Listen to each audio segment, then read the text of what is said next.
Hello, everyone. So, yes, good morning on a weekend.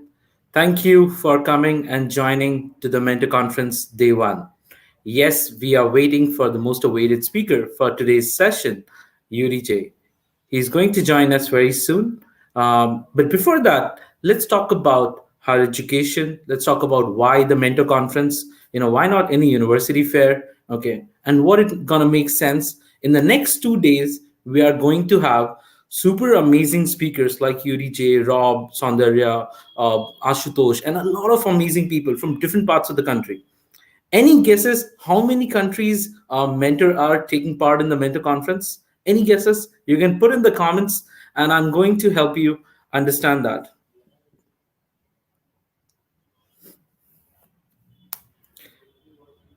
So we have mentors from more than 15 countries as of now. Yes, in the 2 days, mentors from each of the country, US, UK, Australia, New Zealand, Hong Kong, Singapore, India, Finland, Denmark, and lot many places, Canada also. Okay. So yes, we are going to have an amazing session in the next 2 days. Stay tuned. The session is going to be live from 10 o'clock when Yuri is going to join. And from there onwards, we're going to talk about different aspects of life of students in US, and then job aspects, life of students in international, life of an international student, and then how they are navigating in their careers.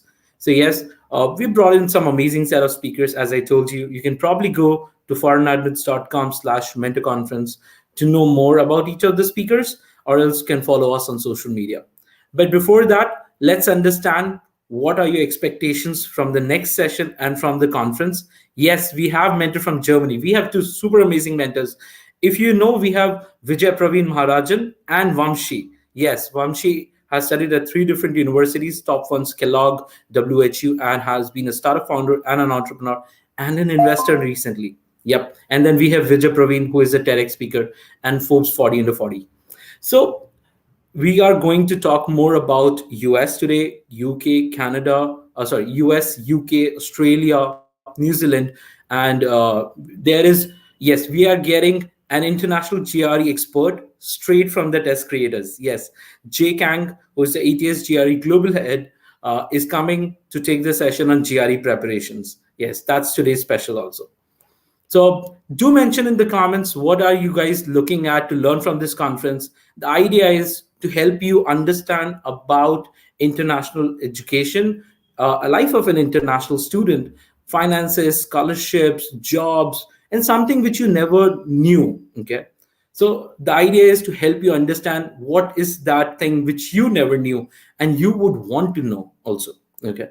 And folks like UD, Rob, going to help you in the next coming session. In the next 20 minutes, they are going to be live and they are going to help you understand all of these aspects. So stay tuned.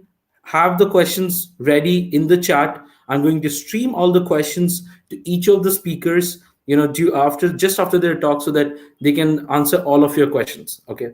And these sessions are going to be live for the next 2 days only. So don't miss it out. Okay. So yeah, before that, before moving to this next session, let me share a little bit about foreign admins. Okay, I'm Nikhil Jain. I was an IIT BHU graduate as a mining engineer. Then I went to do my PhD at multiple places. I was a part of IIT Bombay and in Australia as Monash University. And something I felt, while connecting to a lot of international students in India, in Australia, in Singapore, where I've been there, they were not happy with what their choices were. So the idea that pinched me, that what made them choose that particular field and spend a huge amount of fortune. Fortunately, I was a full funded scholar, so life was a little easier for me. But people who are spending 20 lakhs to 50 lakhs, even a crore, it's a big life decision for them. And that's where I understood that they didn't had a mentor to guide them in their early journey. And definitely, we have some amazing YouTubers, amazing content creators, but the limit was still somewhere missed out.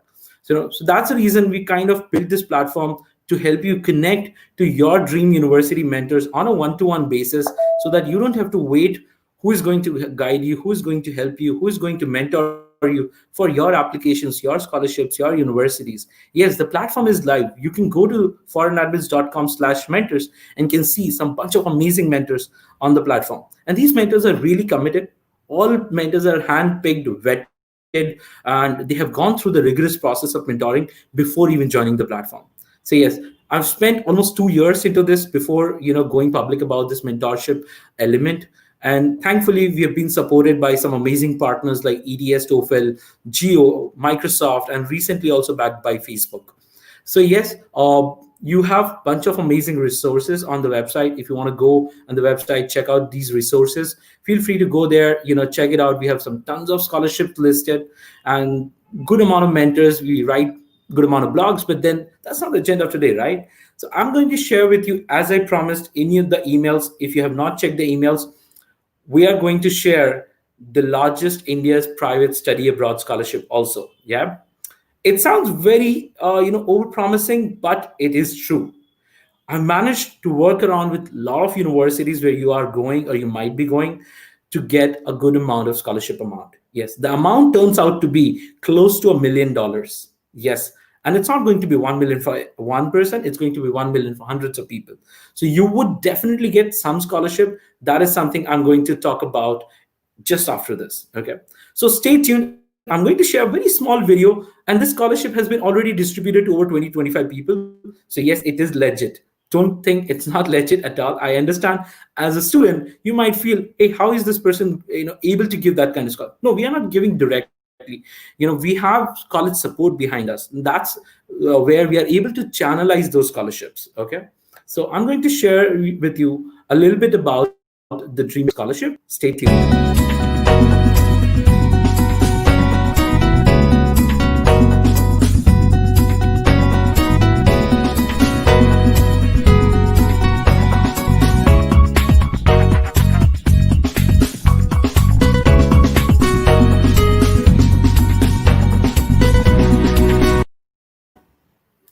Yep.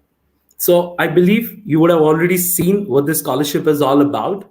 Okay. If not, I'm going to play it one more time because I see a lot of people joining in. Bear with me.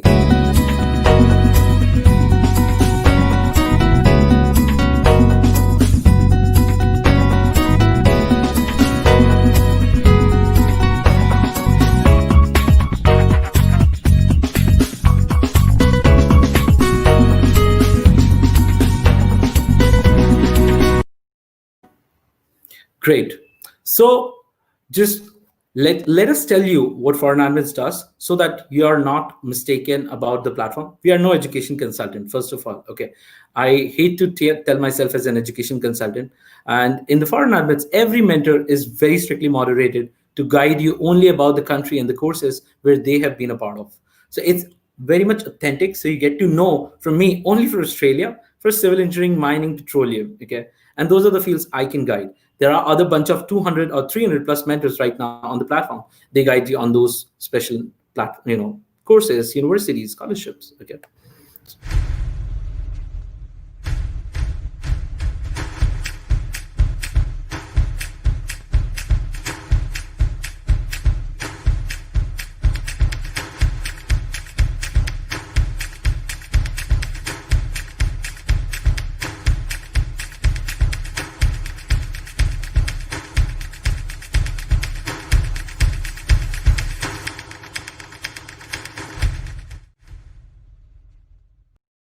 Yes, so I'm seeing a lot of comments about the mentorship cost, how much it's going to cost.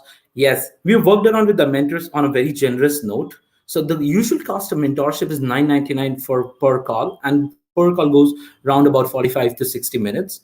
We also help you understand what kind of questions you can ask so that your call becomes much more productive. Someone has asked, if I'm correct, Kedar has asked, what is the eligibility criteria for this scholarship? Yes, the basic eligibility criteria are already mentioned on foreignadmits.com.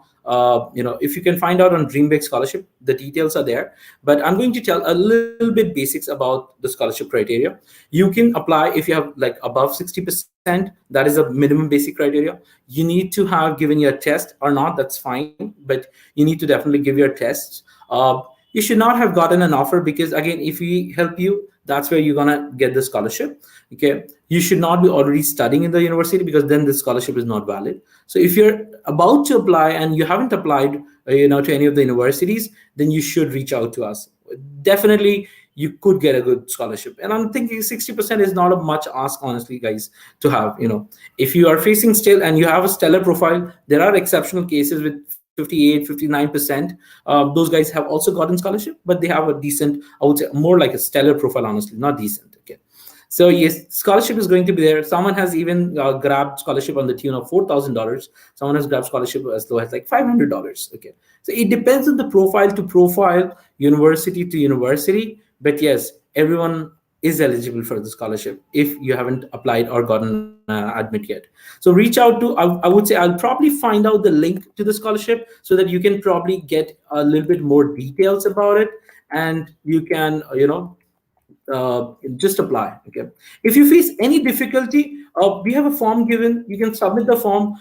Only an international counselor and a mentor gonna call you and guide you about the scholarships. 60% in whatever degree that you have had before going abroad, that's the degree I'm talking about. It could be a high school, it could be a bachelor's, it could be a diploma. That 60% is the thing, right?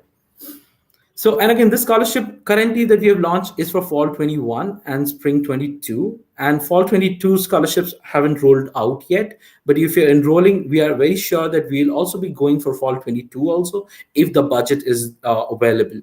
So, idea is if you're going to enroll early, you may get a scholarship. Okay. So one more question that we have from Rohan. If I'm coming there after 2 years, I didn't get your question, Rohan. If I'm understanding that if you're having a 2 year gap, yes, that's fine. People with less than 5 year gap are eligible for the scholarship. Okay, so try to understand, the bigger the gap is, it's difficult for universities to get you an admit. And you get the scholarship only after you get an admit. You pay the university fee and you go there, and within 2 months, you'll get the scholarship. Okay. Thank you, Harshita.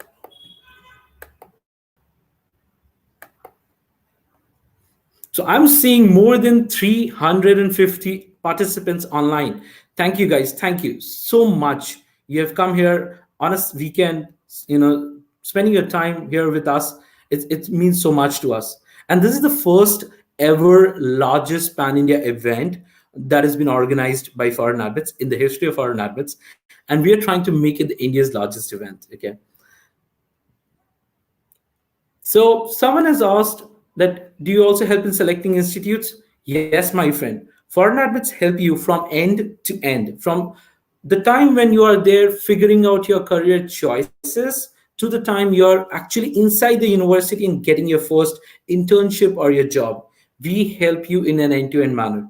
The reason being, I myself have been an international student. Okay, I understand, when you go there, how to navigate your career from there becomes more harder if you have no pre-context of it.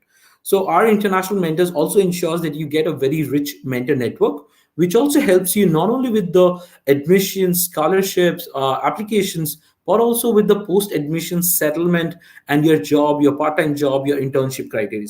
We are working with a couple of US companies also that are going to help you in get the jobs in US. For other countries, we have just started our network. And if anyone is an international student here who wants to volunteer for these kinds of support on a pro bono or paid basis, do reach out to us. Okay, we'll be very happy to work with a lot of international students.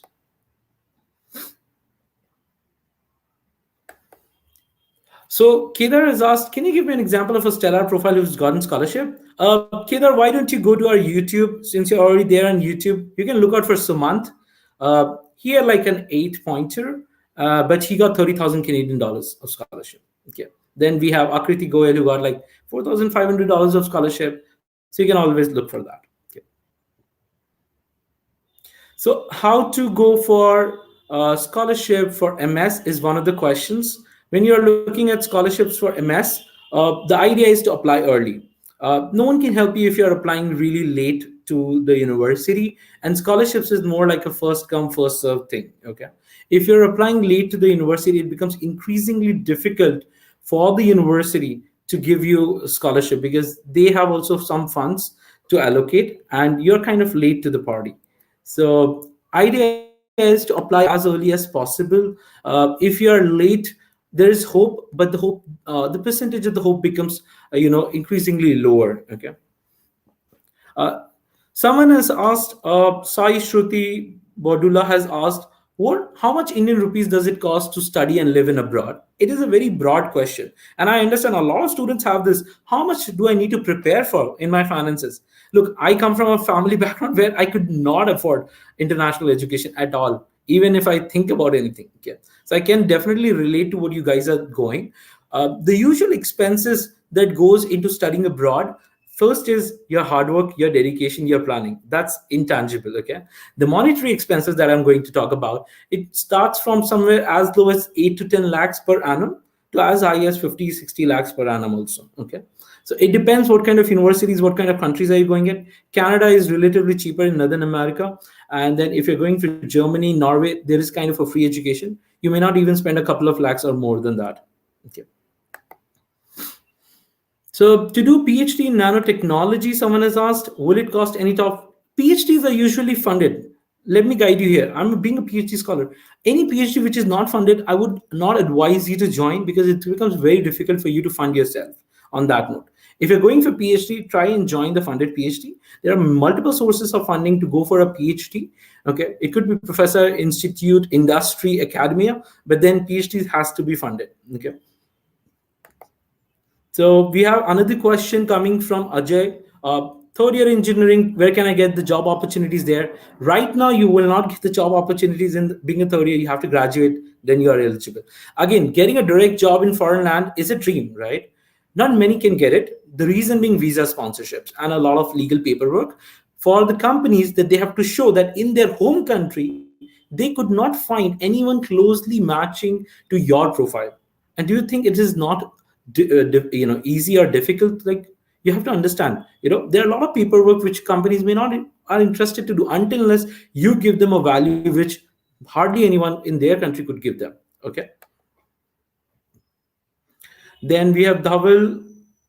Mm, I think there's one question that has been asked: when should a student in a final year is preparing? Okay, the ideal time that I see is third year, when you are looking for your higher education, when you got the specialization, understanding what you want to do. The pre-idle time is, a lot of people even start from second year also, but focus on those 4 years or 3 years of your life in college to build your profile. Yesterday, we had Simon Shetty, who was an Einstein visa holder, the most reputed visa in the US. So the reason he got the Einstein visa without any visa sponsorship is because he spent time in building his profile. Those 4 years or 3 years is really good. And the profile building is internships, projects, publications. Those are the things that you have to work on. Okay. If you're trying to do MBA right after your BTech, if you're in the US or Canada, it may not be possible for a very good university until unless you go for a deferred MBA, Rahul.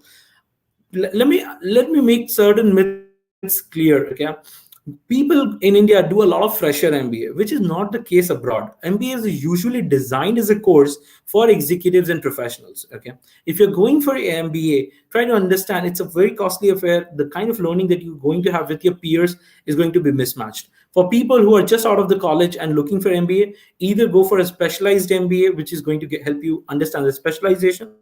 There are a lot of good colleges who offer specialized MBA. The best one is the deferred MBA. After 2 years, you can go into the school, but you can get an admission right now. The other courses that you should also look at is MIM, Masters in Management, Masters in Finance, MS in Marketing. So those are the niche courses that not going to cost you a lot, but at the same time, going to get you a better, course, better education. At the same time, a good job, and the ROI is really high. You have not written your TOEFL or GRE. Is there any chance without that? probably you should look at UK. If your 12th score in English is good, UK does accept that. So probably you have a better chance in UK. Kedar, that's a very, I would say, generic question, Kedar. I would give you still two pointers: J and Tara scholarship, KC Mahindra scholarship. These are need-based scholarships. There are tons of them.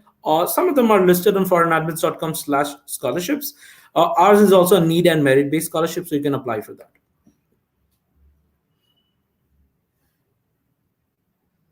So nowadays in demand, okay. So again, which kind of jobs are in demand? Okay, uh, the jobs which are more futuristic, the jobs which kind of makes your life easier as a user, those are the kinds of, definitely technology is not going away. If you're going for a core engineering, coding is a basic element that you need to understand and learn a little bit. It doesn't harm to learn a basic Python or a basic R programming on that note. Okay, but yes, you can't avoid coding totally. Okay, it is difficult then.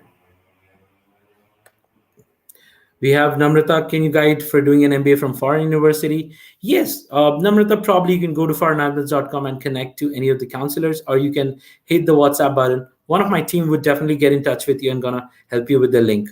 Okay. Nisha, I'm not very sure because of certain reasons we'll not be able to broadcast this session after 2 days. We're still able to keep this session for 2 days at max, but after that, I'm not very sure all these sessions might be live or not. Okay. So how to get a deferred MBA? Again, it's very similar process like an MBA. You can apply in the final year. You can't apply the moment you graduate. After graduation, deferred MBA is not eligible for you. So you have to apply. If anyone is applying for a deferred MBA, which is also a good choice in compared to the fresher MBA, you should apply while you're in college in your third and fourth year. Okay. So at the time of US, do we need to show funds for only 1 year, which is mentioned, or for complete 2 years? I'm not the right guy, honestly. I've never been to US. It's a difficult. Probably Yuri is gonna answer that question. I'm gonna keep that question for sure. So we are just 8 minutes when Yuri and Rob are going to get join the session. Guys, thank you again. Thank you for joining us. So I see 350 people plus have joined us. So let me share about the Dream Big Scholarship. Let me share a little bit about the mentor conference. These 2 days are really, really crucial for you guys. And we are only and only going to organize this next year again. It takes a huge amount of effort, a huge amount of support, and again, thanks to the Brain Eaters community, Girls Group community. There are amazing set of community, Career Beacons, NCN, Bond Mentors. So there are a lot of communities that we have partnered with, which has given us amazing amount of information dissemination. Again, India is a big country. Sharing and information itself is a big task. So if you're watching this and if you feel your friend would be benefited or if your peers would be benefited, do share about it on LinkedIn, Facebook, Instagram, and and help your friend. Okay. So yeah.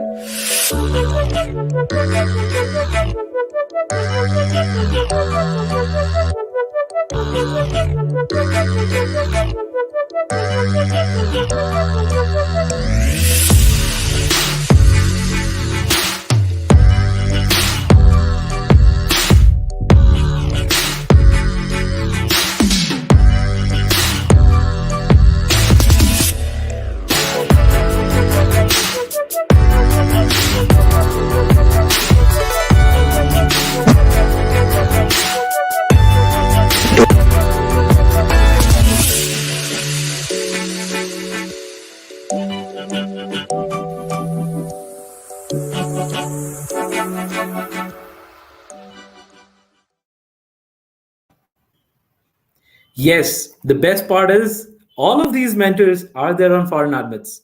All the universities that you have seen, all of these people are there on foreign admits, and they have really helped us to make this platform most authentic platform as of now in the international students community. And that's the reason guys like Facebook, Chio, and Microsoft have been supporting us. And we are the national partners to ETS. So if any, I think we promised a $10 TOEFL voucher for people who register and are planning to give TOEFL. Yes, I didn't break that promise. We got our first 100 vouchers yesterday night. We are going to dissipate those vouchers. We're going to send you an email if you have registered. If you have not, please register. Again, we need to verify before we are disseminating the vouchers. Okay. See your email inbox. By tonight, you would get a form to register for the TOEFL voucher, and you would surely get a voucher. And if you get it, just share the experience on social media so that we understand that the TOEFL voucher has been received at your end.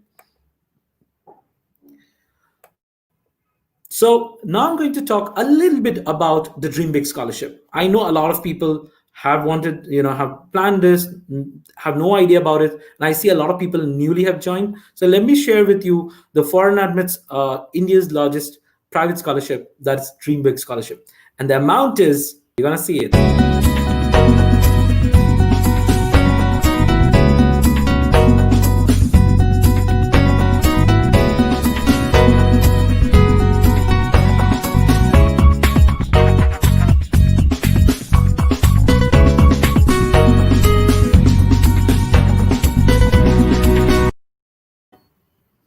Yes, $1 million, free flight ticket, free visas, free insurances. No, not everything comes together. It could be either of those. So be very careful when you're picking your scholarship, because we might give you two options at max to get your scholarships. Okay, so we are all set. It's 4 minutes left. Yuri and Rob probably are going to join anytime. Just waiting for them to join. And I see close to 398. Why don't we cross 400, right? Share with all the friends the YouTube link, the Facebook link. Ask them to join us, and probably they might need this help, right? So I'm seeing few questions. Meanwhile, I'm going to keep answering the questions. Uh, we see, does the drop year affects our chances on getting admissions? Yes, it does to a certain extent, but it is not going to affect you a lot if you have a proper justification. And that's one of the reason that you need to have a proper justification prepared. You need to be on time about those questions that admission committee might want to understand. Why did you took a drop year? What made you drop out in the middle of it? But yes, after BTech, if you're going after 5 years, that's absolutely fine. So yes, we have all the two amazing speakers live, and I'm going to not waste any more second. I'm going to introduce first both of the speakers, and probably you already know one of the speaker, both of them, more than even you know me. So definitely it's an honor to have both of them on the platform for the very first time. So we have from US, Rob Adams, who runs an amazing consulting company called Chai for Coaching. So Rob has been talking to a lot of international students, covering their life and stories. And he has been also an hydraulic fracking engineer, where I could connect to him that he's also into the petroleum industry. And Yuri, my friend, Pritesh Jagani, is an amazing YouTuber, influencer, and is entering just into, I believe, filming industry. I saw, you must have seen his video. If not, go to his YouTube channel, find out Yuri J and see his latest video. It's mind blowing, and he talks a lot about international students, the do's and don'ts, the kind of annoying incidences that are there in the international students' life. He covers each of them amazingly well. And when I was studying in my undergrad, I literally didn't had such kind of people around me. So you are really lucky, my friend, that you have these guys creating a lot of content for you guys. So yes, let's welcome Yuri J and Rob Adams. What's up? Hey, everybody. Good to be here. It says that I'm in the show. I like it. I've never used this software, so this is new for me. Yeah, StreamYard's awesome. It's really fun. Yeah, I didn't get a lot of hold of it, so I thought I want to keep it something simple for people to just click and try. So yeah, welcome Yuri, welcome Rob again, to the show. Yeah. And this 2 days is going to be super amazing with you guys starting the session. I'm myself I'm excited, honestly. So let's understand a little bit, more about you, more about the journey. How did let's start from Yuri.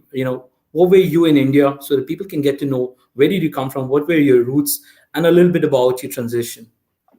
Yeah. So okay, let me come in the center of the frame. Hello, everybody who's watching this. Oh, I like this frame better. I guess people don't see it; they are just seeing it on YouTube. But hello, everybody. My name is Pritesh, but I go by Yudi. I adopted that name very early, like 14 years when I was 13 years old.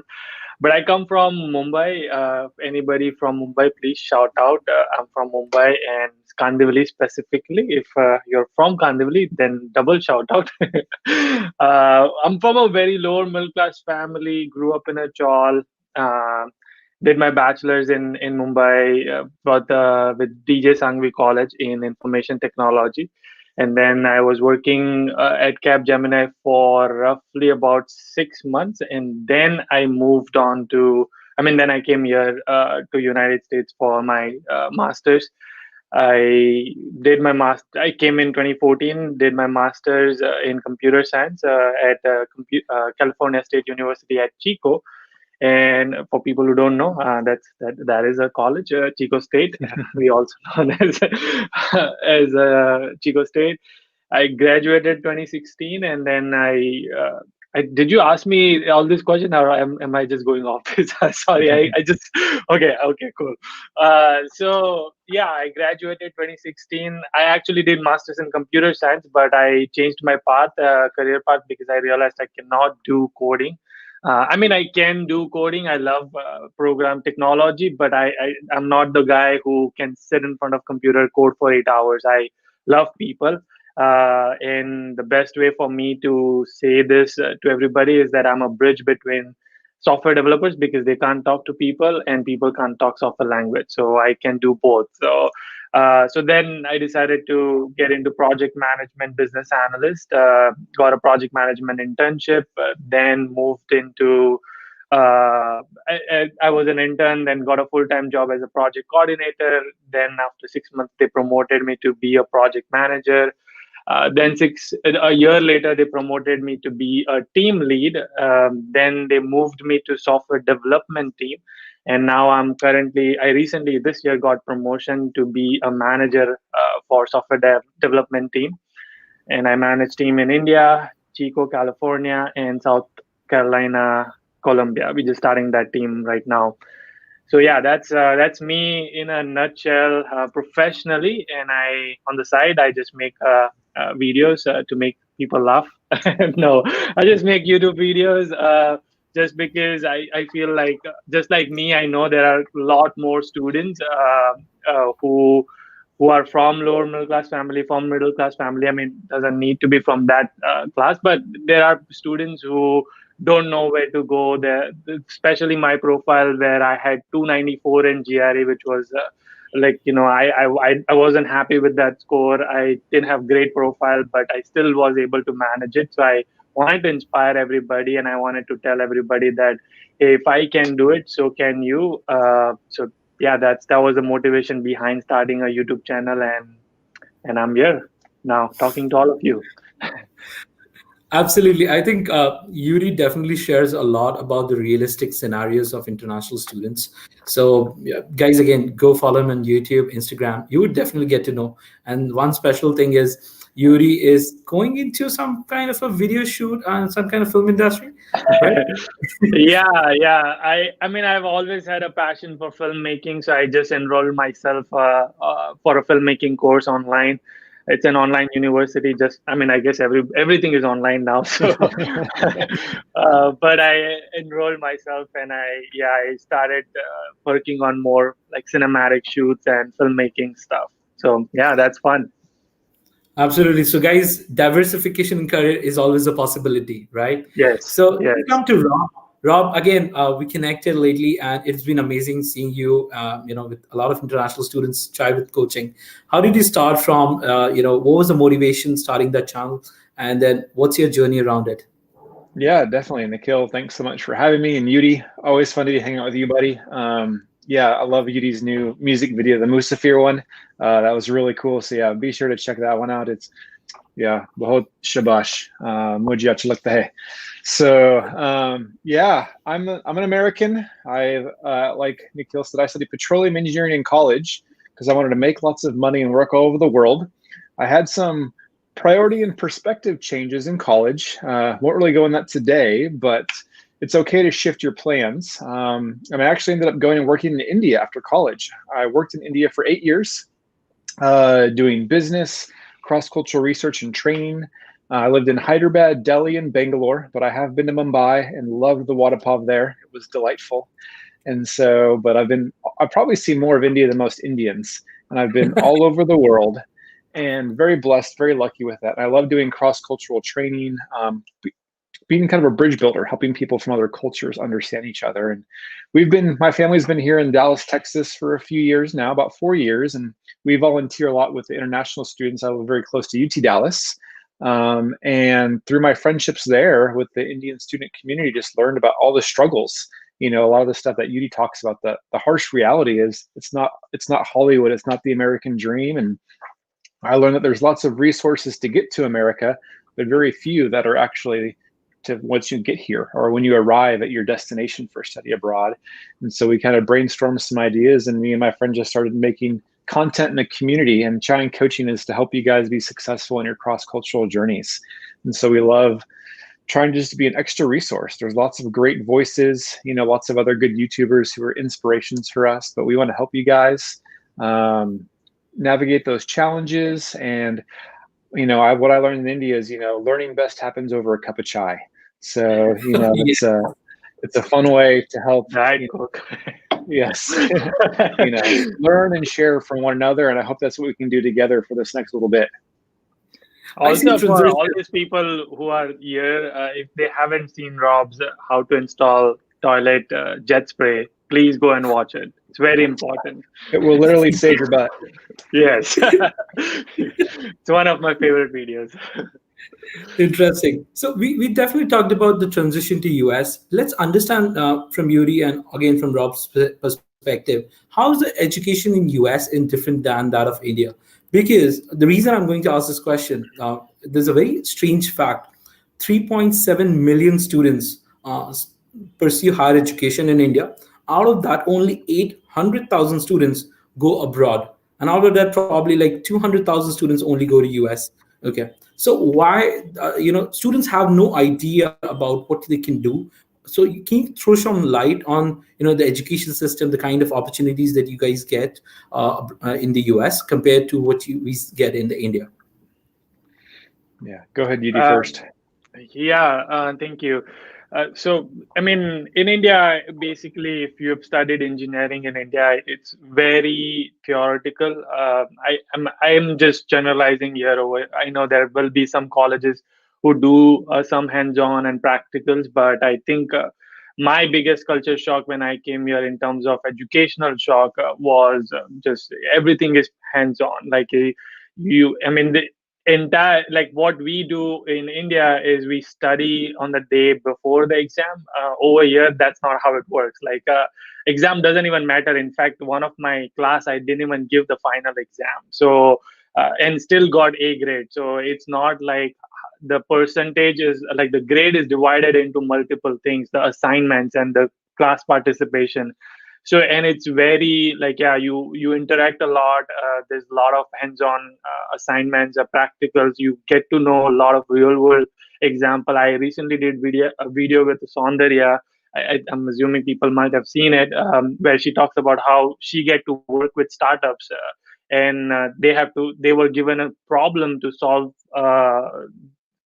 for that startup. And so that, I mean, that kind of things I don't think has happened or does happen in India a lot. So for me, those things were very important because I get to learn a lot more industry specific, and I'm ready for that.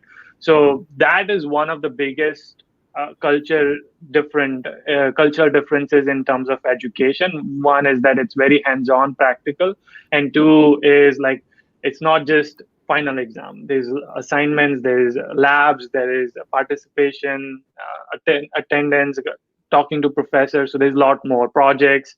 So yeah. Yeah, you nailed it.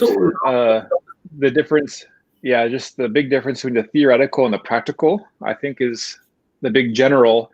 And I'd say the way that plays out, my friends that were college students back in India, most of the year, things were pretty chill, like life was chill, and then they'd like, for midterms, everyone would like disappear for a week and you wouldn't hear from them. And then they're back. And then they disappear for a week for finals because they were just cramming, memorizing everything and then writing the exam. And then life was good again. And so there's like 2-3 weeks of the year, like it was hard work. And then the rest of the year was koi baat nahi, it was easy. But then in America, from day one, you're working hard, especially on certain degrees. These tough STEM ones that you guys, especially CS engineering, you guys work hard here. And every week there's assignments, projects, team meetings, quizzes. They don't really count your attendance here. They don't care if you come to class or not, but there's always the constant work. But the beauty of that is that you're learning all the time. And then when you actually have an exam, you've been learning everything up to it. So it's like you don't need to cram for an exam because you've been learning it the whole way and practicing it. And so that whole first semester is a big adjustment just on the education philosophy and ethos that you've come from your different background. But most people really like it here because of what you actually walk away with. Interesting. I think I kind of, again, I come from a decent institution in India, like IIT, BHU, and I was fortunate. I didn't get into IIT Bombay because something is like a dream for a lot of Indian students here. But when I studied in IIT Bombay for a research period of time, I kind of relate to, even at the research level, there are very limited, understanding, and the kind of collaborative work that I see in most of the foreign university, it's really amazing. So yes, definitely specialization, collaborations, and the research is really good. And yeah, it's more like a personal development that you don't have to attend the classes, but then you got to submit your assignments in time. So you do your way, and probably you got to be a more self-dependent, I would say. That would be a proper term to term it. Okay, let's understand a little bit more about the Indian students who are going to US. What are the problems that you see now? Because I believe you guys have seen and talked to like hundreds of thousands of students. Okay, what are the most important problems that usually Indian students face when they're going to US? Rob, do you want to go first, or do you want me to Sure. go? I'll throw a Yeah. couple out there. One of the big issues is assuming that things are going to be like in America, like they are back in your home country. Especially if you've never really traveled outside of your home country before. So that's always a big shock of, oh yeah, classes are going to be the same. Getting a job is going to be the same. Like when I moved to India, like India and America are the two most opposite places in the world culturally. That's a beautiful thing.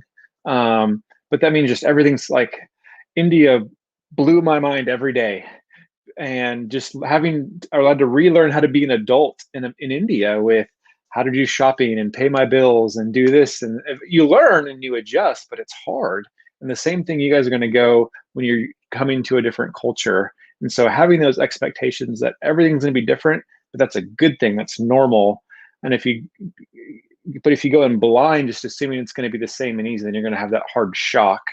And then I'm sure Yudi will mention some about this too, even his own experience, the bubble, whatever your culture you're from, or the Desi bubble, the students tend to only stay with themselves, and that really limits their opportunities. It's like, why would you only want to have Indian roommates? Your classes are mostly Indian and Chinese, and you have Indian professors. Like, why are you paying $15,000 a semester to come to America and study, quote unquote, in India?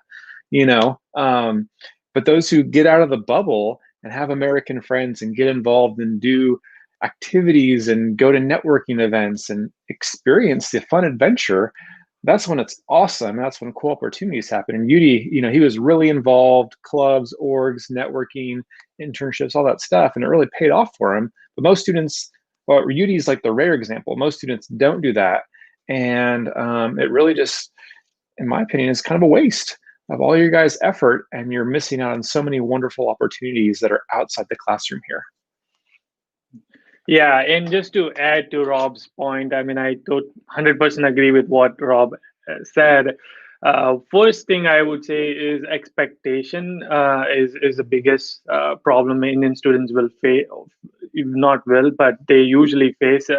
They come with this expectation that everything is going to be easy, but it's not. It's very hard. I just want to be very brutally honest over here that it's not easy, and especially for people who think that once you come to America, your life is sorted. It's not. In fact, your life just starts when you land here. So that is very like that. Again, that is an expectation which people don't come with. Second thing is job search and internship search. I mean, again, the people assume that you have a master's degree and you're going to get a job. It's just going to be easy. That's not the case. I mean, we Rob can vouch for this, and me and him both talk to so many students, and I interview a lot of people, and it's not like everybody's going to get a job. So you have to work hard. Like, you have to come mentally prepared that it's not going to be piece of cake, and you have to work hard. That's just first thing. Student need to be mentally prepared. Second thing is, we are very blessed in India. I would say, with our parents, with our mom, who cook our food, garam garam, breakfast, dinner, lunch, everything. We don't have to do our laundry. We don't have. And for people who actually does that, that's great. But I never did it when I was in India. Our dad takes care of all the financial, or mom takes care of all the financial. You don't have to ever worry about any of that. But when you come here, the big thing happens is you are not only just adjusting the culture shock, but you're also adjusting to becoming independent, right? Like, you now all of a sudden have this strangers you are living with your roommates, which you probably met maybe once or twice before, and some people might have never met them, just talk to them on WhatsApp or call. So you're adjusting with them, adjusting with the culture. Then you're taking all this responsibility of finding on-campus jobs, studying new culture of education, practical assignments, all this household chores, laundry, all these things. So just come with that expectation, and when people don't come with it, that's the problem they start to face, and they feel like they cannot do it. Another thing is, I think Rob mentioned a little bit, is that culture not cultural shock, homesickness is another problem which people face. And the biggest reason I feel is they don't just, I think people don't get out of their comfort zone and don't try to, mingle with other communities. And obviously, we are going to be friends with a lot of Indian students, just because that's how our upbringing is. But even exploring and getting involved on campus, getting in, knowing your classmates, getting involved on clubs. There are so many clubs. There are so many events. So you can this opportunities everywhere. So taking use of that opportunity. So I think those are some things which comes to my mind. Yeah. Absolutely. I think coming out of that bubble and networking and meeting new people, that's definitely going to help a lot of Indian students. You guys are absolutely on the target on that. Okay, let's understand a little bit, for the undergrads who are just in their first year, second year, probably in the third, fourth year, because in India, a lot of people realize about studying abroad probably in the fourth year or in the third year. They when they get to see, okay, this is a good option. Let me try this. So before that, it's too late sometimes to build a good profile, and it becomes difficult. It's not impossible, but it becomes very difficult. So what do you see, how to build a good profile? Because you definitely mentioned you had a good profile, apart from the GRE score, but you still managed to overcome, and you went ahead and did something really good after your masters. Yeah. So how people can early stage can prepare for those pointers, for the good profile pointers, that these are the things that you should be working on to get a good university. First of all, I did not have good profile. I don't think I had one. So I just want to make everybody feel better if they are at the same stage as I am, because I did not have great profile.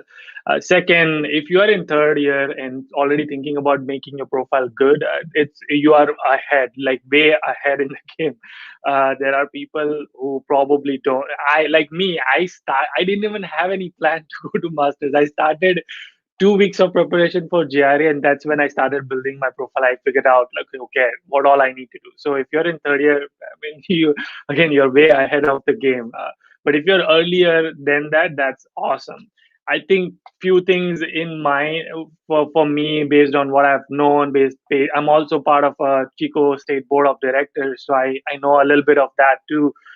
Based on all of that, it's not just one thing the students needs to focus on, which is GRE TOEFL, because I think that's heavy. People focus a lot on that, and yes, that's good to have, but that's just an entry point. Once you cross that entry point, then there are other things like statement of purpose, a letter of recommendation, and your other overall academic profile and what have you done so far. That's just academic profile I'm talking about. But now the next part which I wanted to, it might be a little technical, and I'm going, and if it is, just let me know. But there are, there are different programs over here in United States, right? Like if there's computer science, there's masters in management, there is a project management, there's MIS, there's MTM, there's technology. So there's so many projects.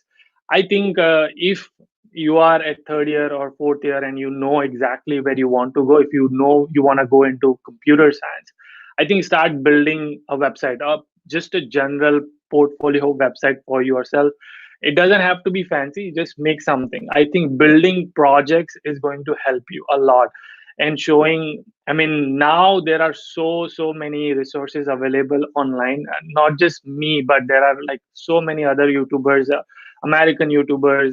Everybody talks about what are industry standard tech YouTubers. So watch them and see, GitHub is very important. I don't see students having GitHub even after coming here. So that's for, at least if you're coming for computer science, you have to have a GitHub. You in India, we do have a lot of programming assignments. Upload all of your programming assignment over there, because that's how they know that you're active on GitHub. Learn GitHub. Hacker Rank, Lead Code. Not that I'm promoting those platforms over here, but those are very important platforms, and understand how that works. So when you know all of these industry standard, you can write that in your statement of purpose, that how you can bring value and why this program is going to add to what you already have in your profile.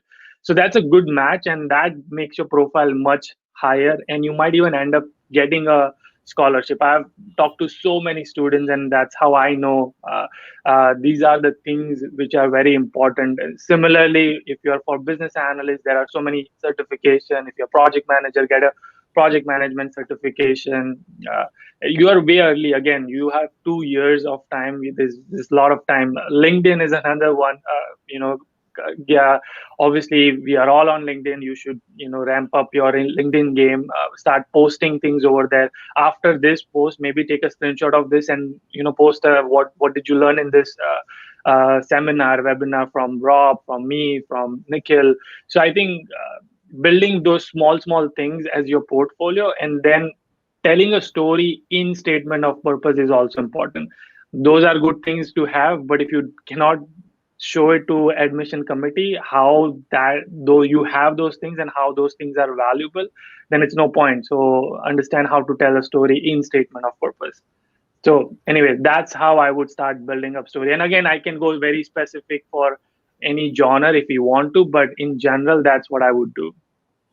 Absolutely. So Rob, what do you think, like building a profile for during the college days? How does it goes? You know,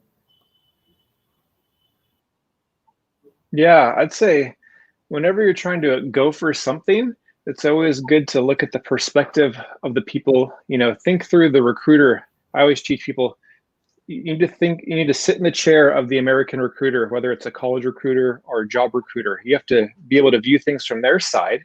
And in America, everything's much more holistic here. You're much more than just a number. In India, it's kind of, if you get a certain number, then you're good. And that's great if that's how that system works, but that is not the game here. And so I know people that have a quote unquote perfect profile with a top GRE score or whatever, percentage, that didn't get into the good schools, and people with a lesser profile that got in. And so it's not just based on the magic numbers here. GPA does not matter as much here as an example as well. And so it's, what do you do outside of those numbers? It's the soft skills are just as important as your technical skills. And do you have a life outside of the classroom? Do you have leadership experience? Are you creative? Are you an initiative taker? Do you know how to communicate and relate with people? Do you have tangible experience to show that you can actually do what you've learned? When we talk about profile and branding, whether it's for college or for jobs, it's kind of, what's your hashtag? Do you know how to brand yourself? Do you have an identity that's more than just a number of your percentage or GPA? Are you a YouTuber? Are you an artist, a blogger?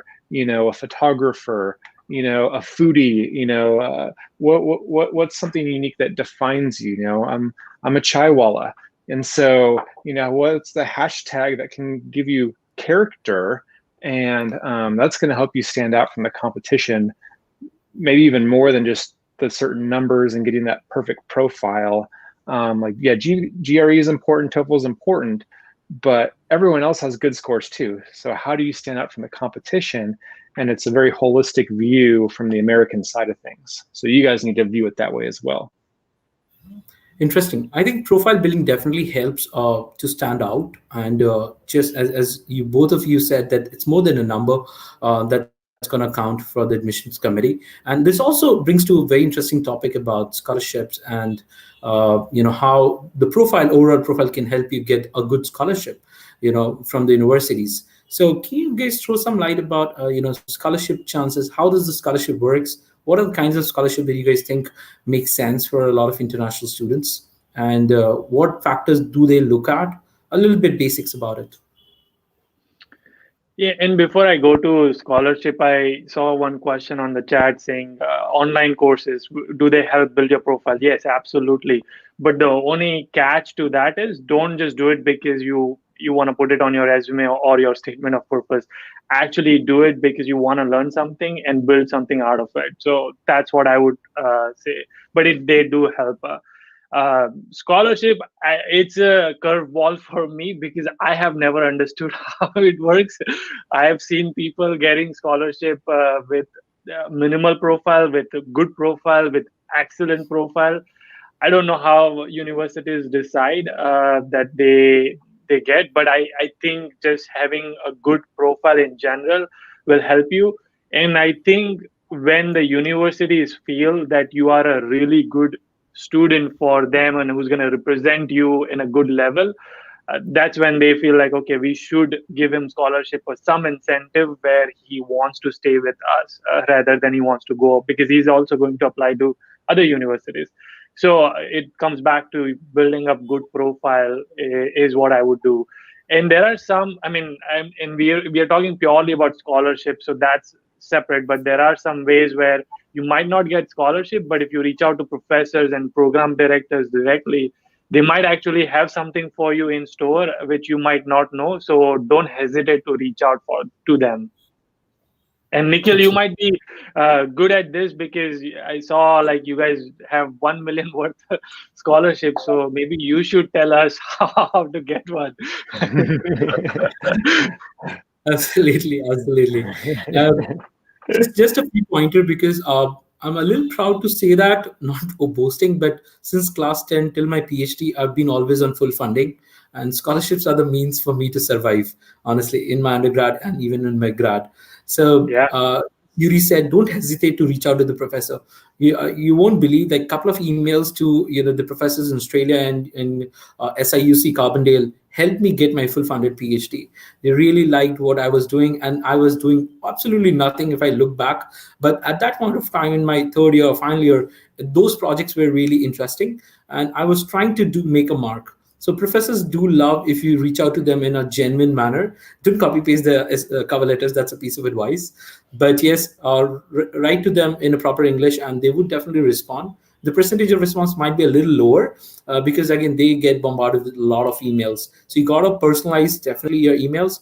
And trust me, professors do have fundings. Many of the if they don't, they also recommend other professor.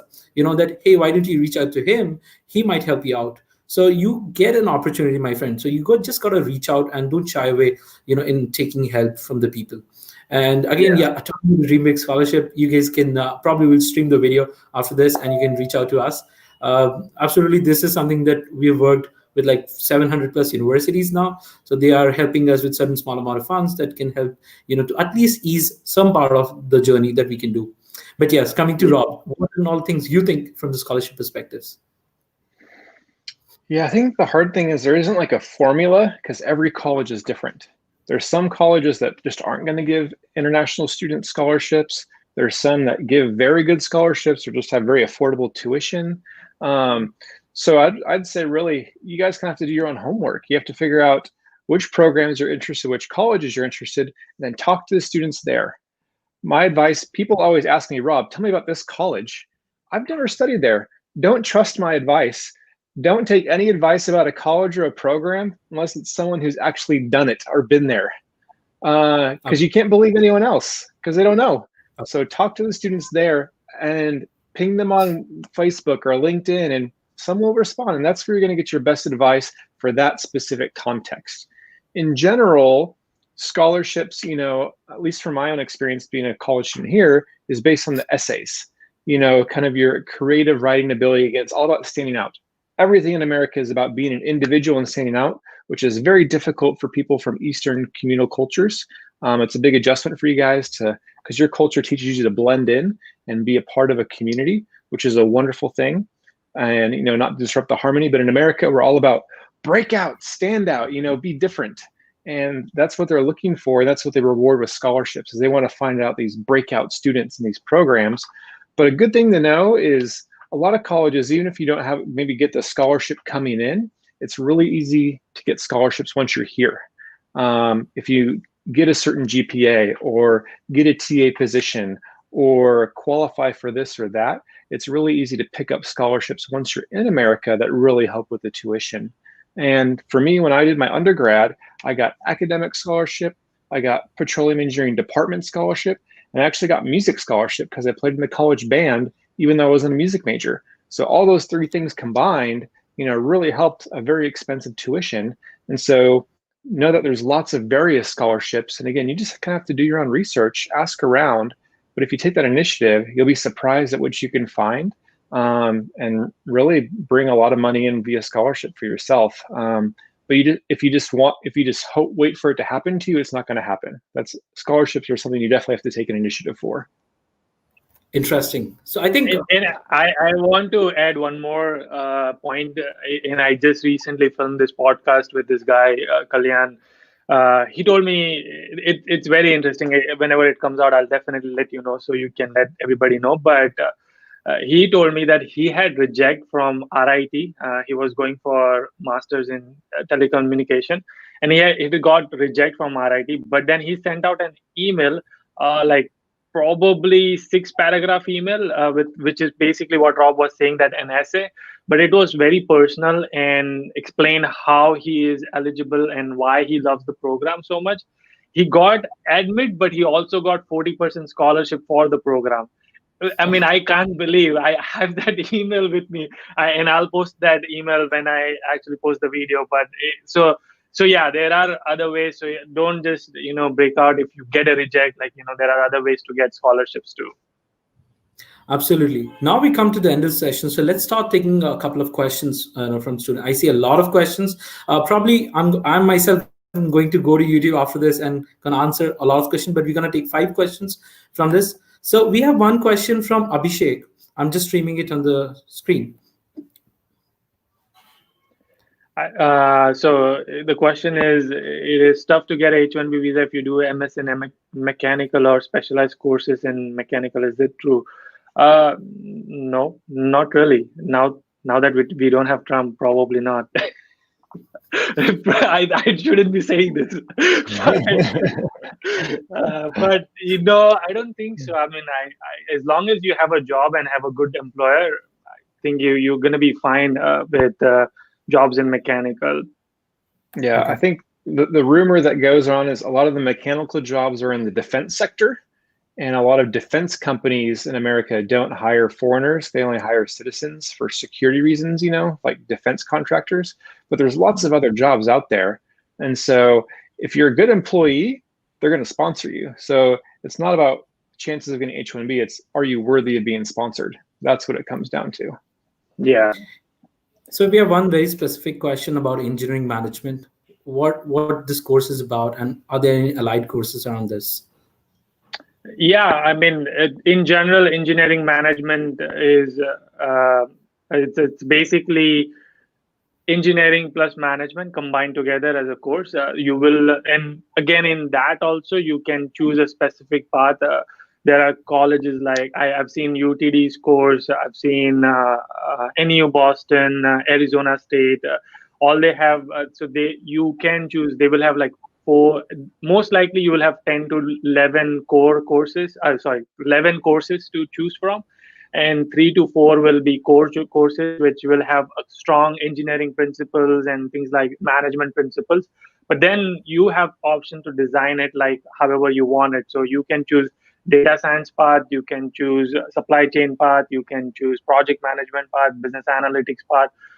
So it's however you want to design it, but it's basically the courses are about where you really don't want to get into super engineering and technical concepts, but you want to have a little bit and also want to have a business and management side of it. Interesting. So this question by Ashu is about the financial aid systems. How do you carry your university fees and how do you manage your finances? Can you share financial aid system, how you carried your university's fees? For me, I never had any like financial aids. I just had for me I took a personal loan from my family and friends, so that's how I had opportunity to pay my education fees. If I'm understanding the question right, I don't know if that's what the person is Yeah. asking. Ashu is asking. So they want to know, Yep. correct, a little bit about the loaning part, like how do you loan it, what kind of options that people get from the loan, a little bit from the student perspective would really help. Yeah, I just want to clarify. Financial aid in America is kind of like a scholarship, but for other like non-academic qualifications. If you're from a certain minority group, or if you're from a certain lower income level, these are ways the government helps you to be able to afford to go to college, even to pay for books, housing, food, all those kind of things, along with tuition. So I don't know if really international students qualify for financial aid, but more of it's you guys are taking your own loans to help pay if you're not able to pay out of pocket. Would that be right, Yudi? Sorry, I was on mute. Yes. Absolutely. Just to add probably one or two pointer, if again, there's nothing about the community and all, I'm not against any community, but if you're from Jane's community, Jane has a special scholarship for international study abroad students. And my cousin used to got like 16 lakhs of funding from the Jane's community. So you can probably reach out if you have a community, a group, you can probably make use of that. They give a zero interest loan to scholarship. Couple of other scholarships like KC Mahindra, J and Tata, those are very reputed, are difficult to get, but yes, you still have a chance. And I think about the loans, you have like bunch of lenders. I don't want to again promote anyone here, but you can always look at Prodigy, Leap, SBI, and Cred. A lot of people just worry about the interest rates and the collateral and the non-collateral aspects. Probably you can get any expert to understand from that. So we have one interesting question for MBA. We get only 1 year of permit. How to get a 3 years of OPT by taking a STEM program? Like, is there any availability in the MBA courses also? There are, I mean, yeah, but there are courses which are like, so Chico State has MBA in MIS, which is Masters of Business Administration in Management Information System. And that is STEM approved. So you get 3-year OPT. So you will have to look at the colleges. I don't have that list, but there are some, business courses which are STEM approved. But yeah, that's what I would say. Okay. Yeah, most MBA are non-STEM, which is why you only get the 1 year OPT. Like we just had a video come out this week where I interviewed Gautam, who did dual. He did an MBA plus an MS Business Analytics together. Crazy, but he's a superstar. So he could get the STEM 3-year OPT. But some programs have the hybrid, where it's the MBA, but it has enough STEM stuff in it where they qualify for the STEM. Again, you just guys have to do your own research for that. Yeah. Interesting. So we have another question. Yeah. Do we need to mention? Do we need to show? First of all, they probably won't ask you to show your funds if your previous answers are not so great. So, like, if your interview is really dependent on you, so have a conversation and be confident. They might never even ask you to show anything. It's very rare people will ask you, visa officers will ask you to show liquid funds or show me a document. But and only they ask you when they really feel that there's something sketchy and there's something going on with this person. I have to see it because I can't trust that person. And to answer the question, I think 1 year is fine. If you have only 1 year, that's okay. I personally did not even have 1 year, but 1 year is totally fine. You don't have to have 2 years. You just have to show that you have 1 year, and then next year there are ways you can you have a plan for to provide finances for your education, and you're not going to go on government US government benefits and things like that. That's what they are actually looking for. Interesting. So this question probably to both of you, what about the job situation currently in the post-COVID for industrial engineering management? And I'm going to broaden it a little bit for other job segments also. We are hiring. I'm hiring for software developers right now, business analyst, design UX designer. So at least for tech field, I can strongly say that I think the market is okay. I mean, it was a little bit, but I think it's right now it's back on track, and people are hiring. In fact, there will be a lot more hiring after January. So I think that's good. For industrial and engineering management, specifically, it depends on what role you're looking for, and how, like, which industry you want to get into. Electronic motors are booming. Tesla, if you don't have Tesla stock, you should be investing right now. But anyway, like, there are industry supply chain. Amazon is another one where if you are in industrial, get into Amazon, Tesla. They probably are hiring right now. So job situation post COVID, in the beginning it was not so great, but now I think it's coming back up. Rob, what do you think? Yeah, I mean, even this fall, we saw the economy getting better as things opened up and people were kind of getting a little bit more back to normal, and a lot of it was you had to pivot. Some companies struggled and some companies have thrived. And so being willing to adjust which segment, which industry, one example I'll share, my buddy Harsh Gosar, which Yudi knows, that Indian guy, it's public that he lost his job this summer.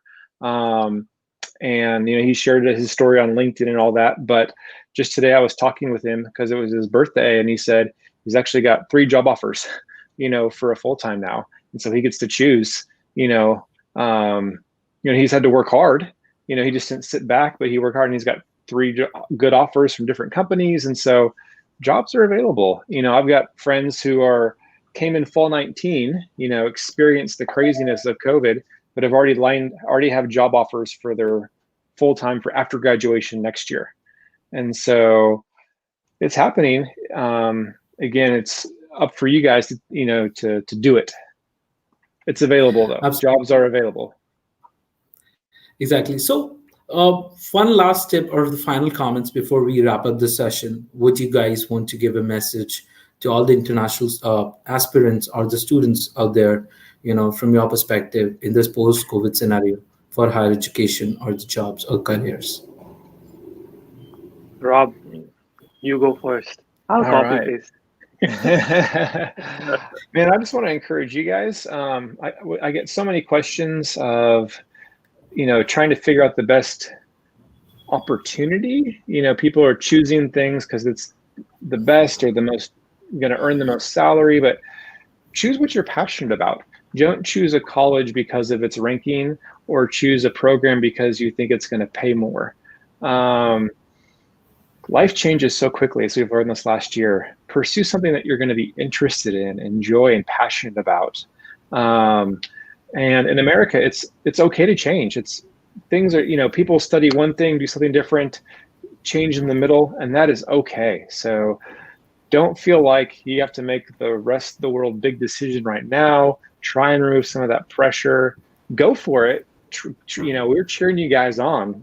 Stretch yourself, but pursue your passion versus a salary or a ranking, or because those things aren't going to make you happy and aren't going to last the rest of your life.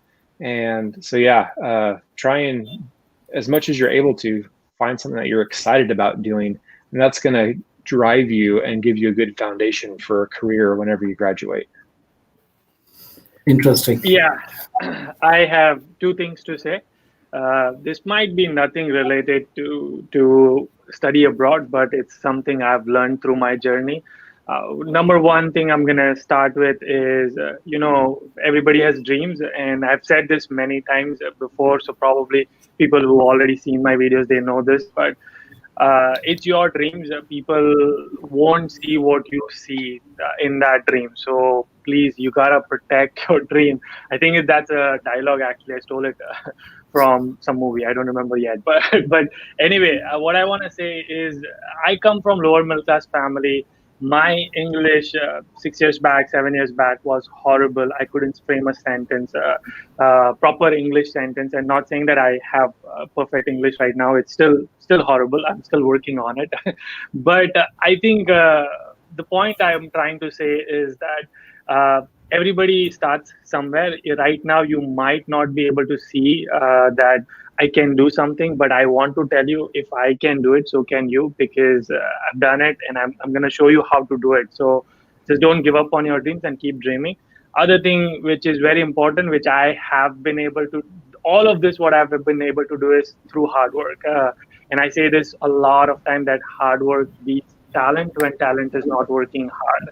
So yes, you might be not talented programmer right now, but if you work hard, the talented programmer might not be working hard, but you can beat that by working hard. So just keep working hard, and do not give up on your dreams. Thank you. I think this is very realistic, and thank you guys for sharing a more realistic opinion about life of students in US and how do you gonna build your profile. And I believe a lot of students would have taken some interesting insights from this session. And you guys, go to YouTube. The next thing that you're gonna do, and I'm gonna request and recommend and probably mandate, go to YouTube, follow UDJ, follow Robert Chai for coaching. If I'm correct, Robert, if I'm spelling it correct. So yes, yeah, Chine coaching. Sorry, sorry.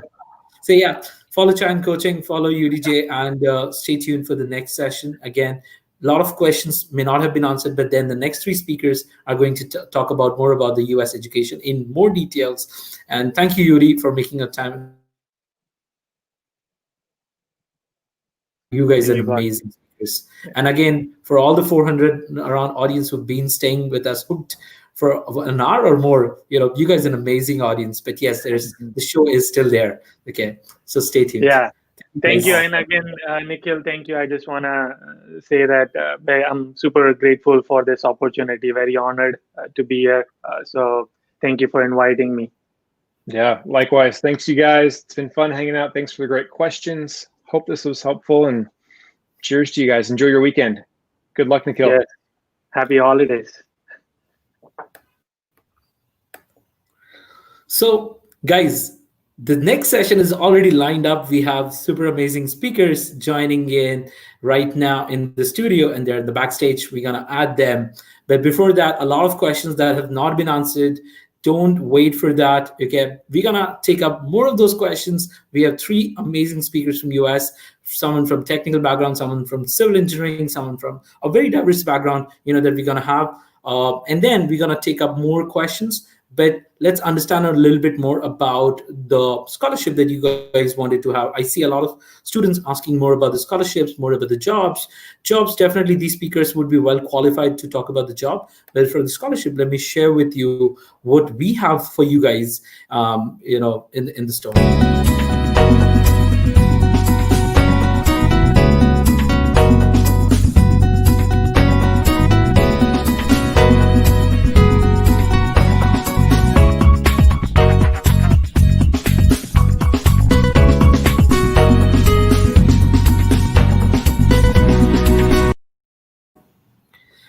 Okay, perfect. So now I'm going to invite the host of the session and all the three speakers, and then I'm going to go in the backstage and I'm going to watch you guys, and I'm going to answer all your queries which has not been answered.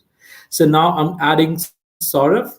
So Saurav is leading Foreign Habits events. This event has not been possible because without this guy who's sitting next to me and working days and nights, coordinating with speakers across 15 time zones all throughout. So yes, thank you, Saurav, for doing this. And now we have some super amazing speakers joining in. We have Gaurav from US. Gaurav is a structural engineer, graduated from Stevens, and is working in the US. Then we have Aman here. Aman came from US. And then we have a very dear friend of mine, whom I met and whose video is still kind of ringing in my head. We have Jay from Bombay. So I'm going to go at the backstage, guys, and I'll let Saurav to take care of this. So, hello guys, I'm audible? Yep. Yes, you are, Saurav. Great, great. Thank you, all of you, to take up your time here and come to this session. We are really, really thankful for you, kind of mentors, for guiding the students. So, right, without wasting any time, let's start off with our sessions. So, how about all of us? Let's give a brief introduction regarding our journey, how your journey has been to US and as international students, right? So, let's go ahead with Jay. Yep. Thank you, Saurabh. First of all, I would like to thank Nikhil, Ashwini, and Saurabh and Foreign Admit for organizing this wonderful conference. It's pandemic, it's a lot of tiring and challenging times with everyone, but I will definitely feel like this conference will bring hopes and positivity to all our prospective candidates and audience who's watching. As for all prospective, I was, I did my bachelor's from University of Mumbai, basically from KJ Soma Institute of Engineering and IT Science. I'm born and brought up in Mumbai, Kandivali. If you have watched first session, Yuri and myself stay in the same location. And then graduated in 2015, then wanted to pursue higher studies. So I applied with a lot of different universities, gave my GRE, TOEFL, and then I got an admit to Southern Methodist University. I did a major in telecommunication network engineering, graduated in 2018. I got a scholarship at SMU, got a teaching assistant. I introduced a new course, DevOps for networking. And recently in 2020, at the Ball State University, Indiana, the course also won the Best Course Award from the United States. And then after my graduation, I joined a company as a DevOps engineer, which is a financial service company. And later on, I'm currently working as a senior consultant at Cyber Group, which is based in Dallas. And I work with a lot of different projects, different technologies. And with that, I'm also speaking with a lot of different conferences, Linux Foundation, Cloud Together Summit, and I host a lot of different meetups. And it's great. It's been 4 years in the United States, and I am enjoying my journey, same like everyone, and meeting a lot of different folks. So yeah, that's about me. Great. Sure, great. So, how Aman, could you please share your journey? How has that been for an international student? Yeah, hello everyone. Thank you to Foreign Admits for allowing me here in this panel. So I did my undergraduate from a state government university in Odisha, and I started planning for my master's in US somewhere around second year. I took my GRE in the third year, and then I got an admit from CMU, and now I am a master's student in the ECE department, the Electrical and Computer Engineering department at Carnegie Mellon, and I am interested in machine learning, deep learning, and its application in privacy, robustness, and interpretability. Thank you. Great. And Gaurav, can share your journey as well. Definitely. Hi, Saurabh. Hi, Amanjay, and everyone watching. Thank you, Foreign Admit, for inviting us and giving us the opportunity to speak and share our experiences. So, myself, Gaurav, and I came to United States in 2016 for my master's in structural engineering, and then I graduated in 2017 December, and I joined in New York for my full-time job, and then I switched my company, and right now I'm a project manager, a construction project manager, which is like a completely different. People come for ITs and everything, but mine was construction, and people were like, "Oh, are you sure you want to go for construction in United States?" I mean, I was like, "Yeah, definitely, why not? Like, it's a land of opportunity." So of course. So yeah, I graduated, then I started working, and right now I'm working as a project manager in Manhattan. Great. So it's a very interesting thing about this panel is that all three of you are from very different branches. So you three of you, can share your insights and experience right from your domain experience. So, like computer science DevOps, Aman is from electronics, and Gaurav is construction management, right? So, we probably students might be having certain questions regarding why US. How did you guys think that let's not study in India, let's try going abroad? What was your thinking? What were you thinking when you started applying university? What was your mindset? So, Jay, you can take the question. Yeah, this is a great question. I know like a lot of prospective students are confused, like, why we need to pick US and which particular university. There are like thousands of universities. So I did my bachelor's in electronics engineering. I graduated in 2015, and thereafter I started working at Reliance Jio as a network support intern, and that gave me a vast knowledge about going moving forward to telecommunication. And that time 4G was launched in 2016 in India. So and then I started thinking to pursue higher studies in telecommunication, ECE field, somewhere applied for engineering management, somewhere for management information systems. And then I found this university, Southern Methodist University, at a global career fair in 2016, where I met the admission counselor and some of the professors as well from SMU. And then I got introduced to this wonderful program of telecommunication network engineering, which is specifically a major which comes under ECE. And I like the coursework. I like the campus. It's Dallas, and the scores we need is also average scores. So I thought let's give a try, and I got an admit, and I joined SMU at 2017, which is a spring semester. And what particularly I liked about this course, it's very different. It's comparing and competing with new technologies. Like we have cloud computing, we have DevOps. Uh, One of our great professor, Dr. Scott Kingsley, is a good friend of mine, and I worked under him with him, and I introduced a new course of DevOps, and been speaking, and also I published quite a different IEEE papers. So this gave me a vast exploration towards all these new fields, new technologies, working with different professors, not only from my university, but also from, speaking with other universities, Colorado Boulder or Purdue University, for example. So, and then after graduation, I worked as a DevOps engineer in a financial company in Addison, which is in Texas.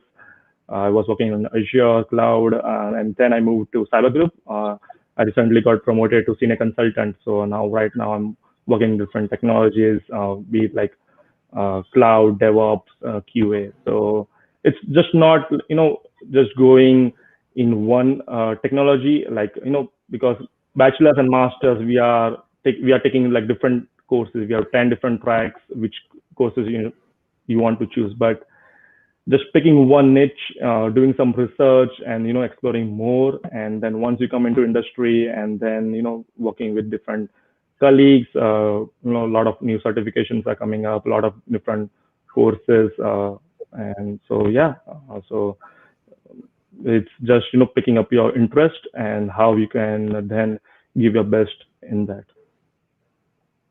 Okay, okay. So Gaurav, do you want to add something to Jay's point as well? What about your mindset? Why construction management and US? Yeah, first of all, I selected US because it was like a land of opportunities. As if you see 5 years back when I was planning to come here, I was like, okay, let me research some universities. And to be honest, I didn't think of any other countries. I was thinking about Australia for construction, but then I was like, I never applied or never even tried because I was pretty sure that there are majority of major cities in the US where the construction start booming, and it's like no matter what, it's gonna happen, renovations and everything. So from that point of view, I was sure that I want to go to US, and I chose Cleveland State specifically because that university had now, like in civil engineering, there are many sub branches like transportation, structural, geotechnical, foundations, everything.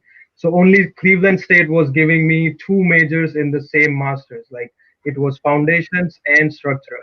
So I decided to apply to that university, and uh, I I got an admit over there. So I didn't even try for the other universities because that's what I wanted to go to. So I selected on the basis of these two majors, which I could have gone in the same master. And many students they have questions that is it really like should you go for a higher ranking universities or how to proceed? I always recommend them that ranking won't matter unless and until it's like top 20. To be honest, it's definitely it's up to you how you present yourself, how you get involved, how you do networking, and how you find yourself and how you present yourself. So it's all about like whichever university you find is within your budget, and especially whichever university which gives you funding and scholarship, because you have to think about return of investment. Like suppose after a few years, suppose there is recession like right now and you are not being able to get a job and you have taken an education loan, then you should be able to pay that back within your OPD time period or your H1B visa. If you don't get an H1B visa, then it should be within OPD. So there are many factors which you should consider, but these are main factors. I selected US, and also because it gave us opportunity to for OPT, and if you are a STEM major, then you get 3 years of OPT, and also of course you get a chance of H1B. So there are many points, but yeah, I like to sum it up like that. Okay, okay. So, Aman, you probably are the most youngest of the panelists, and I've been knowing you for the last 10 years. So, and I know about your preparation and all. So, could you just share your light, shed some light about how did you plan on going for the CMU? How did you shortlist universities, and what was your preparation strategy, to apply for the universities? So, to answer your first question about why CMU, so many of the people here must be knowing that CMU is one of the premier institutes for machine learning and computer science. And that was my primary motive for applying to CMU. It was a dream university for me, a long shot, but I thought it would be worthy enough to apply, so I applied to CMU. And another reason was that in CMU, you get to work with professors who have a good name in the field of machine learning, like Geoffrey Hinton and Ruslan. So you actually get to work with the professor. That was in my mind when I was planning to apply for CMU. So that was my main reason. About preparation, um, if you're talking about GRE, then I actually started preparing, I guess, 3 to 4 months before, like 2 to 3 months before my GRE test. That gave me enough time to go over the verbal and the quant sections, especially the verbal, because that can be a bit tricky given that we are not from an English speaking country. So we need to get ourselves acquainted with the structure that is being used here. I gave myself about 2 months time to get acquainted with that. And for quant, it's not that difficult because it's mostly high school level. So the most important thing there is to make sure that you practice enough so that you save most of your time for the inferential questions. Those are the statistics and the probability based questions, and you quickly pass through the numerical questions. About university shortlisting, what I would say is that that can be a bit tricky because one needs to do a thorough research before shortlisting universities. One of the most common thing that most people do is that they shortlist universities based on ranking. And I was just I was just looking at the last few minutes of the last session where Robert said that you should not be doing that, and that is actually true. Selecting shortlisting universities based on ranking is not a good idea, because there are many great universities that do not come up on those ranked lists. And I would suggest that research universities, based on the programs that you're trying to apply, the coursework that you would like to do, the research interest of the professor that you would like to work with, the research groups, the research centers in the university. So by gathering this much information, not only will it help you to select the best university, it will also help you to gather enough substance to write in the SOP about your motivation to join that universities. So that's there. And I guess the best way to do university shortlisting is to segregate them into three categories: ambitious, achievable, and safe. That really gives you a balanced set, and you can choose which university to attend to based on these options. And I would actually suggest people to apply to a couple of ambitious universities. For me, CMU was an ambitious university. It was the dream university for me. And I'm glad that I applied, because it was a long shot, but I got an admit. So, yeah. Great, great. So there's one thing which we got from the students, that students only from the top institutes would are like eligible or normally go abroad, which basically is not what is the reality, right? So even from tier two and tier three institutes, students do go for top universities as well, right? So, so in terms of academics, as Jay has been have good experience when teaching to students in that domain expertise.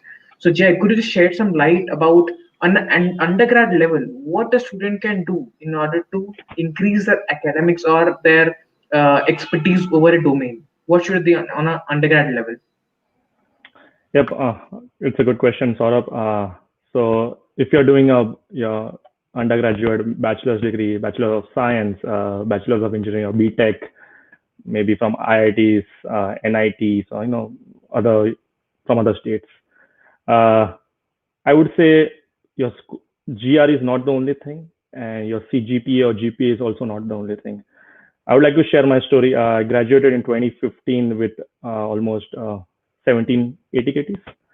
And ATKT is basically, if you fail, you have to reattempt your exam for the next semester. So I used to give that, and my first year and second year of engineering were very messy. But in my last semester, I graduated with a distinction. And not only with that, I also published two international papers in conferences. I gave a lot of presentations in intercollegiate uh, poster competitions, and I was quite active in a lot of uh, organizations like magazine committee or technical fest. And people say this all doesn't matter, but actually it does matter. I was a editor at my college magazine, and that gave me a boost. Right now, I'm writing, several of blogs for different organizations, DevOps Institute. I'm writing IEEE white papers almost twice a year. So that experience helped me, and it's also helping me right now. So if you have like a low GPA, don't get frustrated or irritated or get under pressure. My friends are getting like 9 GPA out of 10, and I'm on like 5.5 or 6. It doesn't matter. Do some lot other things to balance your profile. Like after my undergraduate, I also was an author for one of um, engineering solutions called Question, which is basically KT to AT. So I used to write, question and answers for the undergraduate students for communication networks or for principle of communication subjects. So that also helped me. I did a volunteer with a non-profit organizations, which was Safe City, crime against women. So this all helped me, like non-profit organizations, and this also like builds your profile while you're writing your SOP or while you're submitting your extracurricular certificates, your letter of appreciation. So this all does come into importance while you're selecting universities, because just consider after masters you want to do PhD. like directly. So this all will matter while selecting your advisor, applying for scholarships, TA, RA, and I did a internship at Reliance Geo, and this helped me gain knowledge in 4G wireless communications, and that also helped me selecting my university, which is Southern Methodist University. So, so I would say it's like an overall packet. Not only a GPA or GRE matters. It's also like entire package, like 10 different. Just jot down like 10 different criteria universities are needing. Which field I'm lagging. If I need to do some certifications now these days, Byju's or Whitehead Junior, and there are tons of academy courses are giving like a lot of certifications. So try to do that courses like AWS, Google Cloud, or maybe some software Android development. So because that when I came like 5 years ago, this wasn't there. It was just coming up in the market. But now like a lot of students are coming to United States. Like MIS is growing tremendously. UT Dallas, or if you consider Northeastern University, like every semester I see like 400 to 500 students, especially from India, are just picking and coming to management of information systems. Like data analytics is blooming up. So pick up those courses which you are interested. Like when you're coming to your third year or final of engineering, just try sit down and just think where I want to go, what is my next 5 years will be, where I'm lagging. If doesn't matter if you have low GPA, but just build your profile, and things will work out for you. Yep. Sure. That sounds good. Good. Great then. So, Gaurav, All right. Yeah, yeah. Adding to this point that if you divide those criteria into 100%, I would say that 30% goes to your entrance exam, which is GRE and TOEFL. 30% might go to your GPA and your academics. 30% goes to your SOP, LORs, and 10% remaining that can go into your extracurricular activities or your internship experience. Or so it's like just like when you are applying for a job, they don't just uh, judge you, or they don't just evaluate you on your piece of paper of a resume, like where you have worked. Here in America, it's like they see your extracurricular activities. Like if it's not written, they will ask you like you just study all the time, or you do have any other your favorite hobbies which you like playing or reading books. You should mention that. And it's not like a strict interview, so it's basically it's the same when you're applying to a university. It's divided into their own section. So suppose your GPA is weak and you have more backlogs, then it doesn't matter. You can score well in your entrance exam like GPA, I mean GRE and TOEFL, and you can raise up that. So it's like if it's 60 70, then it will be like 50-50. It will be ending up to the equal score. So it doesn't really matter if your GPA is too low. Still you can apply and still you can come and study abroad. Yep, absolutely, Gaurav. right. Absolutely. So, coming to the cost, that now again there's another myth that studying in US or any abroad countries is a very expensive affair, right? So let's talk about costs. uh, what are the average cost which international student would be taking up when going abroad, especially US, and how can they finance that through any part-time internships, through part-time jobs, through any probably another scholarships, for example. So let's any of you can take this question first. Uh, all right. Well, yeah, I'll start with saying that in order to evaluate, like when you are given an I-20 admit letter, there is an amount. So that amount might include all your fees. But I always tell students or international upcoming students that you should always look for per credit or per unit price of your university. Like for our, as an international students, we will be considered as out of state students. So in-state students and out-of-state students, the fees are completely different. They're like for out-of-state students, it is more expensive. So suppose per credit fee is $1,000, then you have to complete like 30 credits to obtain your master's in 2 years. So you multiply that by 30, so it will be around $30,000. That's just tuition fees. Then you add up another additional expenses which college might have, like insurance or books, libraries, or anything is that. So anywhere you want to calculate, go for per credit. Ask your university, email them, student service center, and they will give you that.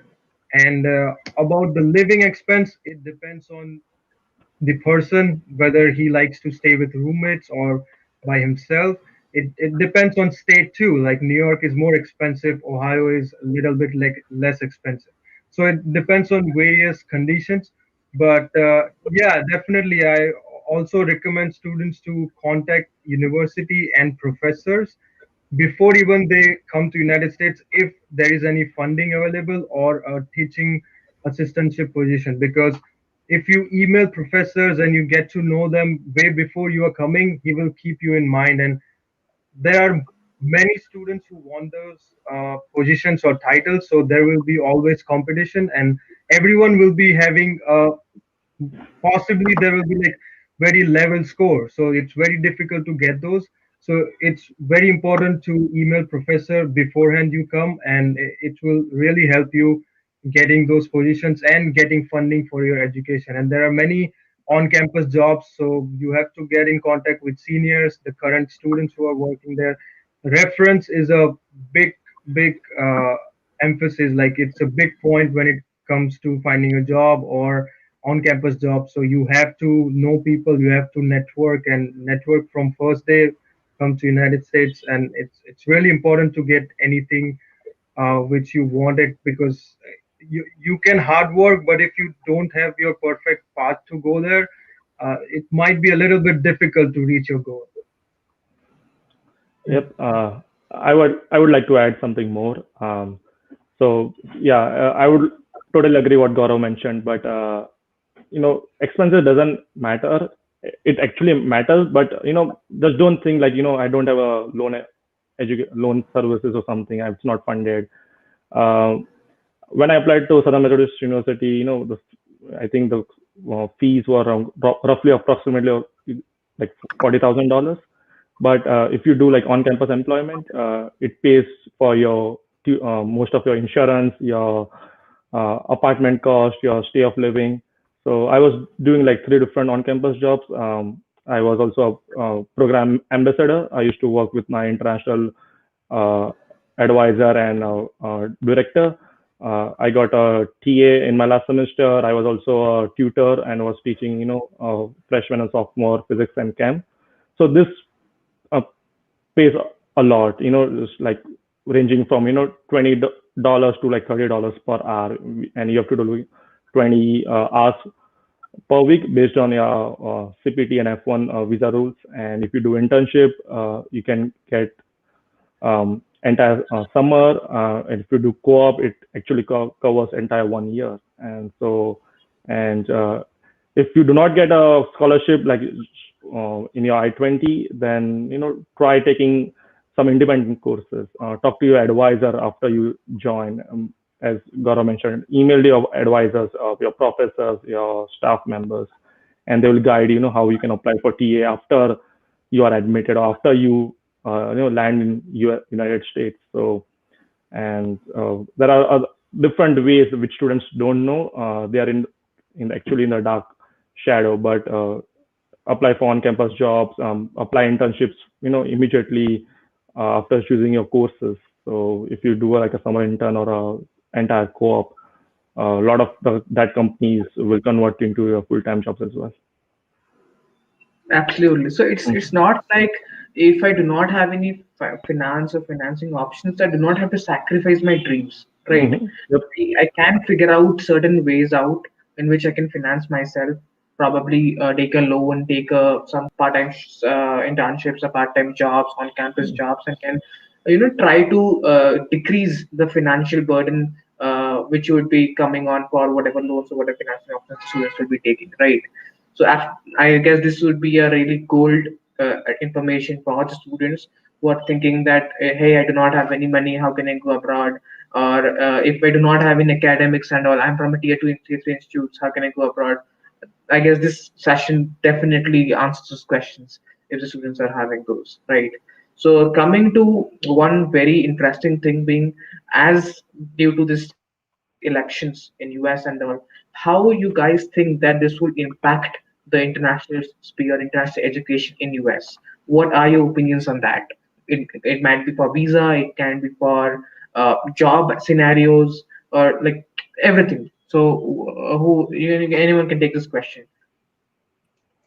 Um, Before starting answering your question, I would actually like to attend to one question in the chat, which is from Shikhar Jain. He's asking, how did I build my profile given that I had an undergrad in electronics and communication? So about profile building, Jay and Gaurav covered everything. So I would just like to add to that is that when you are trying to apply to a different field, the most important thing would be to show your intent in the statement of purpose, to show very strong motivation. Like for me, I was from the electronics and instrumentation background, and I was trying to get into machine learning, not like machine learning or something to do in the computer science. So I had to mention my motivation and my intent for that, and I backed it up with my courses, my projects, and my internship. So that's really important.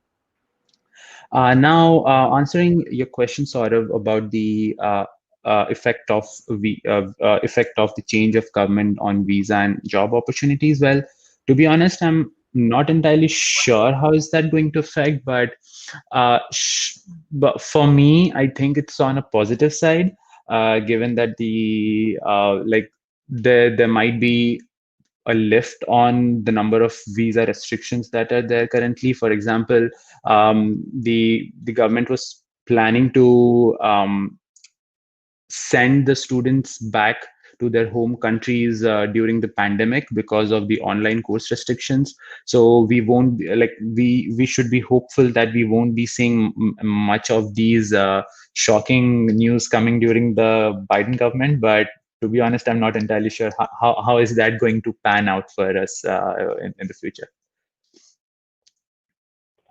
Well, I can just add that the students won't be scared anymore. I mean, there won't be any.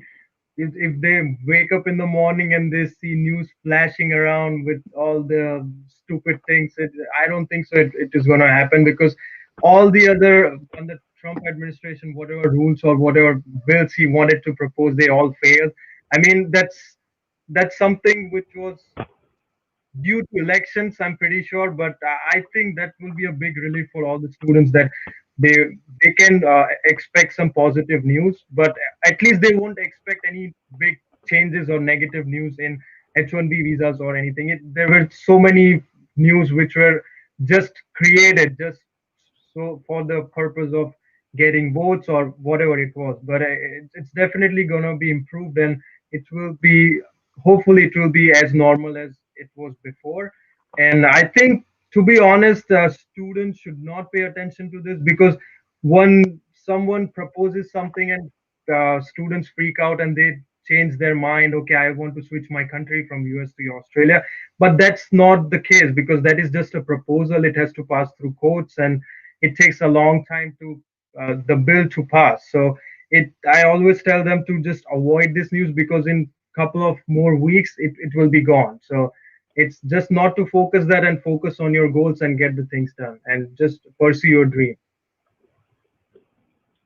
Yep, absolutely, Gaurav. You rightly said, just pursue your dream. Will be obstacles coming ahead, be it like any government, but don't stop your dream. There will be hardships, there will be challenges, but you have to, overcome those.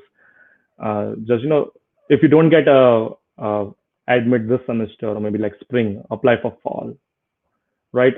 Don't or maybe like if you have like visa rejections, don't think like I want to change my university.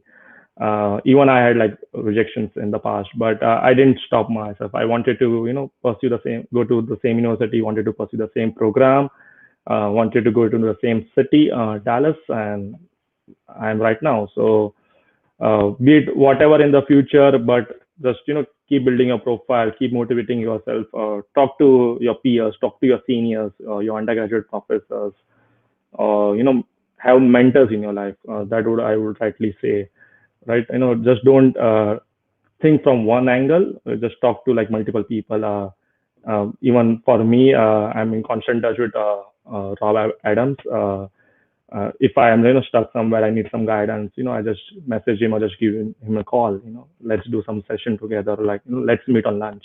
In that way, you can build your network. You will get to learn new things. What is the news happening? If there is like some uh, wrong news in the news media, maybe some false information is and some false rumors of going around, then you need to have a right person in your life. So uh, be whatever the future comes, but just stick to your plan. Absolutely, absolutely. So probably we are coming at the end of the sessions. So if you have any last pointers which you want to share, and then we'll be open our session for a Q&A. So any last pointers if you guys want to add for the session for the students?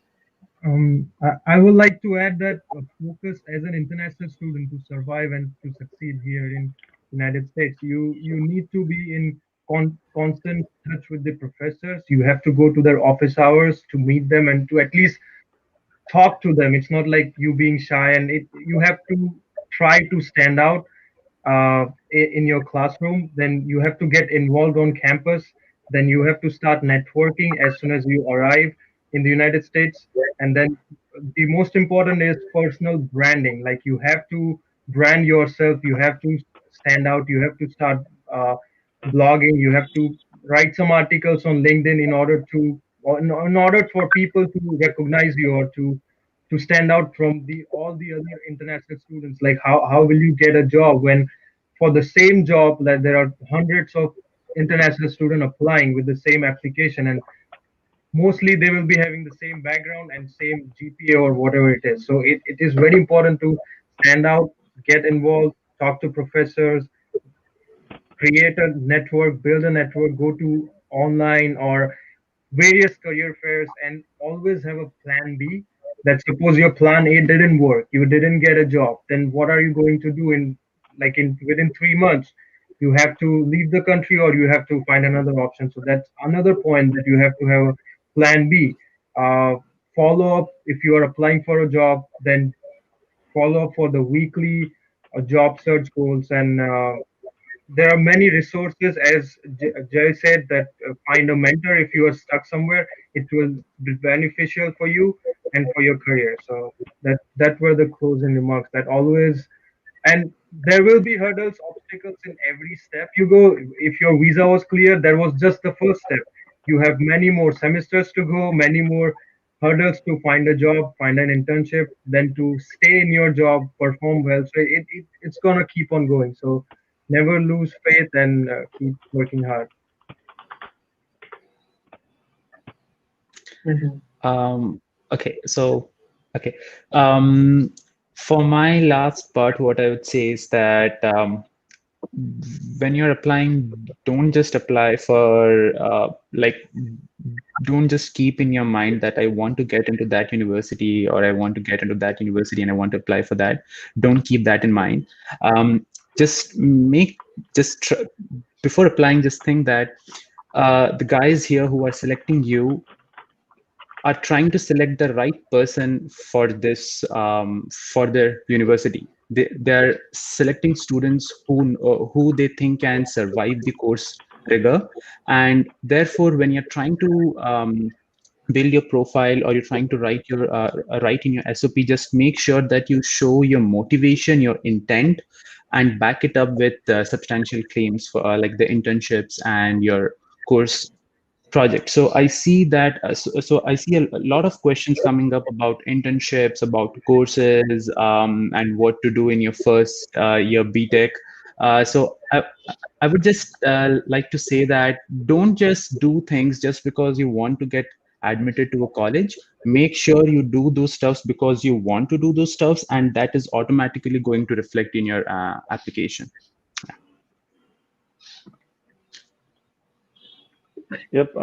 My last three sentences, I would say, I would totally agree with Saurav. and Gaurav and Aman mentioned. But just last line, don't forget your own roots. Your network is your own network, and start with why. These three things will help you in your entire life, be it undergraduate, masters, or you're working professionals.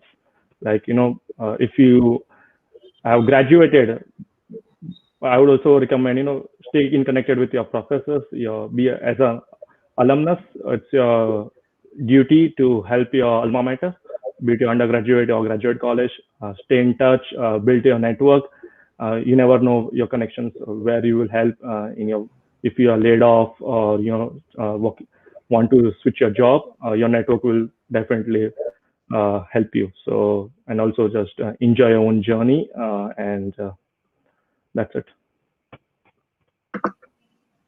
Yeah. So we are open for questions from the audience. So here is one question from Sumit Kumar. Is it good to target only those universities which good scholarship depending upon my background? So anyone can take this question. I can take this one, and if Gaurav and Aman wants to chime in, uh, it's yes and no both. Right? Don't just select a university based on scholarship, because some universities will just give like randomly like $5,000 bucks in I-20, just maybe like some no non-accredited universities, which is like blacklisted universities, will just give scholarships. I think in 2015, 2016, two of the universities were blacklisted, and there were like tons of international students, mostly from Asian countries, and they need to switch to another university. So just don't go depending on scholarships. Just look also on the website. It's how many international students are there, what is the job market, is like, do they have like any research lab, from which universities the professors are there, what is the background, talk to the seniors, and course program, is it beneficial after your 2 years of your journey, and then select your university. So, and definitely if you get scholarship, it's a plus point, but if you don't get, you know just talk to the advisor, your admission counselor of that particular university, and tell them, this is my profile. Write an email describing your key points, and like I said, I didn't get on a scholarship at SMU, but I got a TA. I got a grader assistant in my 2 semesters, and my last semester I got a scholarship as well after I landed in the United States. So it's just basically working with your university. Okay. So there's another question. When considering colleges, is it important to tailor ACs based on college culture or our overall application? Uh, I can take that. So, yeah. So it's good to have one master essay which is based on your overall application, and then when you're applying to particular colleges, tailor your essay based on their culture. And when you're saying culture, that has to be with the program that you're applying to, specifics about the research interest of the professor, the research groups, the research centers, and all of those stuffs, and how do you think you can contribute to their program, to their research centers, to their college culture? But have a master SOP which talks about your work, which talks about your motivation, because irrespective of the different colleges that you're going to apply, I don't think that is going to change. So have one master SOP and then tweak that based on the colleges that you're applying to. Superb. So probably we are at the end of our session.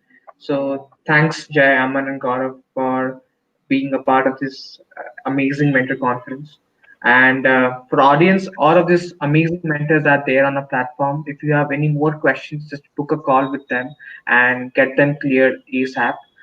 They are really, really completely approachable, right? And you guys can drop your LinkedIn IDs in this chat session, so people can even connect on LinkedIn and probably talk about the sessions, about what did they learn, and how did they feel about the mentor conference. Sure. Yep, Nikhil, you can. Sure. Yep. So I'm back again at the end of the session, and I was watching through the session. A lot of very personalized and insightful comments that have been made by you guys. Thank you for coming on again a short notice session, and this was really interesting. And I wish you a great luck in your career and amazing audience that we have like here. And let's see how we can spread the ideology of mentorship with a more larger audience as we go along. So for all of you, the session is right now closing. So we have another amazing speaker joining in after this session. Jay represents the ETS GRE team, so you definitely get to learn.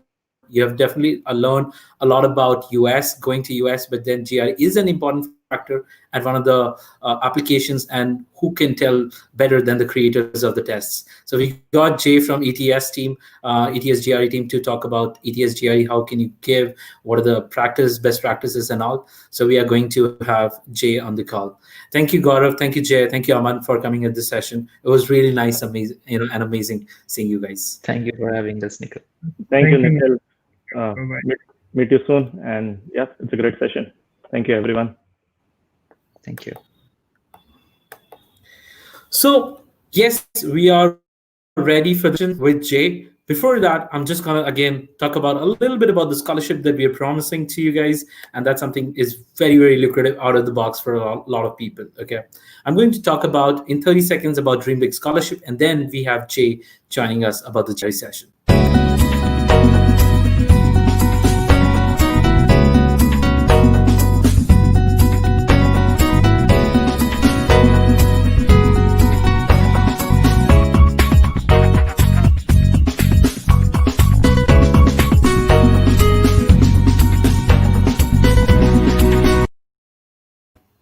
Yes, and a lot of students have asked about Germany, Canada, and other countries. Let me tell you, we have some amazing speaker lineup, followed by Jay.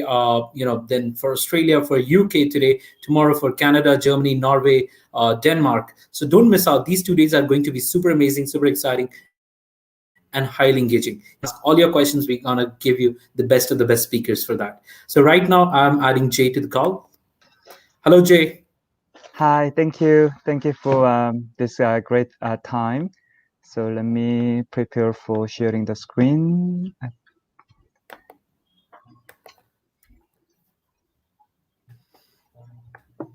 So before even Jay begins, let me introduce Jay to all of you. So Jay is an associate director of academic relations at EDS Global Korea, and he's joining all the way from South Korea. Am I correct? Yes. Okay, perfect. So yes, guys, any questions about the GRE you might have been thinking and wondering?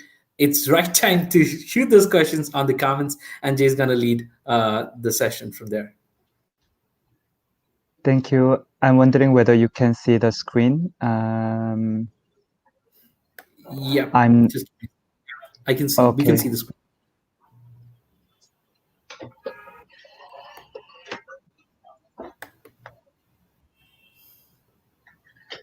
Can you see the screen?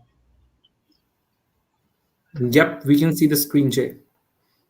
You gotta get to no, you can't see the screen where which you're streaming. We can see okay.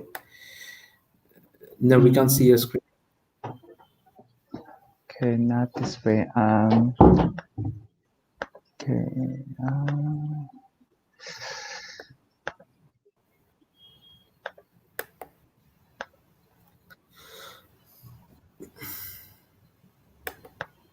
So I try to share the entire screen. Yep, we can see that now. The GRE general test, right? Yep. It's good.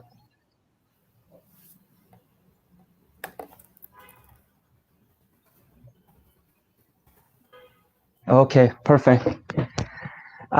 Okay, I attended the session for an hour now, so I can feel the enthusiasm of the speakers, also the audience, and I really hope that I can support your journey.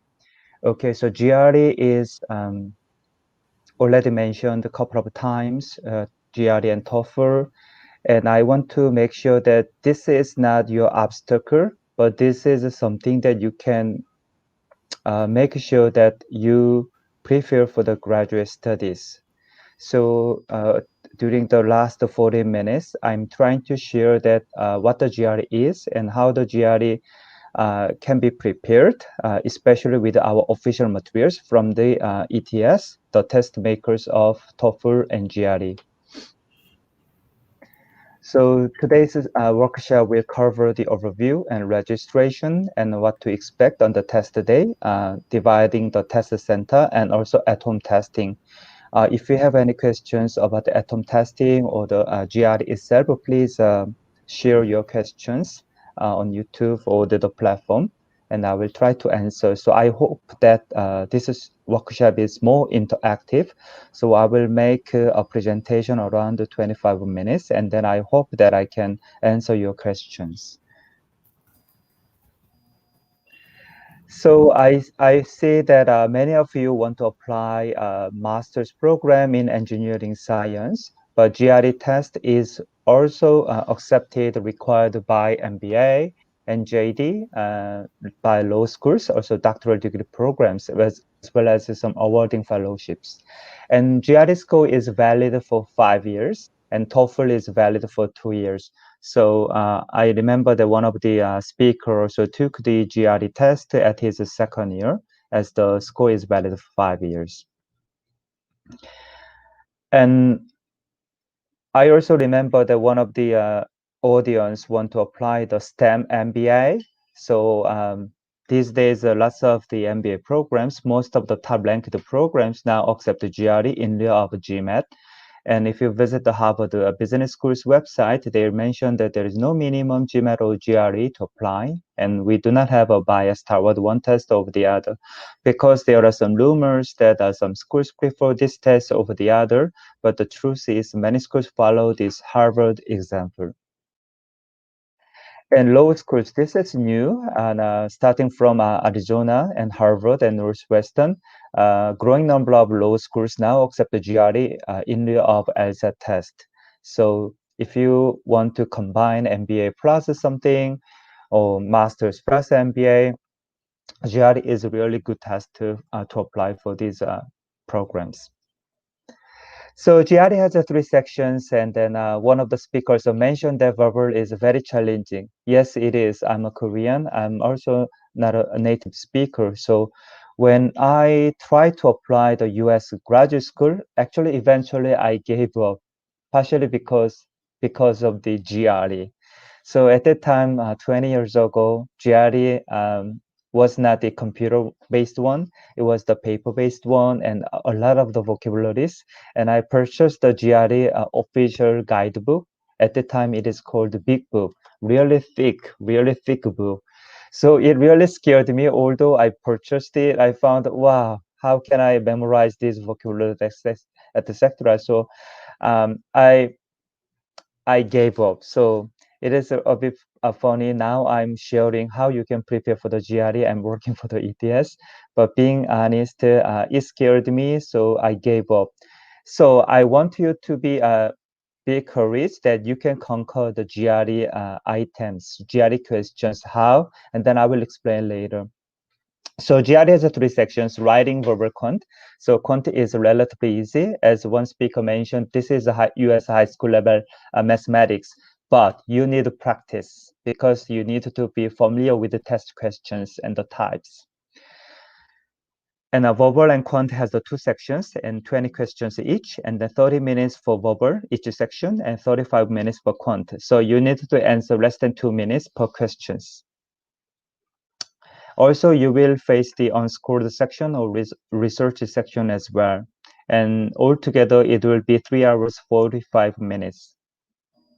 So writing, you need to answer 2 questions. One is an issue and the other is argument.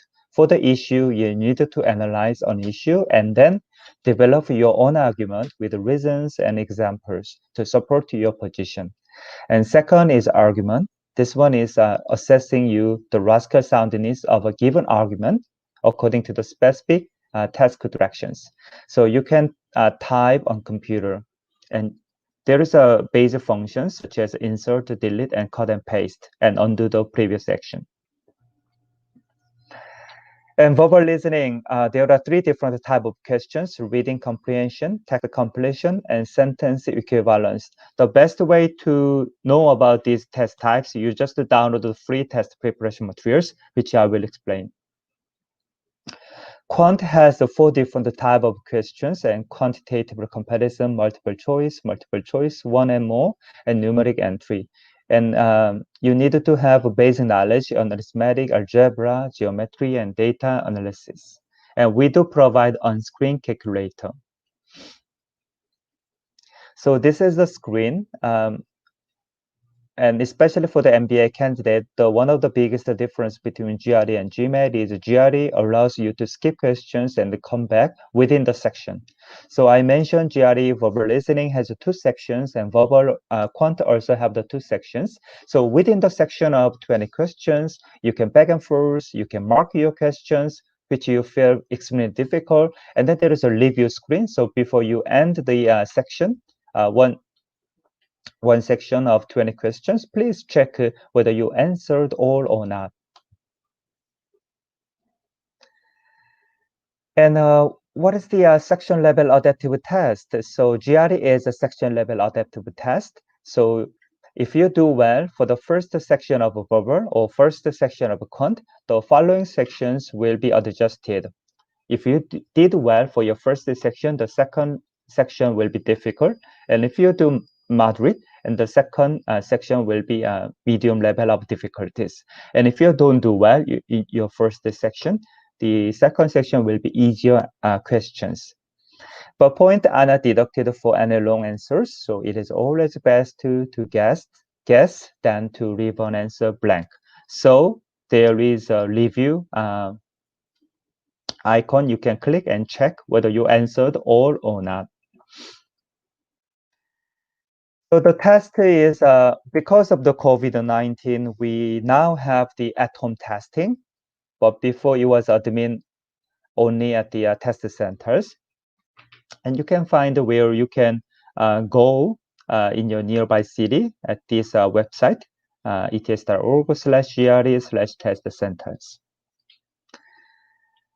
But growing number of people now taking the GRE at home because of the health and safety issue. So the test is exactly same in content, format, and on-screen experience, and same test fee, same score scale, and also accessible.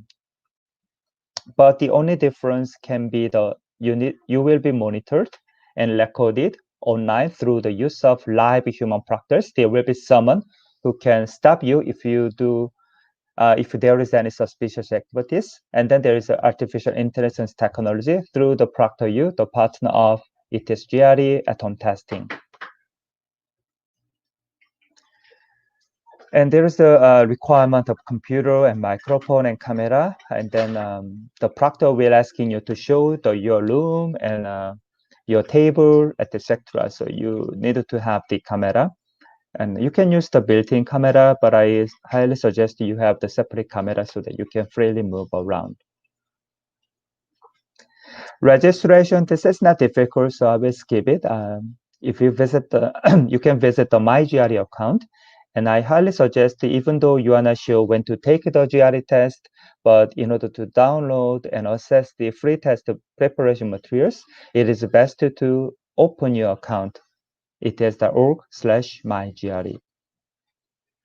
And also please use the exact name on your passport and ID document and spelling well, and check it, as it is extremely difficult to change the name later. So this is the My GRE account. As I said, you can register the test. You can find where you can take the test and your nearby city, the test centers and days.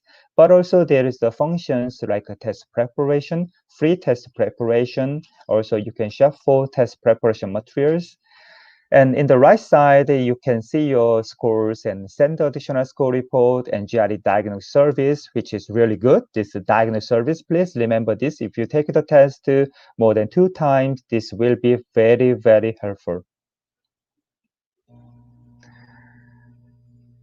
So the registration part, now we combine the at-home testing registration at the ETS account. So you don't need to go to the ProctorU website, although you need to go to the ProctorU account to take the at-home testing.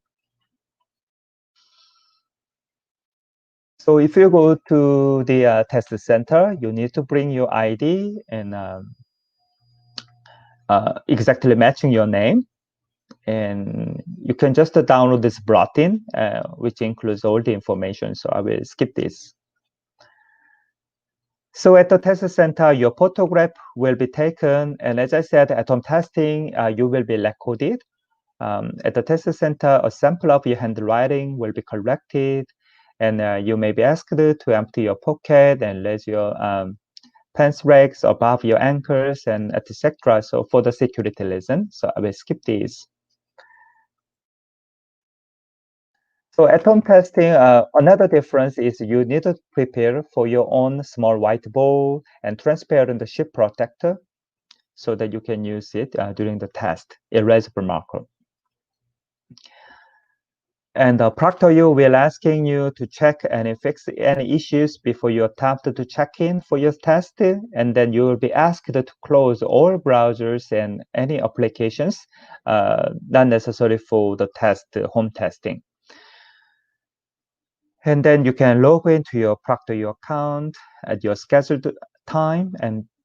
But if you wait more than 15 minutes, the test will be canceled. So make sure that you will be on the test.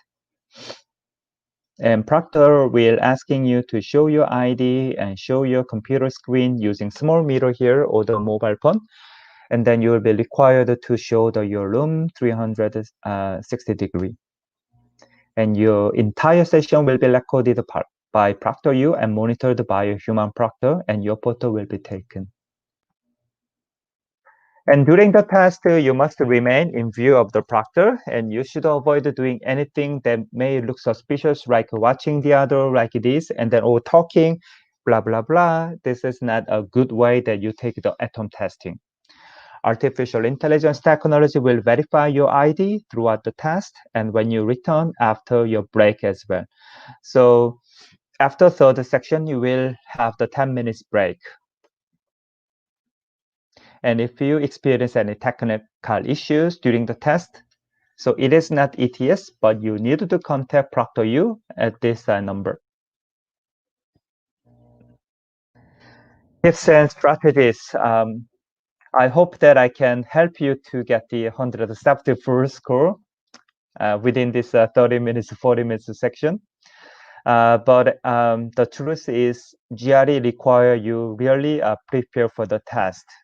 For non-native speaker, you need to prepare for verbal listening particularly. But I hope these some information like this, some strategies can be also helpful for you to know.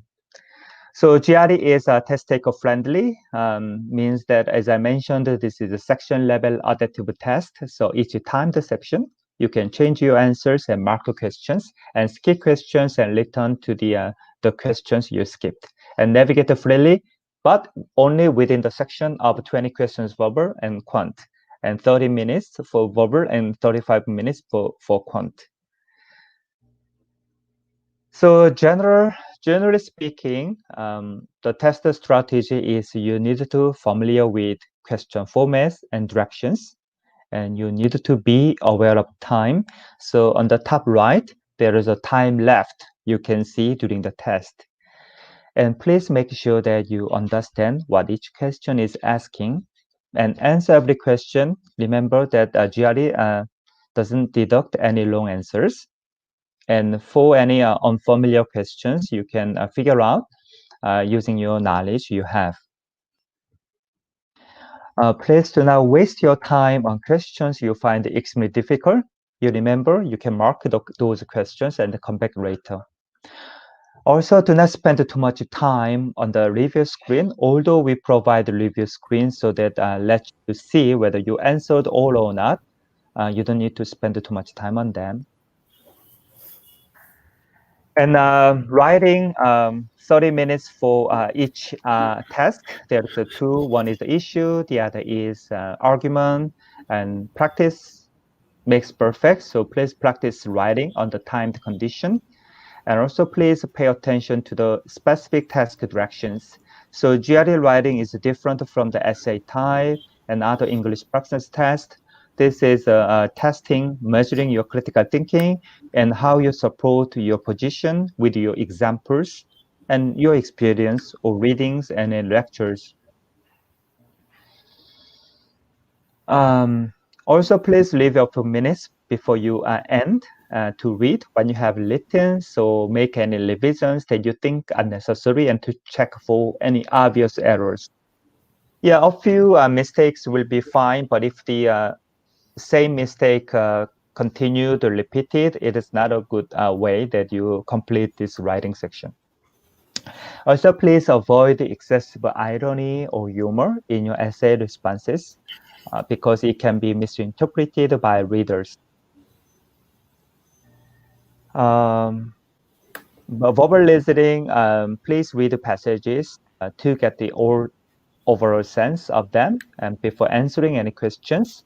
And answer strictly on the basis of what a passage says and do not rely on outside knowledge. And after choosing answer choices for a question that contains blanks, read the whole passage. So I will show some examples later. And usually most of you want to complete the preparation within 2 months to 3 months. But if you have more time, I highly suggest you prepare, you use some good reading materials, such as the New York Times and Economist, Scientific American, and London Review books. Some like the New York Times or Economist may be familiar with you. And I hope that you can also find the Scientific American and London Review books and such on articles and newspapers and periodicals in the Google. And some trade books by expert and journalists for general audience are also a very good way to improve your readings. And Quant 1 says the other speakers mentioned, and an Indian student did quite well for the quant section. So I will just skip this.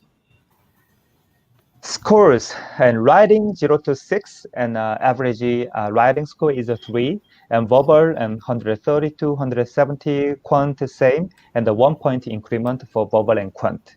So 150 usually the average score and quant as well. So some students think that you need to have the very, very good score. But if you check, for example, Harvard MBA website, they list their range of GRE score. The range is 140 to 170. So there are students who are less than the global average.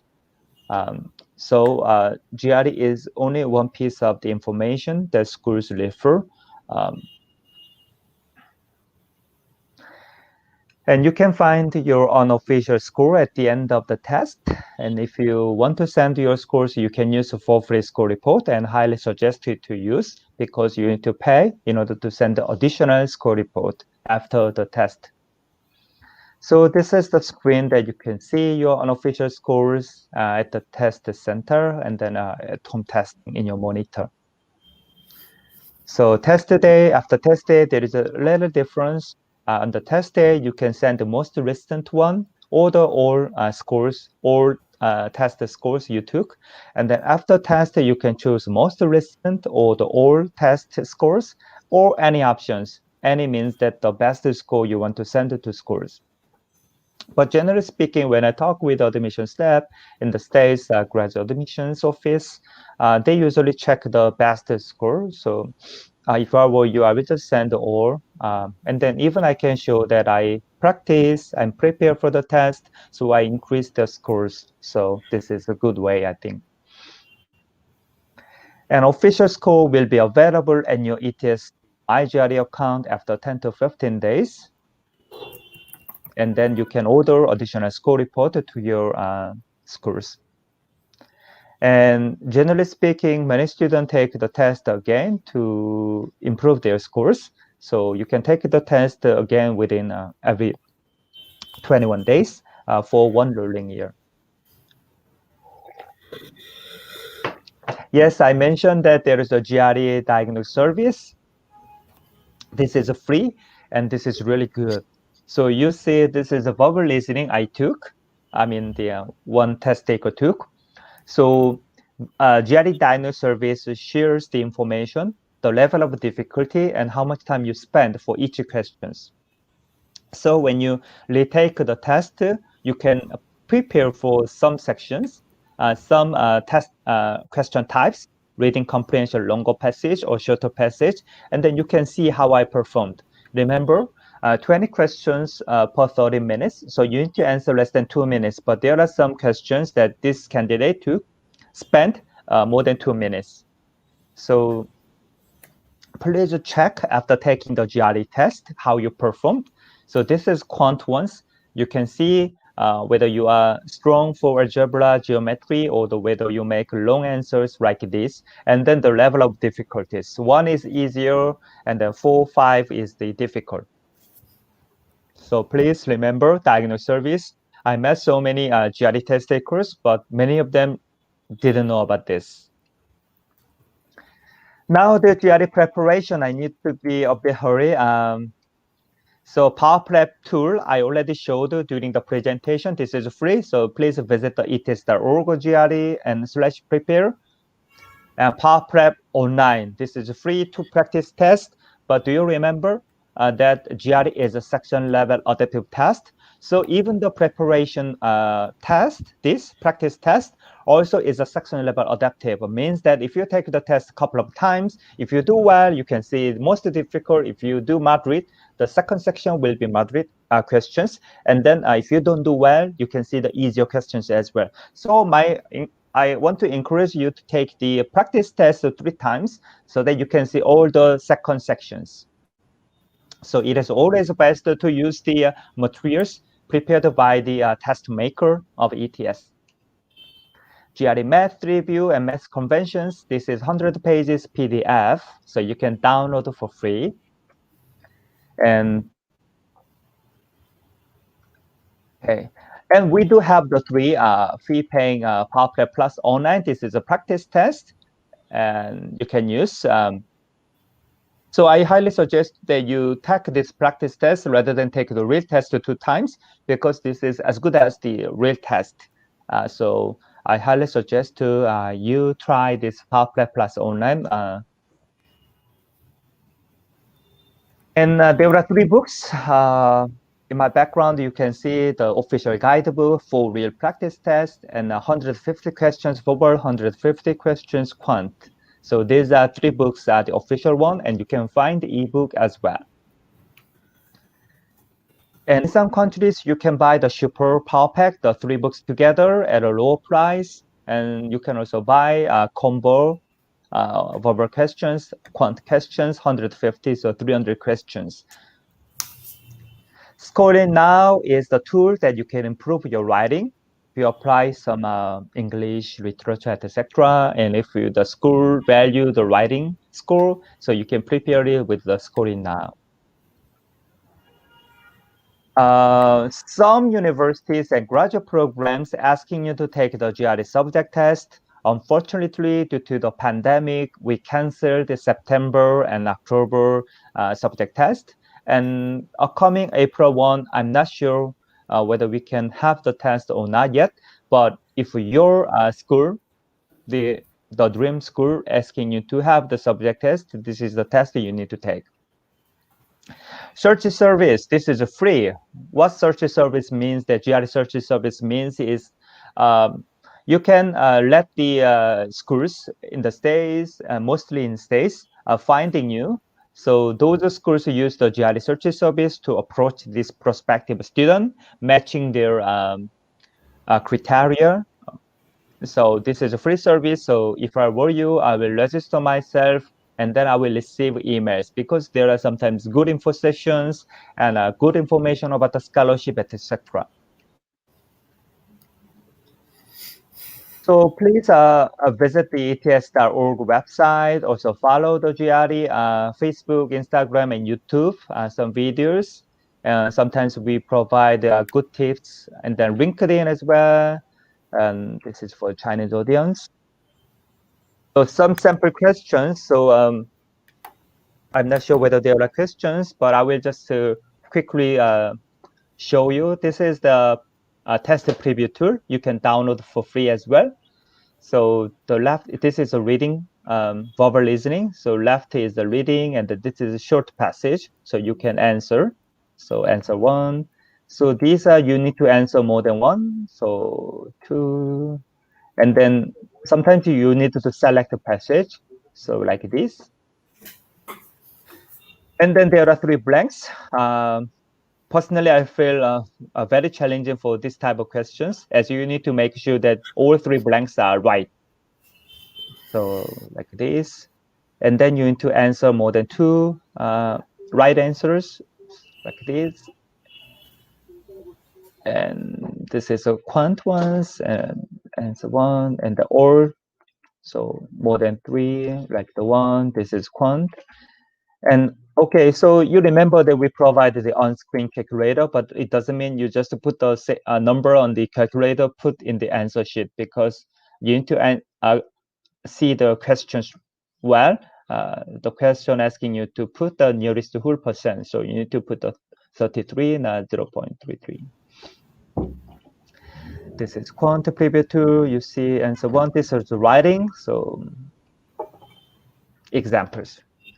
It's good. Thank you very much. So I hope that I can be more interactive with you. So I hope this very brief section helps you. So any questions you receive, Nikhil? Yeah, sure. I'm just sharing the questions.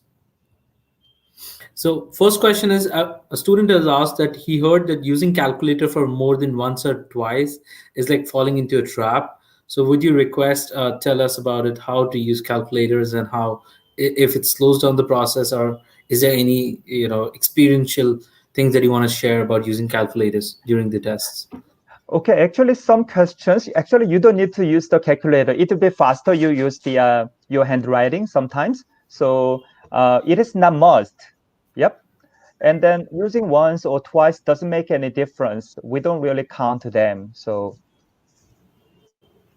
Okay. it is really depending on you. And as the one speaker mentioned, even the quant section is US high school level, practice is necessary because you need to familiar with the test question types. Interesting. So next question. For a computer science student wishing to take a master's in the domain of AI, should he or she given the subject test? Oh, this general test will be must, generally required by those Carnegie Mellon, etc. But subject test is now very optional. Also, we cancel the September and October subject test, so schools are aware of this. So none of those schools will require to submit the subject test, even though they required it before. But if we have the April 1, and I highly suggest if a school recommend or the require, it would be best for the, international student to take the test. Even some schools mention GRE as optional this year, but the reality is, there should be reasons why you didn't take the GRE, even though your country, now we have the test centers, also at-home testing is available. So you need to have the strong reason why you didn't take the test. And also you have those ability that GRE measures, like critical thinking, verbal reasoning, and quantitative reasoning. Absolutely. I hope this answers. Yep. When is best time to GRE? So, the GRE score is valid for 5 years. So when you have enough time, early stage, if I were you, I will spend some time. Also, the reason enough time is best, earlier is best, is, I shared 4 reading materials, New York Times, Economist, Scientific American, London Review of Books. Actually, how important it is to improve our real ability in reasoning and reading difficult, complex passages. So this is not just having a good score to show, but also in reality, really improve our ability. So Okay. really up to you, but earlier is the better. Okay. So what kind of value does taking on scoring well on the subject test add? Subject test. I'm surprised that I get the questions about the subject test. But subject test, the background of the subject test is to make sure that you have the same level of US 4 years education in biology or English, etc. So that department, those masters and PhD, they just want to make sure that you complete general basic knowledge so that you are ready for the biology, um, what is those English, psychology, etc. So and so there are not many actually preparation materials. We do provide the PDF so that you can see the sample questions, but basically this subject test measure the 4 years general curriculum of that particular subject. Okay. So the next or the last kind of question is, how much weightage has GRE compared to the high school or the degree GPA? So the one speaker mentioned very good. That's the holistic admission. That's the U.S. admissions. Is not only taking your GPA or the where your undergraduate institution is, and what is your TOEFL score, etc. TOEFL is an English proficiency test because they teach in English. So that's the very basic. And GRE is on top of those English proficiency. Graduate studies require more reasoning, critical thinking, more heavy readings, etc. So, uh, Sure, I got that. So it's an entry point towards your application. So definitely GRE makes sense. So this is one question has come up, and I had spoken to this candidate also. So her test, state is not appearing on the ADS profile. So is there any possibility that we guys can, connect to the right person? so your state, currently you are staying not on the ats.org website. So, would you mind? You can just send an email to the organizer, and then maybe can you kindly forward the email to me or? Sure, I'll ensure that. I'll definitely ensure that today. So, and one more like a student question. Okay, are there any coupons for GRE? Where can we find them? So okay, yes. Just 1 second. So I will. Okay, so okay, so just 1 second. Just 1 second. So, guys, there might be coupons for GRE. I'm suspecting that. Okay, so there is the GRE at home testing, and then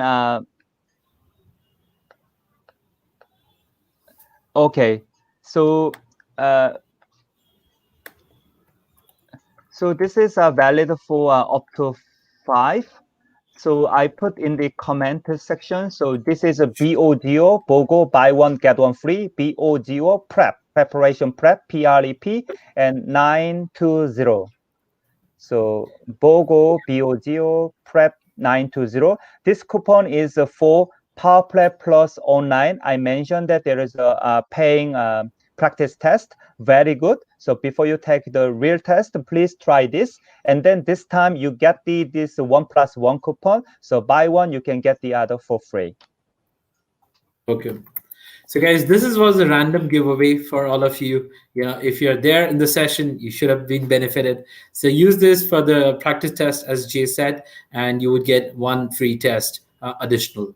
Thank you, Jay. I think this was a wonderful session, and a lot of students. We see more than 350 students currently live on the session.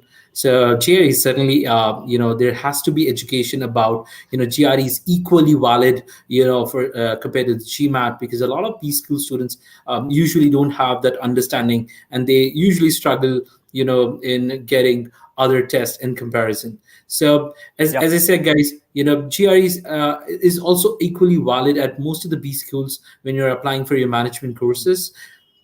So that's something you should look at. And definitely, if you have any confusion, you can always reach out to us or probably Jay or the ETS team to get more clarifications on that. Those guys will be super helpful, and they are really responsive.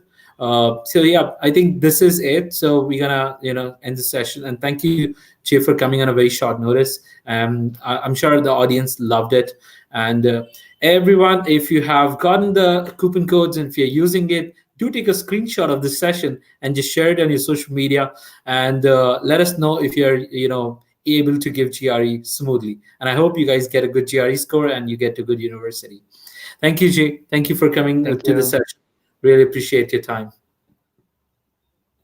So, guys, you got the free GRE coupon. I was not expecting that. Okay, that's so nice of Jay to give you a free GRE test prep coupon. I don't know how much it cost, honestly, but yes, I believe you guys could make most out of it, and it's for the online testing. So anyone who is not having the test center access and want to go for the GRE online testing, to use this coupon. I think this coupon might be valid for a week or so, as what Jay said. If not, that's your luck. Okay, but do use this coupon. Okay. So yes, now we have some amazing set of speakers. Okay, one speaker is running a little late. He's going to join in the next 5-7 minutes. We have speakers from the phoenix of the world. Anyone know which country or which continent is known as the phoenix of the world? Any guesses? Just put down in the comments. We have two amazing speakers. One is a doctorate student. Sorry, he's a honorary doctorate from one of the top Australian university. Is going to talk about thoroughly and take you to a journey about that country, how you can study, where you can study, what kind of options you have in COVID, post COVID, what are the things that you can look at. So there's going to be a lot of discussions around that. So, but before we move on to the session, as I said, there are more than 450 people, okay, on this live session, and I'm really, really excited. Let me share what foreign admits can help you in getting to your journey, and at the same time, the Dream Big Scholarship is live for you guys.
Yes, welcome everyone. So now I'm going to introduce you to the first speaker of the session, Dr. Vishal Rana.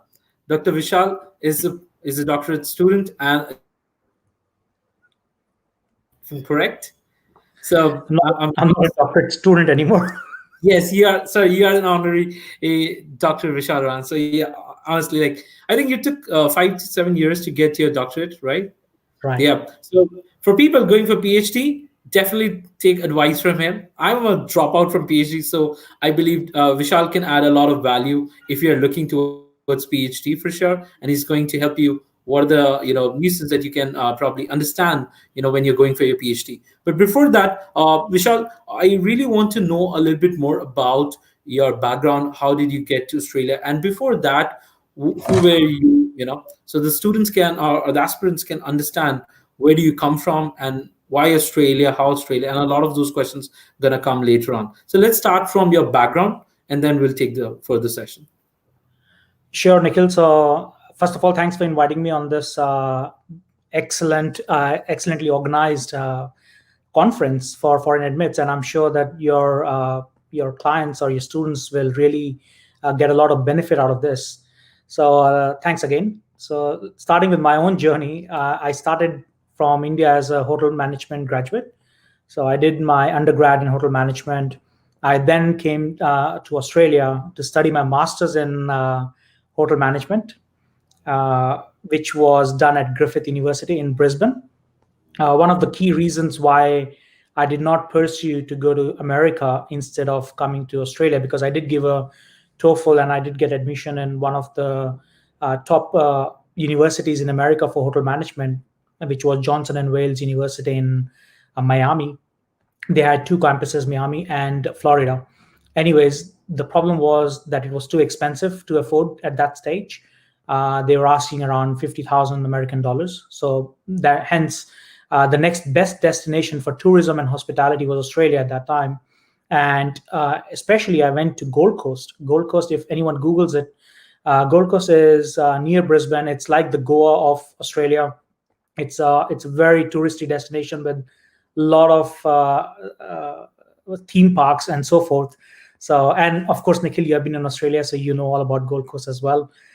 So I went to Gold Coast to pursue my master's. That master's was a year and a half, way cheaper. And I went to Griffith University because Griffith was in the top 3 best universities for hotel and tourism management at that time. So that's why I went to Griffith. From there, I worked for 7 to 8 years in different brands like Accor, Starwood, and particularly in Sheraton, Sofitel, Mantra, and so forth. And then I decided to change my career and do a PhD in organizational behavior. In organizational behavior, and so that's how I did it.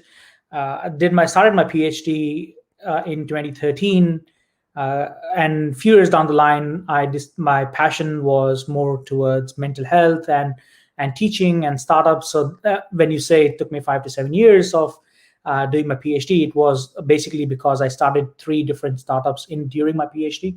2 are still going on the side. It's a bit of a struggle, but resilience is always there, and so we haven't given up on it. But currently, I'm an academic. I'm teaching at Australian Institute of Business. We primarily teach to MBA students only, all around the world, but we are 100% online, so there is no face-to-face component to our teaching, which is a challenge that a lot of universities are facing right now because of COVID. And we were already experts in online teaching before COVID started. So that is my journey in a snapshot on how did I become a doctor. Interesting. 3 startups and a PhD. My God, how do you manage it? That's kind of an inspiration for a lot of people. So, Vishal, let's understand. Since you mentioned US was also an option, but then you choose Australia. What were the reasons for choosing Australia as in the first place? So, as I said, Nikhil, Gold Coast and the cost of education in Australia was much cheaper than what I was going to pay in America. And I wanted, because I had an undergrad in hospitality in India itself, and my part of the degree was also from UK in Scotland, from Edinburgh, Queen Margaret University College in Edinburgh. As I said, America was costing me 50,000 American dollars at that time. And I'm talking about 2002. And Australia, in comparison, was around $15,000. And the Australian currency equivalent to Indian was 1 to 32. So $1 was 32 rupees, whereas American currency at that time was around 48 to 50 rupees. So quite a big difference. And so considering that was the key reason why I chose Australia in the second place, because the first place was always wanting to go to the US. And Griffith University specifically, because as I said before, it was in the top 3 universities in the world if you had to do a graduate degree in hospitality, tourism, and sport management. And even today, I think we are number 2 in the world when it comes to degree in hospitality, tourism, and sports after Cornell in US. So that was a key decision. Again, Australia, as I said, cheap. Gold Coast specifically was a tourist destination, so I didn't go to Melbourne or Sydney. Again, I had a friend in Melbourne who did advise me that Melbourne was quite populated at that time already. So if I had to go to Melbourne, I would have to live around 1 hour away from Melbourne, because again, as a student, the only fees that I got to bring to Australia was my first term fees that my parents paid, and around a couple of grand that I brought to Australia. So I came with the lowest possible money that I could have as a student, And so I had to make sure that I then sustain my living from there on and not be asking family for more money. Interesting. I think that's very inspirational, honestly. And figuring all the finances out before even you go there, it's going to be definitely challenging. Okay, so let's understand, because you did your PhD into not a very traditional field that most of the people in India usually aspire for. A computer science, data science, MBA, like management fields and all. You did something in the little diverse. So how did you figured out that this is something that you should be going at? What was the trigger to help you not to go in the traditional way, but to go a little bit off and follow your passion here there? So that's a very good question, Nikhil. And my PhD was after 7 to 8 years of work experience in the industry, especially in hospitality. But because in hospitality, you're always closely working with human beings, and which is the most challenging part of hospitality, is meeting various personalities, dealing with various emotions, and so forth. So I was kind of very passionate about human resource management already. Now, when I delved into my PhD degree, I had got some really top of the line supervisors in PhD, because as a PhD student, you have to have, some people call them guides. We call them supervisors in Australia. So you always have a PhD supervisor that helps you through the PhD journey in guiding, advising, and a lot of many things. So during that time, I found out two supervisors who were experts in human resource management and organizational behavior. And so they guided me to connect the dots from hospitality, dealing with human beings, personalities, emotions. So it was naturally for me to go into organizational behavior at that time, because I was looking at leadership and emotional intelligence during the start of my PhD. So, apart from hospitality and management, because you spend a considerable amount of time in Australia, practically I hardly know anyone who's spent a lot of time in Australia that much. So, what are the fields that you see for aspiring international students in Australia that they could look at, and those are the fields which are booming in Australia? So this was 2002. Australia was relatively still very young in terms of migration. People were just starting to migrate in thousands during 2002, 2003, where the Australian government actually opened the borders and made it easier for international students to come to Australia, study, and then a pathway to get a permanent residence. So during those times, when I just came to Australia, some of the things that I was more focused towards, okay, what will I be doing next after my master's in hospitality management? Because there was no pathway to permanent residence. Because again, whoever is listening here and who thinks that they want to come to Australia, and I think when Pawan joins us, I think New Zealand is quite similar as well, is about skilled occupation list. So Australian government actually has a skilled occupation list through which you have different point systems that you can migrate to Australia. And majority of the people that do come to Australia want to come and stay here. They don't want to go back to India. When I came to Australia, believe it or not, I wanted to go back to India because I saw that India had a huge potential in hospitality and tourism. But in saying so, it took me not more than 6 months to get convinced by my peers here that there is no point of going back to India, because at 2002, 2003, there were different dynamics in India at that time. So I was really easily convinced that I should be looking forward to staying in Australia. So I had to ensure that I studied after my hospitality degree in a relevant field that could actually meet the points that was required to apply for a permanent resident. And so I did actually a commercial cooking course for a year and a half, and I became a chef for some time, so that I had enough points to be able to actually migrate to Australia.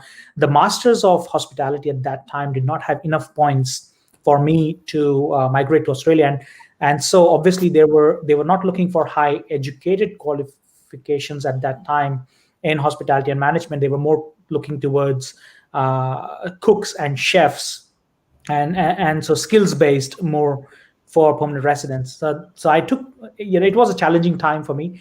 I did take masters and then commercial cookery to become a permanent resident. So the international students who want to come to Australia, one thing should be very clear from the start, that do you want to stay in Australia or do you want to go back? I've been here 15 years now, and it's only gotten much harder to become a permanent resident now.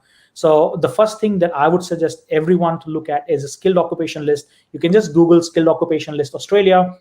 And especially for the Indian students, majority of the Indian students are usually forced into a profession or forced into a degree, be it engineering or medical science, which they don't really want to do. Because I was being forced into becoming a chartered accountant by my father, because he was a chartered accountant, but I just used to hate mathematics at that time, so definitely wasn't going into it. Luckily, I was able to convince them that service is something that I really am passionate about, and they were happy to listen to me and allow me to come to Australia. Majority of the Indian students, they're not as lucky as I am. So, and especially with the future being, uh, you know, uh, being digitally inspired and transformed, I would say that the students who are looking forward to any profession, they should actually focus on what they're really passionate about, because just for the sake of taking engineering or medical science, your job might be disrupted in the future through technology just because of the sake of taking it. If you're really good at it, if you really want to specialize in that, that is when you should be looking at a career now, because 10 years down the line, even the airline pilot jobs are going to be redundant. So be smart, see the vision 10 years from now, and then get into a profession. So again, if you want to bring Pawan in, because I think Pawan could talk about the skilled occupation list in New Zealand as well, if they have one in New Zealand. Absolutely. So this is the right time to introduce to the third speaker that we have on the panel, and he's from New Zealand, one of my alumnus, definitely Pawan. Excuse me if I'm pronouncing your name incorrectly. So, but yeah, so Pawan is there on the call. Pawan is pursuing his PhD, I think, from University of Auckland in New Zealand. So Pawan, any insights? Where do you come from? What you did? And then let's get to understand the skilled occupation list. Yeah, sure. Again, sorry everyone for joining a little late. I was stuck in the traffic and I was trying to be on time, but again, never mind. At least I'm here now. Yeah, so as Nikhil said, like I'm from ITBHU. Previously ITBHU when I was there. Now it's an IIT. But it's good to be an IIT now. Uh, so I'm doing my PhD in structural engineering here at the University of Auckland. And yeah, they do have like a occupational list here, like long term, but there are different categories here, like long term shortage skills and immediate short term, and there are multiple categories. Again, I didn't apply for a PR yet, so I know like the general overview because I'm still on a student visa. Once I come out of it, then I can apply easily, or like if you have a partner. But it's a little similar to Australia though. Like for example, very different from US. I did my masters and I worked in US, so this system is like very different, like markedly different. Things change here in these countries like very dynamically. Like what is now will not be here in 1 year or like 6 months, because it's small country, things change a lot dynamically. So one thing when you are planning with New Zealand is like, I mean, I didn't know this before, is like things do change very rapidly. Like unlike in US, like it's a news and like it takes like few years to be implemented. Here it's a news, it will be implemented in 6 months. So those are very like, sometimes it's like, wait, this was not the plan I had. It definitely does change, but again, it won't really change if you're coming for a master's or like PhD level.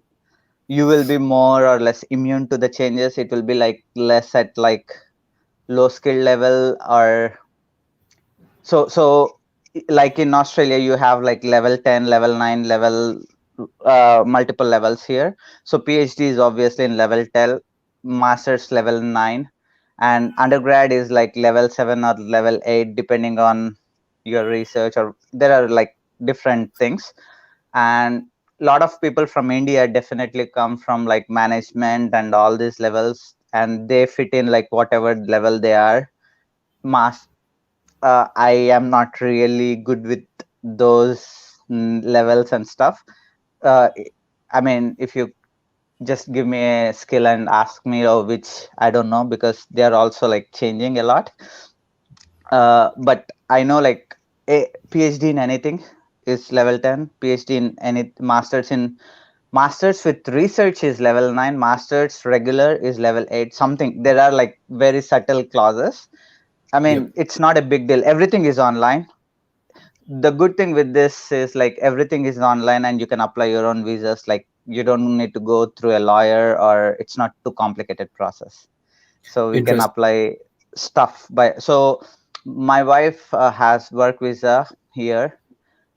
We apply our work visa by ourselves, so we don't even go to a lawyer or anyone. We just apply. It's pretty easy, and like it's a little bit laborious, but it's not that difficult. And the good thing with Australia, I'm not sure about Australia with this, but like in New Zealand you get like partnership based work visas. So especially if you are young, you don't really care, but if you are at my age, or like if you are planning to get married, because once you're doing your PhD you will be like based on the Indian ladder, you will be like ready to marry, right? So you might be thinking of those things depending on which place you are, how your family, whatever. But that's something people also think. But it's very easy to get partnership based work visas once you are like very skillful. Either of you are skilled, so that's Okay. a good thing. And Interesting. yeah, So, I don't know this about Australia though. definitely. So we have a very interesting tone here. We're gonna take a little step back and understand the Australian and the New Zealand education system compared to the Indian education system. Because now a lot of people, Yeah, even in the bachelors, they are looking at international education in their bachelors and masters. So what do you guys think Australia and New Zealand has to offer compared to the Indian education system that we have as of now? So I think Vishal can start and then Pavan can lead further. sure, sure. Sure. So, look, there is a lot for the students in Australia, especially post-pandemic. Australian universities have lost a lot of funding because of the students not coming back to Australia during the COVID-19, and therefore there has been a layoff of a lot of jobs in Australian universities as well at the same time.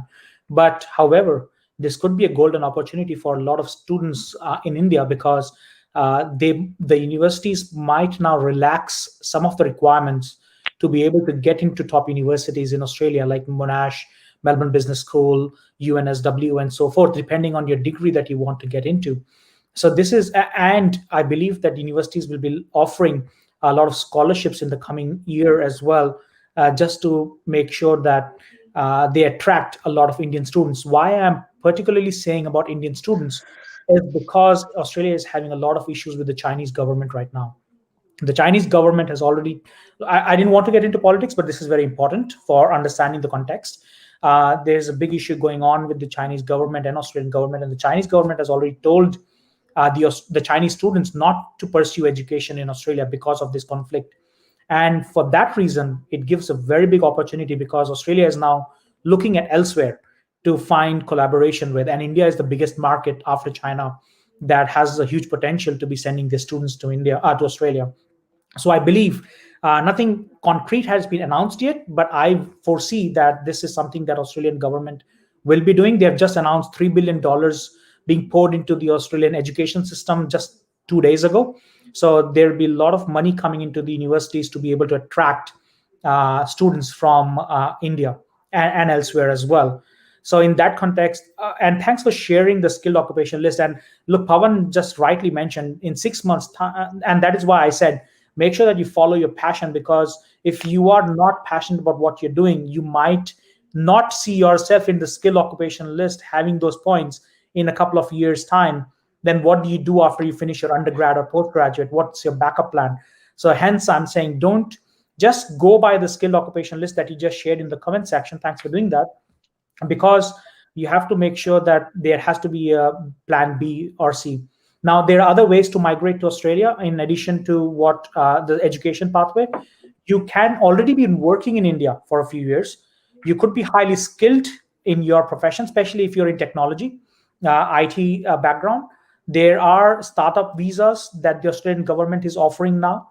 Scott Morrison, the Prime Minister, said a couple of months ago that they are very much into adapting to the technologies rather than creating the technologies from ground up in Australia, which is a good news for the students, or not even students, in the professionals that are in India who are 4 to 5 years down the line. They have the experience in technology based industries. They can actually apply for these visas and migrate to Australia without going through the education pathway. So there are many avenues in Australia now that the government is opening up for the students as well as professionals. There is regional visa then after that. So if sorry, you can cut me if anytime you want, Nikhil. But these are some of the other ways that you can come to Australia. So there are regional visas. So if you want to migrate to a particular regional area, so Gold Coast is now declared as a regional area. The Perth is declared as a regional area. So there are different parts of Australia that are called regional areas. Then you have state sponsorships. So you can actually be sponsored by a state. So now that you see there's a skilled occupation list that you have shared, every state has their own skilled occupation list as well, which is state sponsorship. They might have some of these occupations that are similar to the federal government, but then the state has its own requirements as well. So there will be other lists that is specific to the state. So the students may want to have a look at different states as well when it comes to migration to Australia.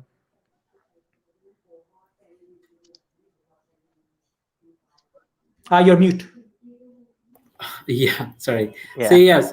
Oh, amazing. We touched 500 people live online. So yes, guys, a lot of people are going to be there. And now coming to the New Zealand education system, something when I've been to Australia for a very small period of time, I always wanted to go to New Zealand and see the Kiwis. That's how we know New Zealand in India Yeah, in the yeah. cricket. So how's your experience and what do you think is IITB, let's say, in So education uh, in New Zealand? so I talked enough about, like, pretty much all I know about visas in the first time when I talked. That's pretty much. And like, but I would definitely, I know more about the education aspects of this because like I did do a lot of research about this before coming here, not on the visas part.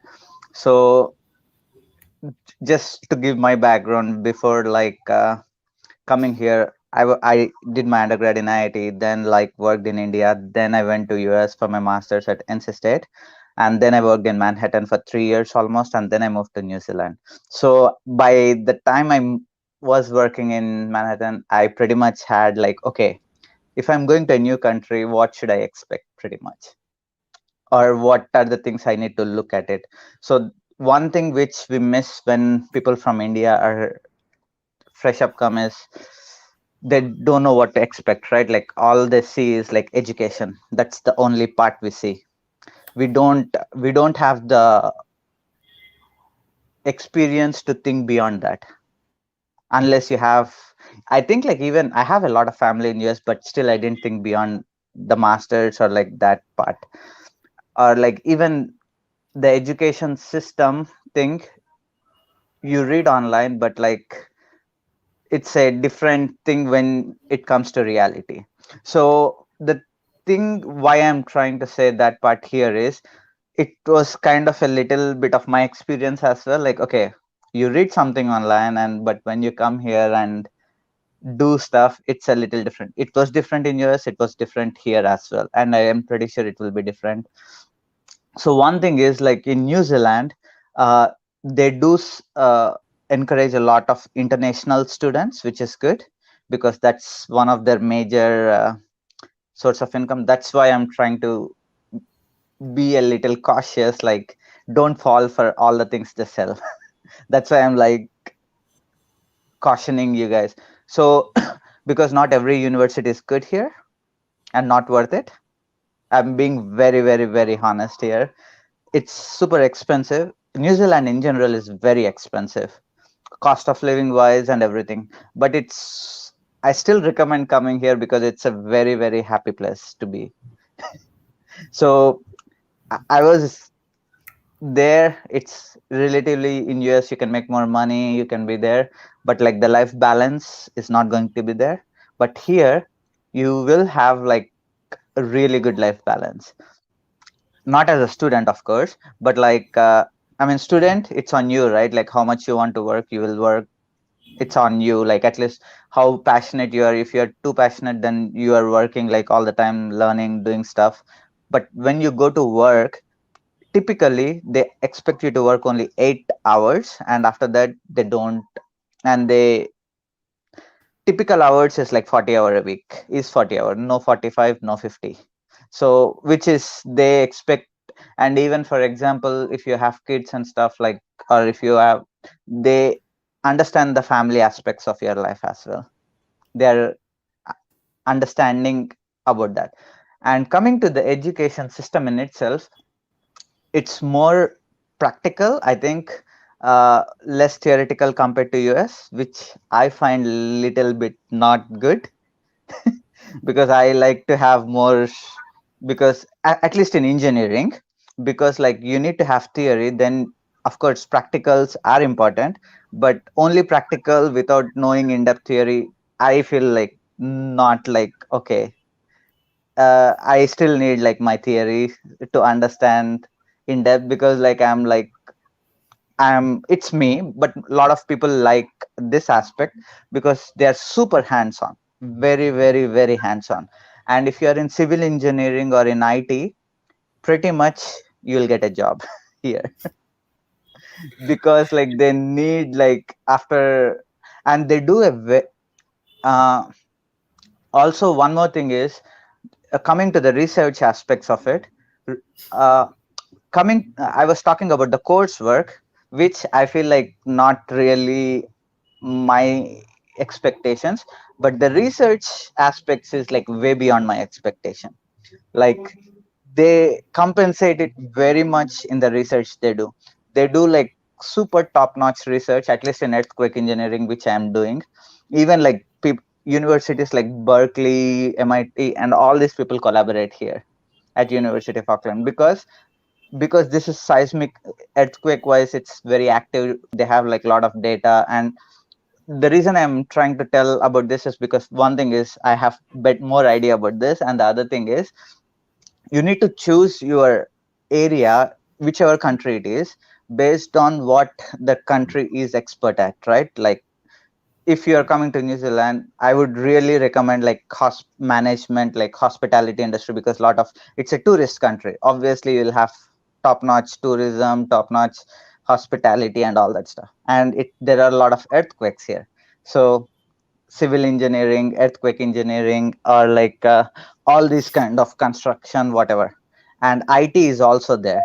But if you are in a mechanical engineer, bad news for you. I wouldn't recommend New Zealand because there is no manufacturing. There is, so these are the things which I would recommend people, like when you are going to a country. For example, if you are in mining, Australia is like the place to be, right? Because they have a lot of mines, they have geologists, geotechnical, whatever. I mean, related to that, because the industry itself is like around the main source of money. One of the main sources of money is that in New Zealand, one of the main sources of money is tourism, milk, dairy, agriculture. These are the things. So if you are in these areas, this is your place to be, and you will have like the top-notch ROI, return on your investment. But I have to warn, like if you are engineering, civil engineering even, the fees are like not cheap. It's not cheap country. It is not even cheap in like cost of living, not even cheap in accommodation, anything. It's expensive. It is going to hit you on your face, especially if you are in other, coming from other countries. It's one of the most, it's like in Sydney or Melbourne or one of those places. So it is expensive if you're single and if you have a scholarship. But again, coming to that point, uh, if you are good, you will most likely get a scholarship. If you are above average, even above average, you don't have to be excellent like in US. My experience in US, when I was doing my masters, I was funded in my masters as well in structural engineering, which is like super hard. Most of them, you won't get straight away scholarships in structures. You'll get in civil engineering if you are in geotechnical or transportation or other aspects of it. But in structures, it's hard. Typically, you'll get, if you are lucky, after one semester. And you have to be like, the amount of work I did personally was like as much as I worked on JE. So I had to work that level to get. But here, you don't have to work that hard to do that. Interesting.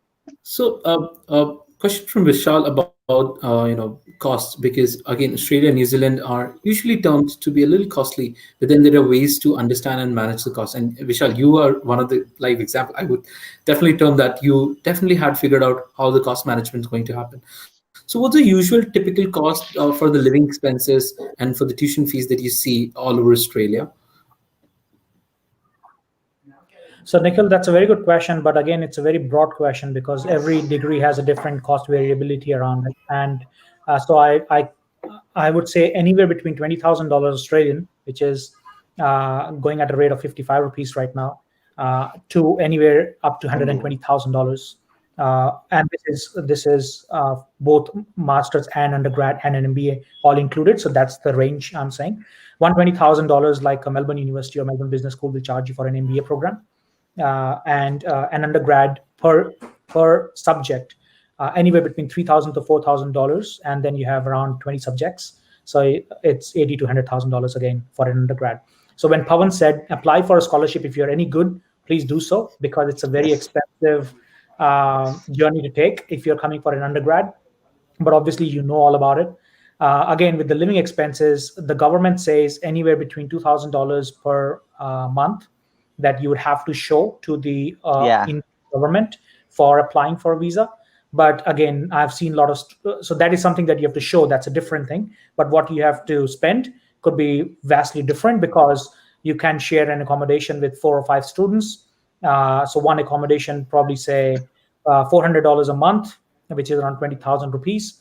But a month where you can share accommodation with 8 students, 2 per room. Just like a hostel in India. So people have done that. Depending on your financial viability, you can do expensive accommodation as well. But this is a norm that I've seen with Indian students. They take a accommodation for $400 a month, and then they bring 7 or 8 students and live like a hostel. So that is all manageable. Food cost is not expensive, but again, where you're living, if you're in Melbourne, Sydney, Brisbane, Perth, Adelaide, totally different cost structure. Melbourne and Sydney, very expensive in accommodation, very cheap in food. Brisbane, reasonably on both ends. Majority of the students now prefer to move to Brisbane. But again, as some students said, asked the question, I want to study for master in abroad. So which university in Australia and New Zealand? So again, that will also be a factor that you have to take in. Which university are you going to? If you're going to Melbourne Business School, which is one of the top universities in Australia, then of course you're going to live in Melbourne. So you have to take on account the cost associated with living in Melbourne. So for me, again, Nikhil, I was fortunate because I had an undergrad in hospitality. I came for master's in hospitality. My mindset was very clear. I was going to a destination which was the famous one for hospitality tourism. So for me, finding a part-time job as a student was not hard at all. I got straight into the job.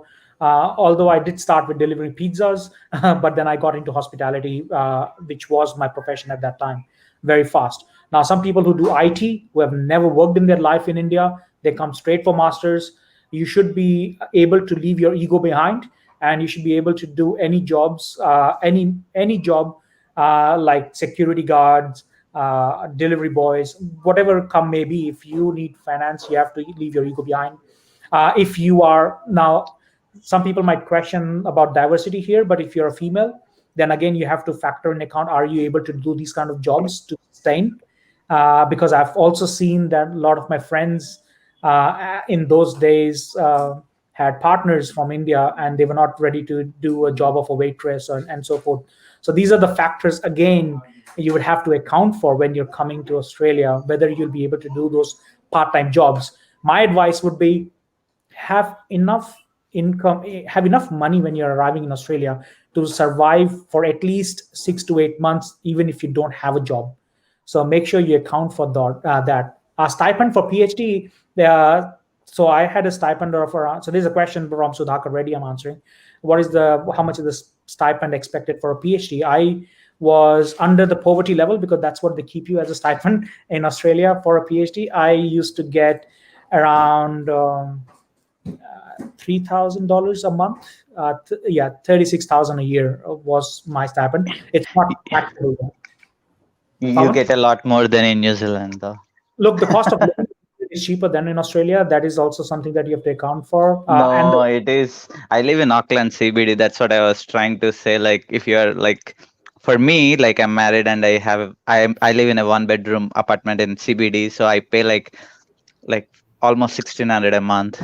So which is like crazy. But most people, even if you want like if you are single and if you want a decent place, you can get away with $800 to $1,000 per month.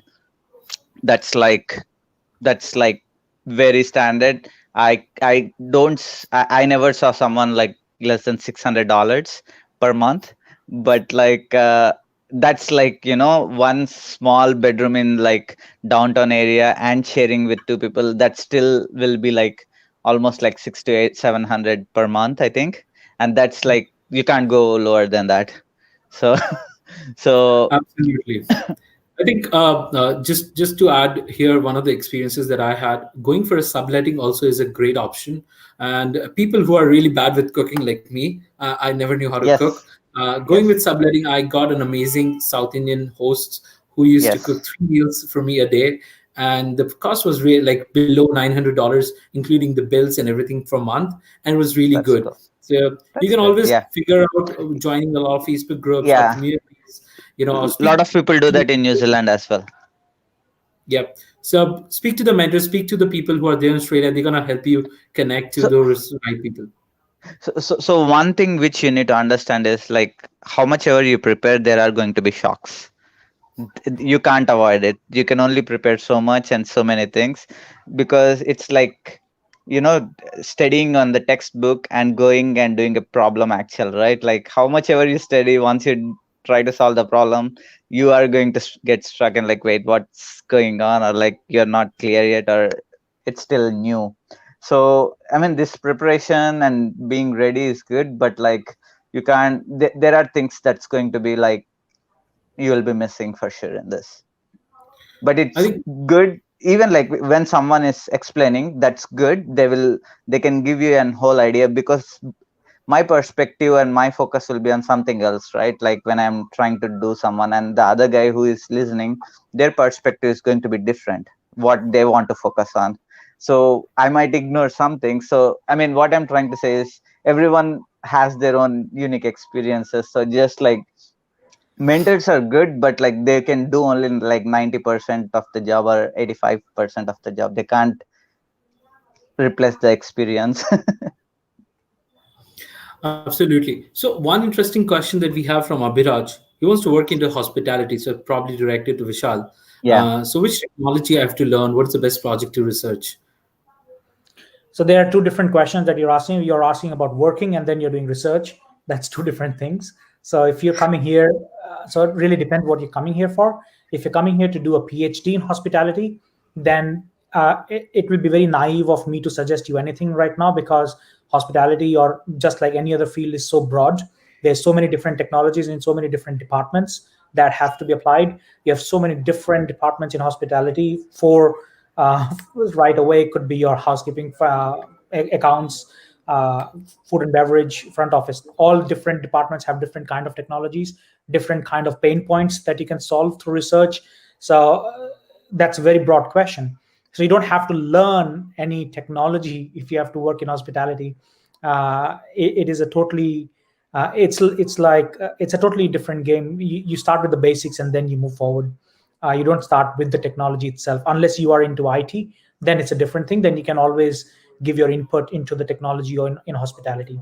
So and what is the best projects to research? Again, there's nothing such as best projects. Every project is a best project if it relates to your ambition and your focus. Any project would be a best project. Okay, so I'm getting a repeated question about a particular field about IT. So how is IT? Have you guys seen in Australia right now as a career prospect? Huge demand for IT. Canberra is full of Asians running the IT. I think the Australian government is run by Chinese and Australians. Sorry, Chinese and Indians in IT. If you go to Canberra, is what I've heard. The government jobs are full of Indians and Chinese again in IT. So IT is here. It's going to stay. It's going to stay for a long time. But what aspects of IT is again something that you have to ask yourself. Are you going into neural networks, for example? Are you going to machine learning? Are you just going to become a basic coder? Is again something that you have to ask yourself. I'm not an IT professional, but I do have IT startups, so I do understand that there's a huge demand of IT professionals, which is going to be here for a long time to come in Australia. Absolutely, absolutely. And I think I know one of your startup was into upskilling and speech recognition, if I'm correct. That's correct. It's into mental health detect. So we are developing a SaaS platform to detect mental health through speech monitoring in real time. It's all about computational linguistics and your SaaS. So yeah, that is what our startup is looking into. That's amazing. So probably I'm gonna post about the startup link. Guys, go there, follow it, and it's a really amazing project with speech recognition. Vishal's going to understand how you're feeling and how kind of mental state you are at. So that's a really interesting project. So probably if you are looking for an internship, probably Vishal might have some openings for you if you're really good enough. So Pavan, tell me about New Zealand and the IT. Is it also a So similar scenario? obviously, like it's not as big as a market compared to Australia. 30 million people, 5 million people, so everything is scaled on appropriately. Uh, Market is so like two most highly paid fields like engineering wise is IT and civil engineering in New Zealand, which is not a combination where you would hear around in the developed countries. So uh, but they do have, but the thing here is like you need weirdly people things work through references a lot more and how you network. So it's much more than like in other, at least in India or in, because like in India you have campus placements. In US, like you apply online, you still get a call or something like that. But in New Zealand they want like through reference. They still are old school, I think, in that. But once you have some reference, or like first job may be a little difficult, like couple of months or 3 months maybe. But after that, once you are in, you are like, you are in, then you're in for good. You're not like worried about like getting fired, or like it's not like a hire and fire game here. Once you are hired, pretty much you'll be there. It's like a long term game, not like you're hired and then like if they don't need, they are firing you. It's not that typical here. So one, that's why hiring is also a little bit more, they're more careful with people who they are hiring. But they do, I saw another question, like technology wise, they are not like as fast as compared to US or Australia in implementing things. They're like, they take, Kiwis are very laid back, super laid back in every aspect. So they take their own time to implement everything or to get upgraded. So it's like not as, it's not a fast paced environment here. It's like laid back, nice and smooth, like a government office in India. But things happen, Interesting. things move forward. So Yeah. interesting. So one question, and it's more like a profile building question. So it's done bachelor's in computer science. How can I grow into the IT field for better future? So you guys are the researchers, please. So so I mean, engineering was what I mean, a lot of people from undergrad, I mean, come to University of Auckland for their research. I mean, I'm taking this question just because it's engineering, Vishal. Sorry. Cool. Uh, so what I suggest is try to be bold. And I mean, this may not be totally applicable right at this moment because of COVID and border restrictions, but typically be bold and apply outside for internships. and don't sell short of yourself. In New Zealand or in Australia, the chances of getting an internship unpaid though are higher. So what my experience says is like, so there are people who comes from, so typically people from BITS or IITs come here for their undergrad, like third year internships or fourth year internships. They come here for like a month or 2 months, unpaid. They pay out of their pocket. They go back to India. So what the lecturers or supervisors here, what they do is they bring back next time with their money. Like they fund you then, and they will provide you food or accommodation or scholarship or something. And the good thing about that is, so I know people who did their undergrad like here, when they are applying for their masters or like PhDs in US, they get full scholarships straight away, because as I told you, University of Auckland and these guys have all the tie-ups with all the good universities in US, because they are already working in working relationships. So in all the conferences here, there are a lot of people from US or Australia, from Europe. So they know like, okay, so a reference from these people will give you a much more, they will be like really good impact. I know people getting into Berkeley's with scholarships. So which is like pretty good for I mean, what I'm trying to say is like your investment for 2 months is not as high compared to when you're going for a master's with full scholarship, right? So you're pretty much, you're getting like 10-20 times more reward for what you're doing there. So Interesting that's my perspective. experience. Yeah. So Sure. don't be So I like think we. sorry, go for it. No, no. Please continue. So what I'm trying to say is like, sometimes we are like, oh, now it's like I have to pay 1 lakh or 2 lakhs for this internship, is it worth it or not? We always do that calculation, right? But like when you're going for masters, it's like 30 lakhs, 40 lakhs, right? So when you're getting like and a scholarship over that, then this 1-2 lakhs, I don't think you have a better return of investment on that than that. I know like multiple, like at least 4 to 5 people going this way. Interesting. So I think that's it's also a very. Yep. I think this is also a very good way of looking at a profile building perspective. That if you can manage yes, a internship in your undergrad at a foreign university, you can probably have a better leap when you're going for your master's in that note. And then the reputation or the rapport that you build with your professor can help you get a better recommendation or referrals for your master's. So yes, talking yes. about the master's, there's a question: is Australia good for studying masters in data sciences? I know it's a very basic question, but then just getting a view out here. Absolutely. So if you go into Melbourne Business School or UNSW, which is University of New South Wales, Deakin University in Melbourne as well, these people are very up to date with what's happening around the world. They have got new data sciences courses, and they are working in conjunction with Amazon, AWS, and so forth. So absolutely, these Australia is a very good destination for studying data science. It really depends upon which university you go for. Okay, so a couple of last two questions. So it's for Pawan. Which specialization we should choose in computer application in New Zealand if I'm a fresher? Which application? Which what do you mean by which application? Sorry, I'm like into Which non-IT, so again, specialization someone choose like if they are going to like computer machine science? learning or like, or language like C or C++ or what? I know it's a very basic question. So probably the person is trying to ask, if you're going for computer science in bachelor's, what kind of Okay. specialization one can look at, which is kind of booming in New Zealand.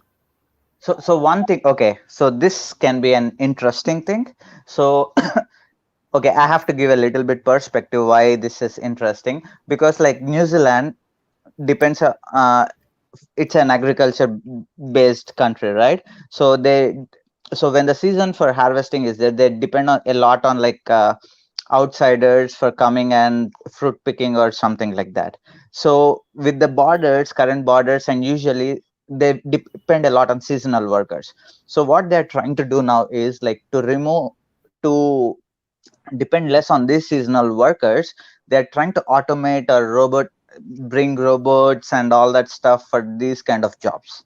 So if you are looking at those kind of things where you are like, uh, trying to solve like these kind of problems, then you have like a very good scope in New Zealand, I think. Interesting. And Okay. they are actually looking a lot at those. I know like some people working on those kind of things, and they have like very good scope. Okay. So this last question is for both of you, probably just 15 seconds each on this. And this is a very interesting Okay. question. So it's third year BTech student, never focused on profile building, very typical problem, right? And have a very bad profile building understanding as of now. So how do I build my profile in the next 1 year? All right, I'll take this question very quickly. So, what I would say is, if you're still in India and if you're still studying, then I would say that go and find out startups in your area that can get you in with some hands-on experience in technology, or get an internship, as Pawan said, for the 1 year that is going to follow until COVID relaxes all the rules to go overseas.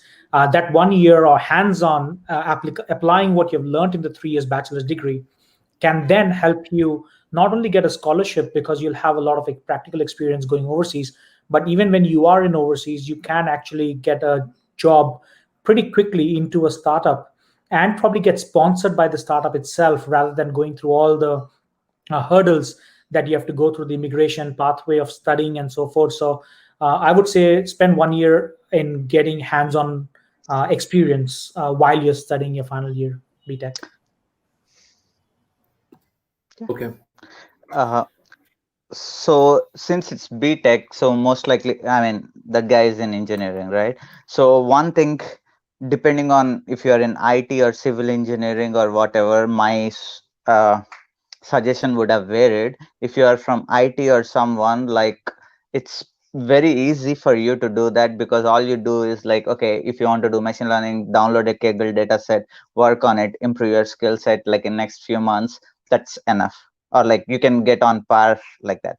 But for core areas like civil or mechanical, where those kind of things are not possible, one thing which COVID did is also, like, as I said, like, you cannot get an international intern or something, but you can definitely collaborate, work from home kind of a thing from people outside. Because for example, if you look at in University of Auckland, a lot of people are still doing their PhDs. They got enrolled and they're still doing PhDs from outside the country, and a lot of interns are also doing that way. So maybe you can still do that. I'm not sure how that works, but like, they are still people doing that. And the other thing what I would do is like, okay, figure out what you want to do and do at least some advanced courses. Okay, you are like fourth year, so what you can do is like, okay, I don't have some things, what can I compensate it with? Maybe some PG level courses, or go online, do some courses, take a, for example, if you're in civil engineering, pick a software which is like a little advanced, take a project which is a little advanced, not a typical part 4 would have done. This is just because you have to compensate it for not building last 3 years, right? So you have to go a step ahead than what a fourth year would have done now. So just go and try to talk to your master students or like supervisors within the university, try to do a research project, or like go a little bit more advanced, a step ahead than what typical person would do, just to compensate. You have to do more work, so it's going to be a little extra work, but it's, you can do it still, I think. Interesting. Okay, so I think we are coming to the end of the session. There's one last, I feel, very critical question in this COVID time, which I really didn't want to miss. This is by Tanuj. After COVID, masters going to college worth it, or online masters would be sufficient? So I need a more like a student, and on the other side of the table, like a recruiter's perspective also on this. Okay, so really depend what kind of masters you're doing. Uh, is very important for the context of it. I would say that after COVID, do the masters face to face, definitely, because that brings on different avenues for collaboration, different ways of meeting people with diverse backgrounds.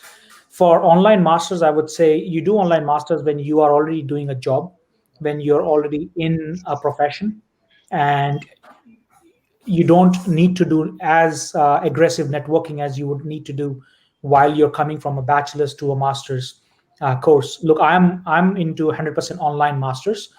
We do MBA 100% online. There's no face-to-face component, but majority of our students are actually age range of 45 and above, and they're all into mid-level career. They're already managers and senior managers who are looking to get to the level of CXOs and CEOs level. So our cohort of MBA education is totally different to what you would have in the context of Indian masters. So from a context of Indian masters, where people go from undergrad 12th class to undergrad straight to masters, I would say face-to-face masters will be much more better for them than going into online masters. Interesting. Uh, So, yep. sorry, go for it. Sorry, I No, thought no, it's my please. turn, but like, Yeah, absolutely. okay. So honestly, I don't know the answer for this. But if why even do a master's if you want to do online, right? You can pick your courses, what you want to do in Coursera or something, and just show it on your resume, right? Like, but is that going to be enough? Is the question. Or you are doing just for the degree? Is the degree worth it? Then, or just do work, like get the work experience and then move. Maybe that's a better way if you want to choose online masters. So I don't know, like I'm not like I like doing in person. Like if you're doing stuff, for example, you can do PhD remotely completely, but is it feasible is the question, right? So definitely doing in person, and there is a very big difference, which is human interaction. And like so it's like same thing, right? Like having a real friend and online friend, it's a completely different. Your way you interact, way you empathize, way you try to recommend things are going to be different.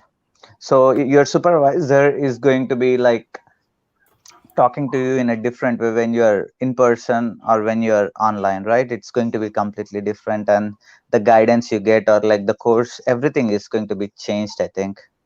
I mean, at least research wise, it's very hard, I think. You can do it if you're doing like a analysis kind of a thing, or you can, but honestly, I don't know like the answer for this. Sorry. Absolutely, absolutely. No, that's a beauty at foreign admits. We usually guide people to what we know, and it's Yeah, it's okay to be candid that we don't know, and something yeah, we also have to figure out as a student by yeah. ourselves. So yeah, we are coming to the end of this session, and I believe all of your queries have been answered. If not, definitely we would try to answer more queries in near future. If you're still having any queries, just write to us, text us, tweet us, message us. We are everywhere online, pretty active. Go to YouTube, go to LinkedIn. You can connect to us. The speaker's LinkedIn profile is already given above in the chat. You might have to scroll it up. And one shout out to Vishal's startup. Vishal has been working from a while into this speech recognition program, which I really loved it. Through speech recognition, you can understand someone's mind state and mental health. And so I'm just sharing the link of the website. Go there, subscribe. So once this product is out, you can get to know more about it. Okay. So yes, sure, love to all the speakers. And again, all the speakers are readily available on LinkedIn. And some of the speakers would also join Foreign Admits in future, for mentorship. So definitely, a big shout out to all the mentors who have, taken out time and helped a lot of students right now. And a big shout out to all the students who have been with us for a long, long time. And it's like 3 hours, 47 minutes already. So uh, yes, it's going to be a long binge watch session for all of you guys, and we are going to cover every good country, every good interesting field, and every unique speaker in this particular mentor conference. Thank you, Vishal. Thank you, Pawan. Amazing to have you guys. sorry So for thank being you, late everyone. again. So that's the beauty of engineering students. We usually enter 5 minutes late. No, actually, I am never late. I started like an hour, like 40 minutes earlier, but now it's like today everything is free. So there is too much crowded, too much like all the transportation is free and stuff. So it's like it was like a nightmare, unfortunately. So Pawan, now you can never say I'm never late because you were late today. So Usually I was like, I am like so cocky with that, right? I'm on time all the time. Now I can't, like, damn it. okay. Nikhil, again, thanks a lot for this opportunity and Thanks for, yeah, time. thanks a lot for the opportunity. Thank you, guys. And nice meeting you, Vishal. Yeah, same here, Pawan. So, guys, we have 400 people live, and this is again going to be super amazing session. I'm not sure whether you know what's next, and this is going to be amazing again. We have some diverse speakers coming again from Asia, from Singapore, from Hong Kong, from India, ISB in CIAD, and someone who is much specialist in terms of helping students get jobs and international students. So yes, we have kept some of the amazing speakers for the end of the day also. So stay tuned. I'm going to add the speakers in some time. But before that, we have a very amazing, engaging sessions, and where we're going to ask a lot of questions and people answering them. There would be a lot of giveaways around that. So yeah, be there. So we have Saurav again back there in the session. And Saurav, what about the giveaways that we have promised? We have promised tons of giveaways. I believe there are some vouchers, there are free applications, there are Dream Big Scholarship. Can you tell the audience about it? Absolutely, absolutely. So, as foreign admits is a national part of SOEDS, and we are having those aspirants some very amazing giveaways. So, as many of the audience who have been in the list were answering quiz questions, our team is internally reviewing all of your answers and making a list for all those people who will be getting those gift vouchers and the giveaways, right? But as promised, every registrant will be getting a free profile evaluation as well as the mentorship call right from foreign admits. So all of the mentors who have been here speaking to you will be there on our platform, and you people can easily connect to them and get a call and have a personalized discussion about your profile, about your aspirations, about your doubts, queries, everything. Right. So this is what we stand for. This is what foreign admins have always been, to connect a marketplace for people to kind of whatever queries or dilemma of the students, which I who was, you can say, a student 2 years 3 years back, had a lot of dilemmas about my higher education plans as well. And fortunately, I have a good amount of mentors who gave me direction about what to do and what not to do and when is the right time to do, right? So as mentorship is really really important, and to get a really good mentor, you really need to connect, network, talk with people, and have clarity about your aspirations and your goals, right? So that being said, we are now open for a kind of a live profile evaluation. So you people can, because we would like our audience to interact with us. We would want this conference to be very personalized and interactive. That being the motive right from the start. So how about the people who are aspirants who wants to study abroad, probably this fall, or probably planning for the next spring or fall session? How about you write a small snippet of your profile in the comment in our YouTube, and Nikhil can take some of the live profile evaluations and will suggest certain action points which you people can take in order to improve your profile. How does that sound?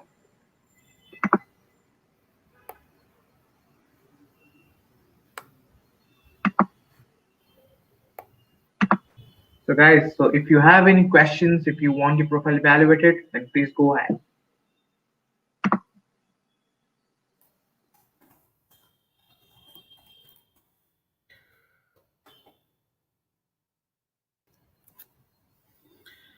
So yes, we'll be doing the live profile evaluation as Saurav said. So what you can do, you can write your CGPA, your university, the target course that you're planning to go for your master's or for your bachelor's, and any question that you have.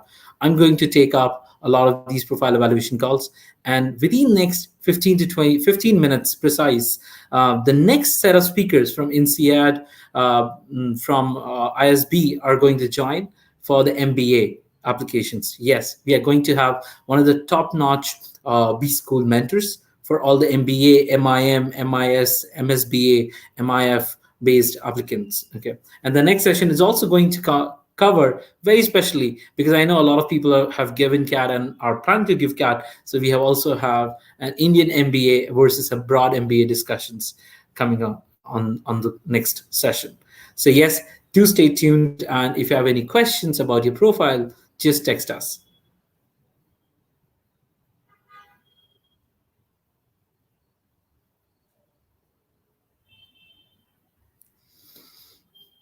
Meanwhile, since you guys might be typing and writing all the notes, I understand it's going to take some time.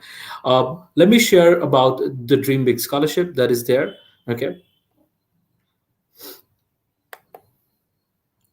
and I'm going to read out each one of the profiles, and I'm going to do the live evaluation.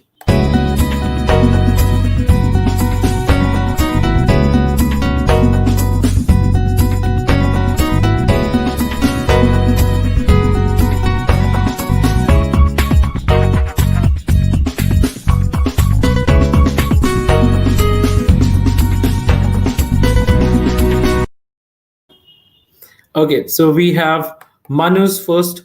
What would you suggest if someone wants to join banking or insurance sector? You can probably go for. There are niche masters into banking and insurance also. So you can either go for a general MBA or a masters in management or masters in finance, or else you can go for MS in banking and security, banking and private equity. So those are the niche masters that you can probably go. The ideal countries definitely would be US, Singapore, Europe, and UK. You can probably look out for those. And as I said, as we discussed previously, the bigger goal is to achieve what you want to achieve from the degree. Okay. So also look at the country in which you're applying, but that's going to be a basic understanding. I hope I have answered your question. So the next question is by Prashista Patil. Prashista Patil. Yeah. So BSc in Food and Nutrition and Dietetics in 8.1 CGPA, many conferences, one internship, no research project, 5 professional certificates, courses, certificates, community service, and volunteering. So your profile is overall well built, and I'm sure you're ready for your master's degree. Okay. So if you're going for nutrition or dietetics, Canada is a really good, I would say, prospect that you can have for your master's or your MBA. That's something you can probably look at. And the other countries that you can also look at is US and Germany. I'm not sure about other countries, but these are the 3 countries that I probably know have a good prospect for nutrition and dietitians, and masters in nutraceutics and all are there. Okay. So the next question is Kareem Onisa. So he's from Hyderabad. The GPA is 8.5. You want to do your master's in US. Kareem, it's a little broad question, honestly. You need to figure out what course. If you're not able to figure out, probably get in touch with my team, and we're going to help you with the mentorship part, and we're going to connect you with the mentors. But you have to first figure out what kind of course are you planning. And again, as I said, guys, don't be just blinded by the US as the only segment. There are a lot many other countries that you have a better job prospects. UK is going to be there, and Singapore is there, Australia is there. So there are many countries. But your GPA is good, Kareem. If you're going for a US masters, you might have to look at your TOEFL or your GRE score and your overall profile. So you can definitely go for masters. So we have one more. Atipriya Grover, to give a background of my education, BA in psychology and sociology, University of Delhi, 75%. It's pretty good. MSc psychology, Christ University, 69%.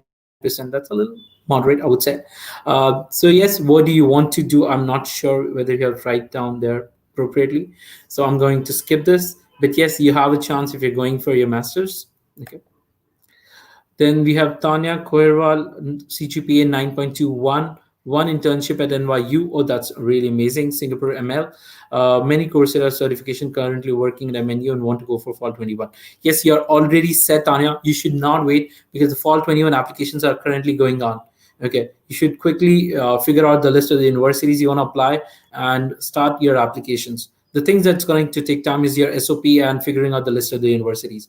So don't wait. If you need any help, probably you can reach out to our team also, or else you can apply by yourself.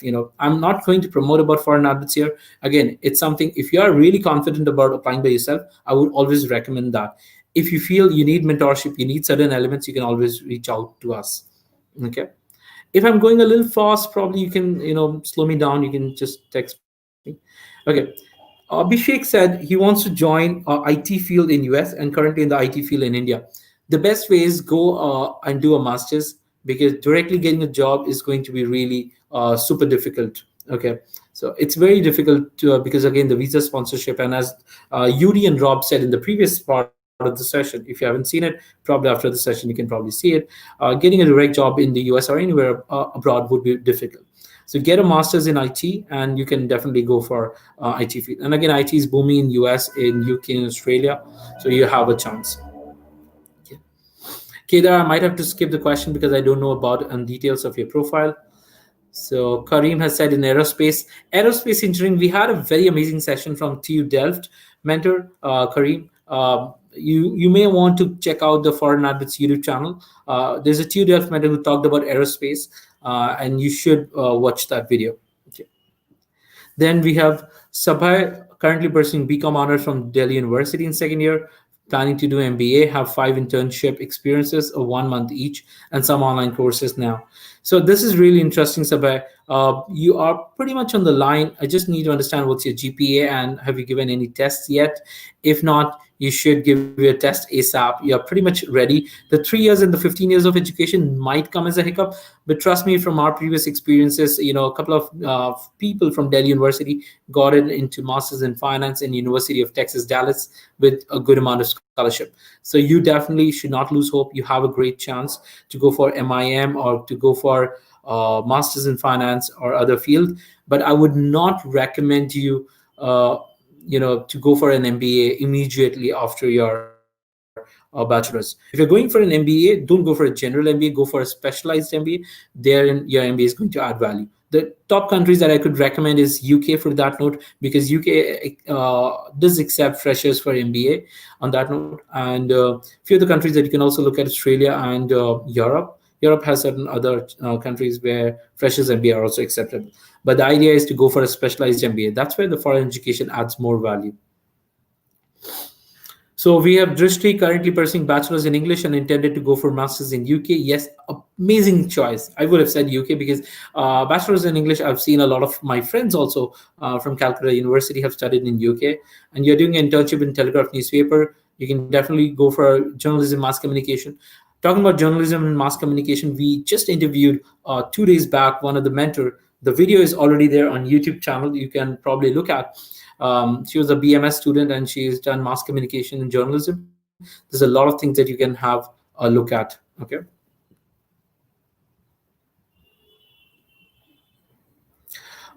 Then we have, okay. Then one more question that we have is by Sudhakar. How difficult is getting PhD for a working professional directly after bachelor's, given the candidate has 15 years of experience?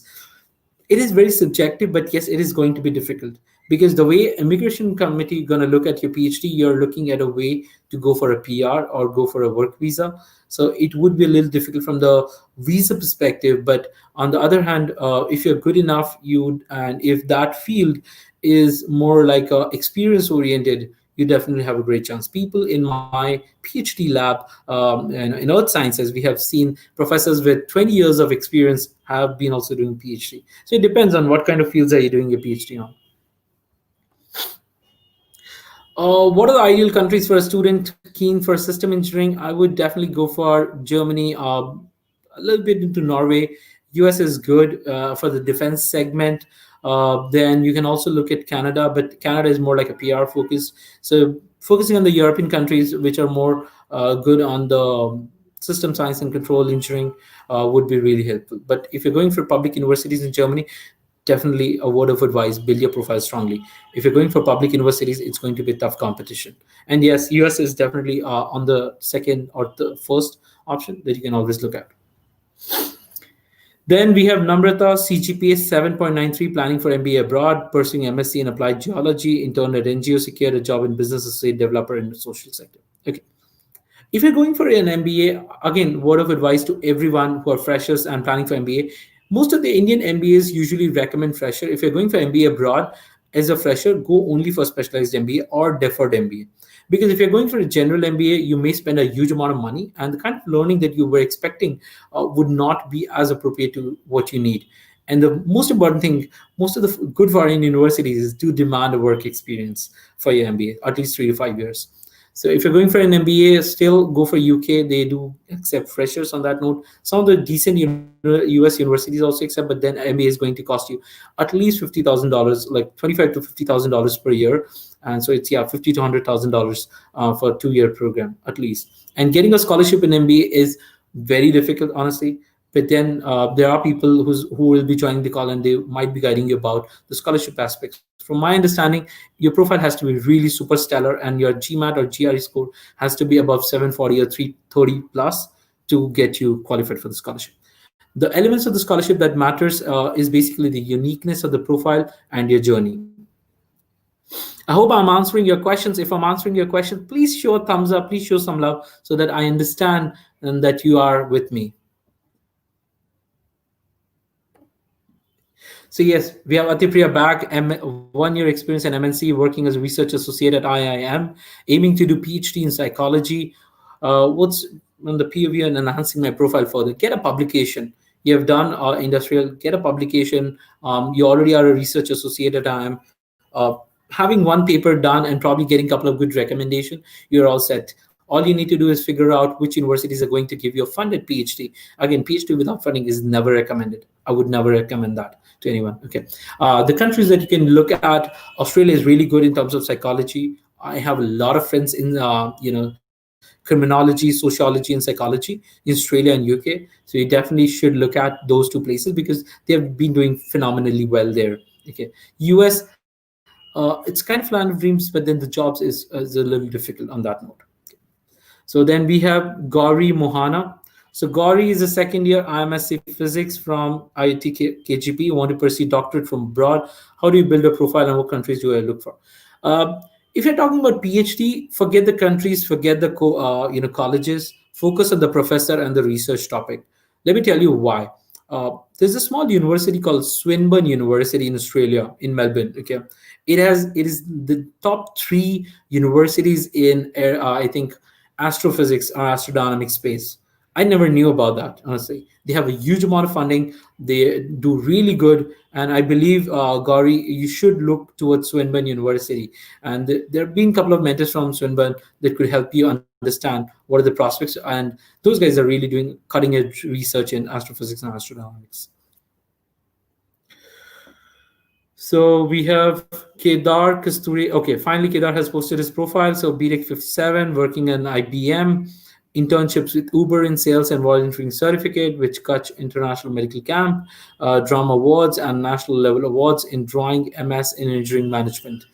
Okay, so I believe you were planning for MBA. So your profile has a little bit hiccup in terms of your BTech percentage. So probably you have to give a GMAT or a GRE and score really well in that. And rest other things are predominantly in picture. Okay, if you're going for MS in engineering management, yes, you need to do more courses online before you go for engineering management. The subject which engineering management demands in which you have not gotten a good score, it's advised to do an online course on those subjects. Coursera is amazing. You have Stanford online, you have MITx, you have MOOC Central, so you can, or you have edX. edX is also a fantastic platform you can do the courses for. Talking about these courses, we'll send you a list of the courses probably in the coming days. So all the online courses repositories, what you can do and where you can do those courses. We're working on certain materials around that. So just check out your email probably in this coming week. And I'll definitely hope to add some really interesting courses handpicked by these mentors that we were working on. So we have one interesting question. How would you rate STEM MBA programs in US against the non-STEM ones? It's a very good question, honestly. I don't have a very clear answer to that. That's why it's a good question. STEM MBA program is usually preferred if you're going for a 3 years OPT. Your intent is to have a more secure OPT. Again, if you're doing a STEM MBA, you have to get a STEM job also. Non-STEM MBA program, though they might be good, but it's a gamble. Within 1 year, can you get your H1B or not? Okay. If not H1B, how would you able to figure out your post MBA journey? A lot of people also do non-STEM program. There's no wrong regarding that. But if you want to save your chances, people usually opt for STEM MBA. Very interesting question that has been asked by Rohan Tosser. Should I go for MBA or MIS or MIM?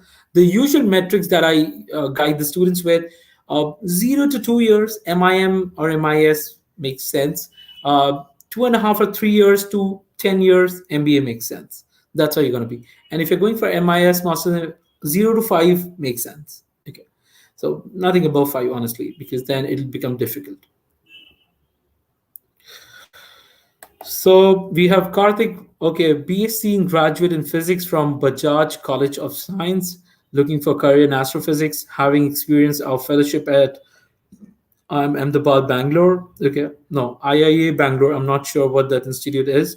So I live in Bangalore. So how can I pursue further studies or internship in USA? Internships in USA, there are tons of amazing online resources like Opportunities Info. Foreign Admits also pursue publishes a lot of blogs on internships. You can probably subscribe to it and go to the site. You can probably search about the internship. You can get it. No, and as what Vishal and Pawan said, write to the professor. Go for those international internships in the early stages of your career. It might cost you a little bit, but as I said, it's going to be a good investment for your better masters, which could be a fully funded masters also. We have another question coming in from Madhur. For masters in data science or AI, which is the best country? It's a very cliche kind of question, Madhur. Honestly, there's no country which is bad. There's no country which is best here. Talking about the jobs, you should understand what are you looking. Are you looking at the job? Are you looking at the research? Are you looking at the PR? Are you looking at the quality of life? So those are the things. I would say, from my personal, again, this is might be a bias. I really prefer Montreal because Montreal University, University of Montreal in Canada has good amount of funding. UC Berkeley is good. Cornell is good. In Australia, if you're looking at Monash is good. UNSW is good. If you're looking at Singapore and US is definitely amazing. And if you're looking at UK, there are a bunch of other universities, top universities in UK, ICE and all. They are also good. Okay. But as I said, it's your interest, it's your journey, it's your life. You have to figure out what kind of choices you want to make. As mentors on the platform can help you understand what this looks like and what this doesn't look like in actual perspectives. But at the same time, you need to understand what works for you. I hope I'm making sense, right?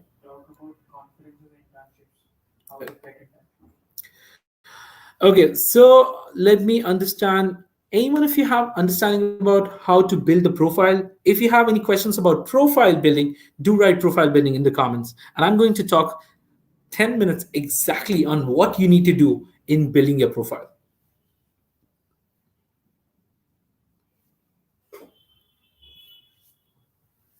Okay.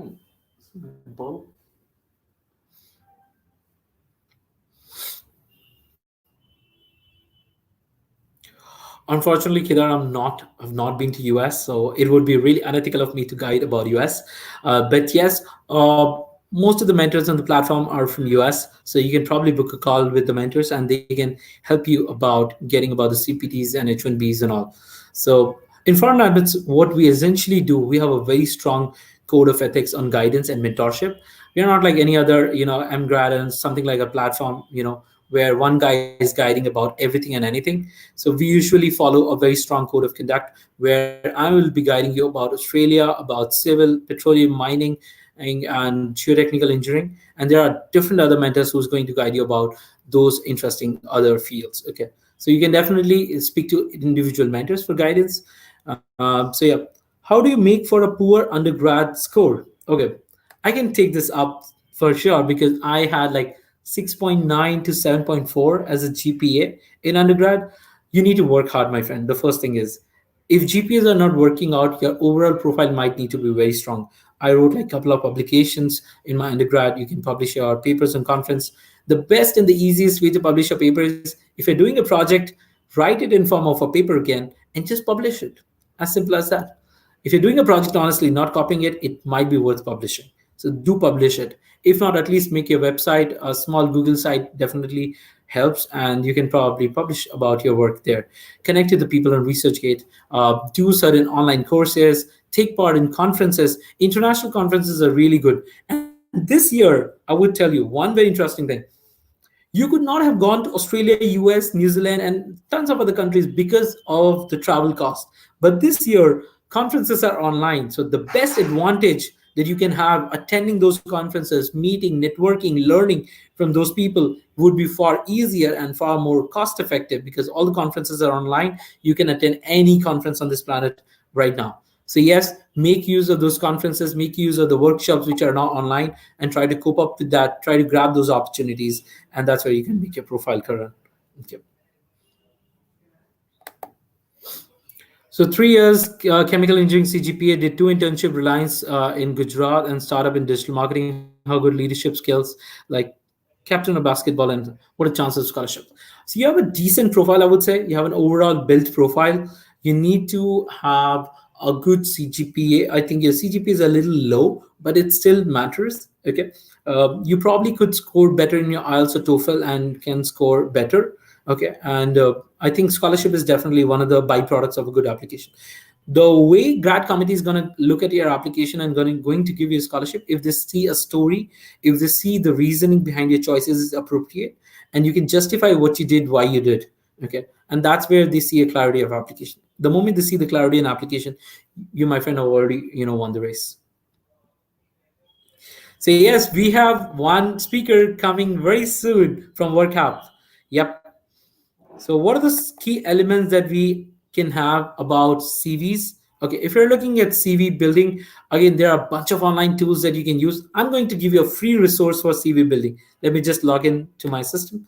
And meanwhile, what I'm going to help you is to understand what are the aspects that is going to be there in the CV. There is a special speaker who might help you better, and he's going to join very soon on the call. But before that, let me share with you an amazing tool which is going to help you write your CVs appropriately. Okay. So talking about the CV building, there are a few elements. Don't use multiple varieties of fonts. Don't use too many stylings.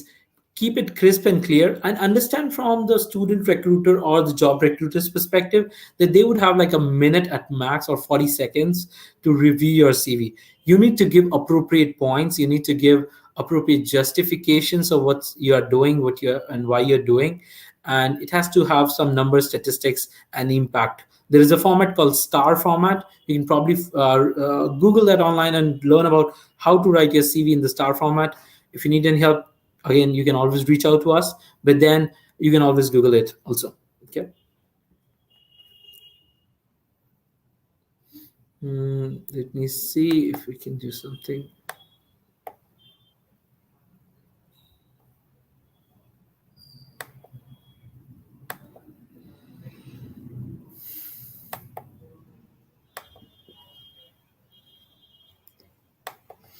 Okay, so the last question that we have is BTech in ECE, CGPA 7.6, IELTS 7.5. That's decent. And 3 internship in BDL, business development lead, I guess. GRE yet to give for MS and CS. I think you're pretty much ready, my friend. You don't even need to give GRE.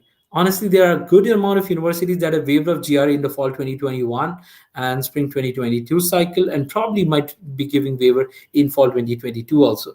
So all of you, if you are thinking about giving GRE and if you are struggling with that, this could be an opportunity. Again, I'm not saying GRE is not a needed. GRE is definitely, if you can give GRE, definitely you should. But if you feel that GRE is more of a stretch for you and you still want to try, there are a good amount of universities. Even we have filed application for London Business School and a couple of top universities for management, and even in technical without GRE. Okay, so without GRE also you can have a great chance of getting an admit based on your overall profile. So don't wait. If you are planning for admit, just try and apply as ASAP, and you can always get an admit. You can always work with a particular friend or peer, or you can work with us or mentors. That's your call. Again, I'm not going to say more on that, but yes, apply in time. That's the only advice I can give. If you are delaying it much, it would be difficult for you to get a good admit and also the scholarship.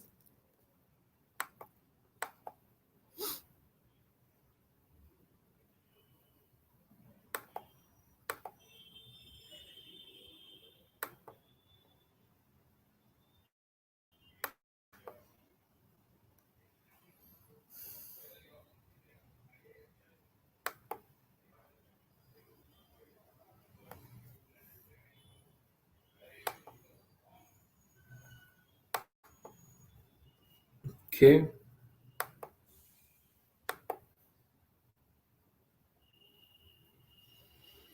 Yes. So someone has a question. Mm, okay, Bharat Dynamics Limited. Thank you. I'm about to enter the fourth semester of BTech and have taken part in IIT Tech Fest. I was a part too and got selected for finals. Tried one internship but not able to complete their goal. So what's next step? Uh, I believe you are early into the internship but less into the training. Take up courses, build your profile, have some proper learning. I understand in India people have this hurry to get into an internship, but if you have no skills and you're not able to comply with the internship terms, it'll be difficult. Something which I can tell you, because I did more than 26 internships in my undergrad, all online and few of them offline. So you need to be delivering results. Okay, you're in the internship, you might be learning, but again, you have to deliver. So best is, if you're there in second year or third year, it's no high time. You can always go back to online courses, you can always learn and upskill, or you can always go for traineeship or an unpaid internship, because in the unpaid internship you have limited liabilities to perform, and at the same time you are still in the learning phase. Okay. But yes, do build your profile, do learn certain skills which are going to help the companies in that internship. Okay. I had a very low CGPA in my first degree, third class in PH physics and electronics, but I did a postgraduate diploma in CS. What are my chances for CS MSc? If you had issues with the scores, probably you can work on the online courses, do certain projects, or get a couple of certifications, because those are again difficult to get, right? So if you have those things, you can probably justify that you were struggling earlier, but now you have made up your profile and you're really set to go for your masters. Okay. Can I compensate with my GPA with my internships and publications? Absolutely. I had a low GPA and I wrote 7 publications on that note. You can check out my Google Scholar and get to know more about it. But yes, publications were really, one good publication can set about millions of applications, honestly. So how to do publications and research which are impactful? Uh, Go for the Scopus Index. A lot of agencies nowadays have been doing some scammy work. Be a little careful in what you give for your publications, and if the research community finds out that you have gotten your publication written from someone else, you might be debarred from the research community. I sit in the reviewers panel for Elsevier and Springer. That's the reason I can tell you. Okay, so there are some companies in different cities in Delhi, Bombay, and all. They're helping people to write papers. Don't go beyond that, because the moment you get it, it's more like a lifetime stain, honestly. So don't go for such. But yes, if you're looking for a good publication to publish, what I can probably help you right now, I can help you understand what kind of research papers you should go for. Springer, Elsevier, IEEE, any journal which has a Scopus Index properly there, those are the one. And journals don't have a dearth of publications. They have thousands. If a journal is approaching you a lot to publish, be away from them. Okay. The best publication that you can always aim in your life is Nature and Scientific Report. If you get published there, guys, your life is sorted. Nature and Scientific Report publishes a very high quality journal publications. If you're going for an average, Springer, Elsevier are usually the best ones, honestly. Okay. If you don't have a great topic, probably read about the industry magazines, hang out in your industrial society, see what are the problems that are there, probably write a better review paper in the start and get it published in a national or international conference. And then from there onwards, you can start researching. It's going to take a year. Okay. It's not going to be like a 3 months or 4 months. It's going to take a year to write a good publication. But that one good publication is going to help you entire life. Think like that. Okay. So what's a CGPA? My CGPA is 6 and one internship in my own college, one gold medal in basketball and project in Python. And what are my chances? Your CGPA is a little low, my friend. So probably you need to justify your sports academics career together, and then you can also look at sports quota for a few universities. But yes, you need to do certain additional things in your profile. Those certain additional things could be courses, internships, certifications, and probably excelling in your game like basketball. So again, people who are pursuing game, it's amazing. Don't let that passion go away, because a lot of universities do look at these applications also, with a very different mindset, and you bring a diversity to the batch, my friend. Okay, so you have a better chance than a regular engineer applying for this any of the master's course. So I think I've given some value to all of you. And if you are there on the call and if you would like to share about the mentor conference, do go to social media, do share about it. Let more and more people join. I want to see 1,000 people online. Can we do it? Right? We guys can do it together, right? So, without further ado, we have 7 minutes left before our speakers are going to join in. Our moderator for the next session has already joined in. She's an amazing career counselor, sits out of Bangalore, and she's been doing some amazing, good stuff in exploring unorthodox careers, for individual life. She could help you understand about different career aspects also. So before the other speakers join in, let me invite her probably for the session and have a 5 minutes of conversations about the career choices, the reasonings that students can look at, while making those career choices. Okay, so let me, and again, this is unplanned, so let me invite Pooja on the call, and Pooja is there joining us. Hi, Pooja, how are you? Good afternoon, Nikhil. Doing very well. How are you?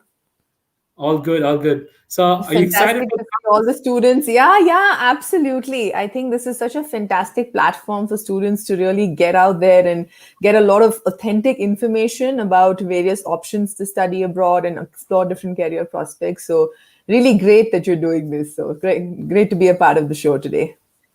Sure. So before we start off this session and I hand over the session to you, I just wanted to understand a little bit of questions that a lot of students had since morning. How do I choose? What careers do I pursue? What are the courses should I look at? What countries should I look at? But before Correct. all of this, choosing a right career option is a very, very critical aspect. That kind of sets the stage for the rest of the life. So how do you guide students when they come to you with these questions? Absolutely. So I think, Nikhil, the most important thing, and see, the thing is that in the Indian education system, right, we naturally go from step to step. So everyone invariably ends up doing their graduation. And a lot of times they kind of wake up after they've started their graduation and say, oh no, I've started this course, but this is not where I want to be, or I don't like what I'm doing, right? So before deciding what you need to study, which country you need to look at, and all of those parameters, it's very important to identify where is it that you see yourself going, right? What is it that really drives you? And while making a career choice, it's not just subject matter knowledge. So for instance, if you're someone who's good at mathematics or good at physics, that does not mean that that is the ideal career for you based on that, right? So we normally talk about four aspects. One is your natural aptitudes, one are your skills, one are your interests, and then your personality. So while making a career choice, you need to kind of look at all four of these aspects to then decide the right career for you, correct? And then, see, education is a tool to enhance your skills towards a professional successful career, right? So rather than just going ahead and doing a master's or going ahead and doing a graduation without really exploring first why you want to go down that path, you have to do the exploration first and then get into a program, which will then enhance your chances of success. So that's what I'd suggest. Absolutely. So I think this is an amazing advice. So first figure out what you want to do and understand the goals, and from there you can probably reverse engineer. So yes, now we are Absolutely. excited, and we have two amazing speakers. One is also the LinkedIn Voice of the Year, like top 20 top voices in jobs and career search. So definitely he brings a lot of understanding about the youth and the job and career coaching and talent development. And he runs a startup called WorkHap. He's the founder of that startup, and he's joining from, if I'm correct, from Hong Kong. And then we have an INSEAD student currently pursuing his MBA from INSEAD. It's again, INSEAD is one of the top 10, top 5 university, B schools in the world, and it's one of like the best B schools for employment and jobs and overall development. So yes, so I'm going to hand over the session to you, and I'm going to take a back seat and let you take over the session. So, Thank you so much, welcome Nikhil. to Yeah. the show. Welcome, Abhinandan, before I move into the session. Hey, thank you And so much, Nikhil. Great to be here. Hi, Pooja. thank you. Hi, Abhinandan. Hi, Sho. Hi, Hi Pooja, hi Abhinandan. Nikhil, hi Welcome, Show. guys. Welcome. Right. Thank you so much for having So, us. yeah, I'd like to welcome you all to the Mentor Conference, and it's fantastic that you'll have taken the time to, share your thoughts and your experience with students today. And I think a lot of times what happens is our objective really is to help students understand about international education, right? And while there is a lot of information that's available out there, many times students get conflicting kind of views about different things. Yeah. So, which is why we thought rather than kind of organizing a university fair, a mentor conference has a lot more value because students can actually learn from people who are studying in these countries or these colleges, correct? And the value that that brings to them is really tremendous, right? So I'm just going to go ahead and do a quick introduction of you guys. So everyone, Sho is joining us today from Hong Kong. Now, he is the founder of WorkHap, which is a leading talent development firm, and he helps talented professionals elevate their careers to new heights. He started his journey as a strategy consultant with EY. And after experience in that domain, he moved into the world of recruitment, learning and development, and career coaching and training. So a very warm welcome to you, Sho, and thank you for being with us today. Thank you so much, Pooja. Excited to be here. Fantastic. Abhinandan is a highly experienced in product and operations and with a demonstrated history of working in the retail industry. And he is an MBA student at INSEAD. And he's also currently working as a product management at Arago GmbH. He used to be with Google for a certain point of time, and he has pursued his bachelor's in computer science from BITS Pilani. A very warm welcome to you too, Abhinandan. Thank you, Pooja. Thank you for inviting me to speak here. Fantastic. So just to kind of get started, guys, now we'd like to understand a little more about your personal journey, So Abhinandan, could you just maybe share with us, where you actually got started and what was the path that led you to where you are today? So it'd be great to hear about that. So I'm probably one of those guys who did not really know that he wanted to do an MBA. Probably one of those guys who was actually against an MBA when he joined his undergrad. Okay. So I did my computer science from BITS, and then I actually was the founding team member of a startup. And I did a startup for 3.5 years in product operations. And then unfortunately, we had to shut down a startup. And post that, I moved into venture capital. Okay. And I actually found that industry to be very fascinating. I worked in IIM Ahmedabad's incubator for 10 months, and then I worked with Chirate, which is one of the leading VC firms. And that's where I realized that if I want to make a career in venture capital, then an MBA is a good way to go about it. Correct. Yeah. And that also, I mean, at that point of time, I was really not even sure what I wanted to do with my career. So an MBA really gives you the time and space to think about what you want to do. Absolutely. And that's when I decided to apply for an MBA. And luckily enough, I got into INSEAD, which is like one of the best colleges in the world. I think it's not just luck. I'm sure there's a lot more that went into that, but we'll go into that soon. Fantastic. So do you still use computer science? And that's what you studied and did your graduation in the kind of work that you're doing currently. How much of it is more from what you're kind of taken in from your MBA versus your graduate program?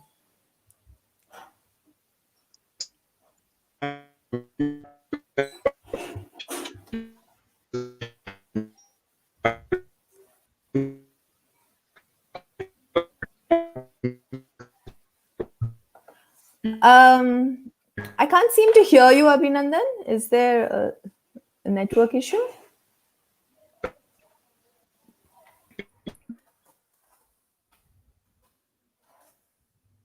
Okay, guys.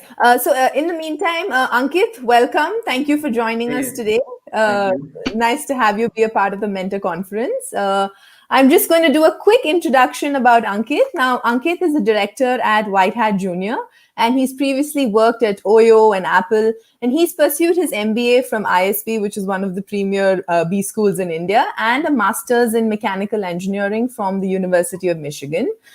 He has over 7 years of experience in strategy consulting, operations, program management, etc. So a very warm welcome to you, Ankit, and thank you for joining us today.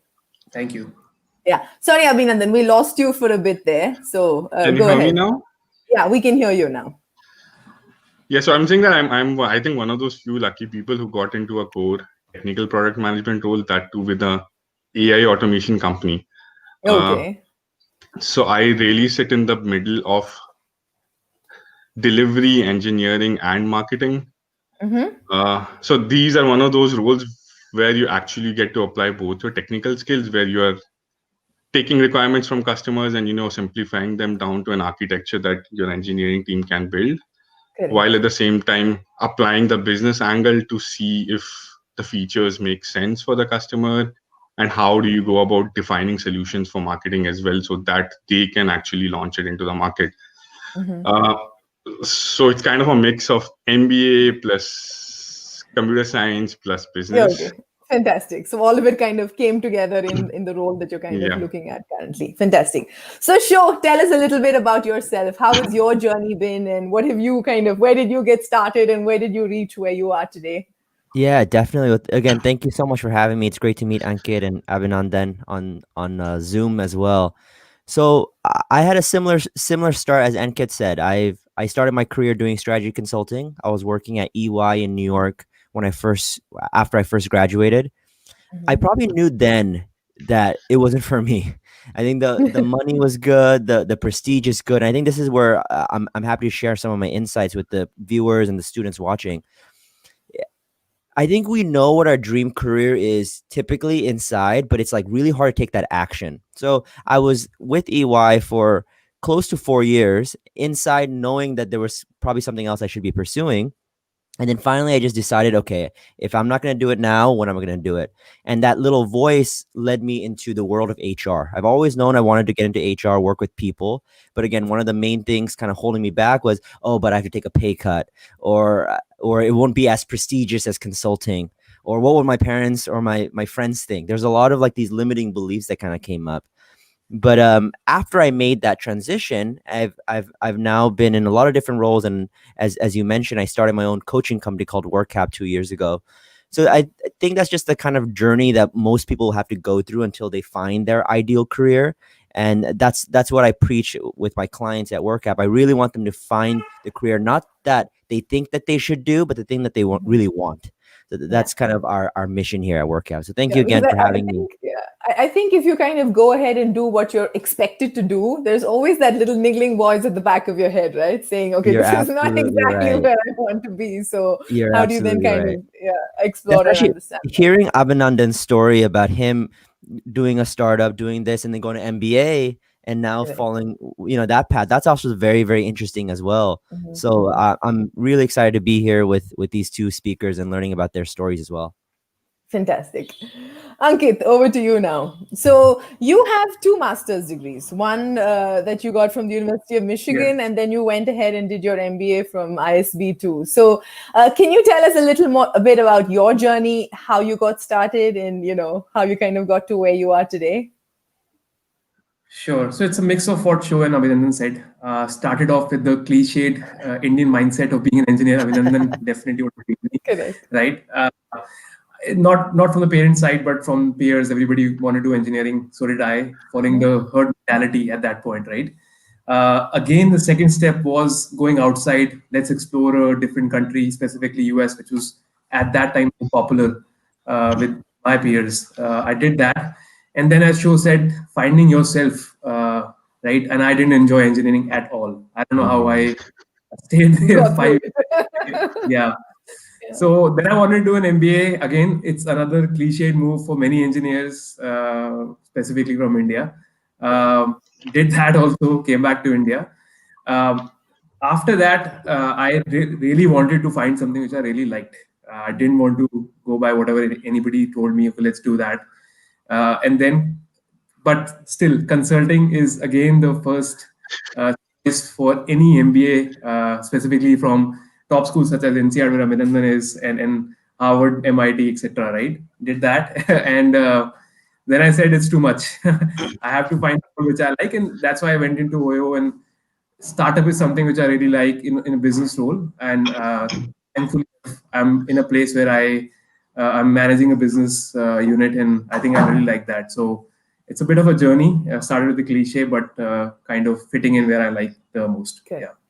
Fantastic. Okay. And okay, so we have a whole bunch of students who are here with us today, correct? And I think for them, many of them are at crossroads to kind of decide, should I go abroad to do my undergrad? Should I do it in India? Again, with the master, should I go abroad? Should I stay back? So, Ankit, you've studied both in India and in the US, right? So, can you share some thoughts on what you feel are really the huge differentiators between the kinds of education that you get in these two countries? Well, it depends. First thing is depends on the type of education. Is this a, let's say, a business degree or an engineering degree, etc. Right? I'll talk about engineering first. I've been through a school which is Delhi College of Engineering, great school in India for engineering. But I've been through, as I said, Michigan also. Right? The standard of teaching, the course load is very, very different. More practical in foreign countries such as US, Singapore, etc. Right? And I really push people who talk to me, who come to me for advice, to go abroad to study specific for engineering point of view, because it's very practical. It's less bookish. It's more Correct. hands-on.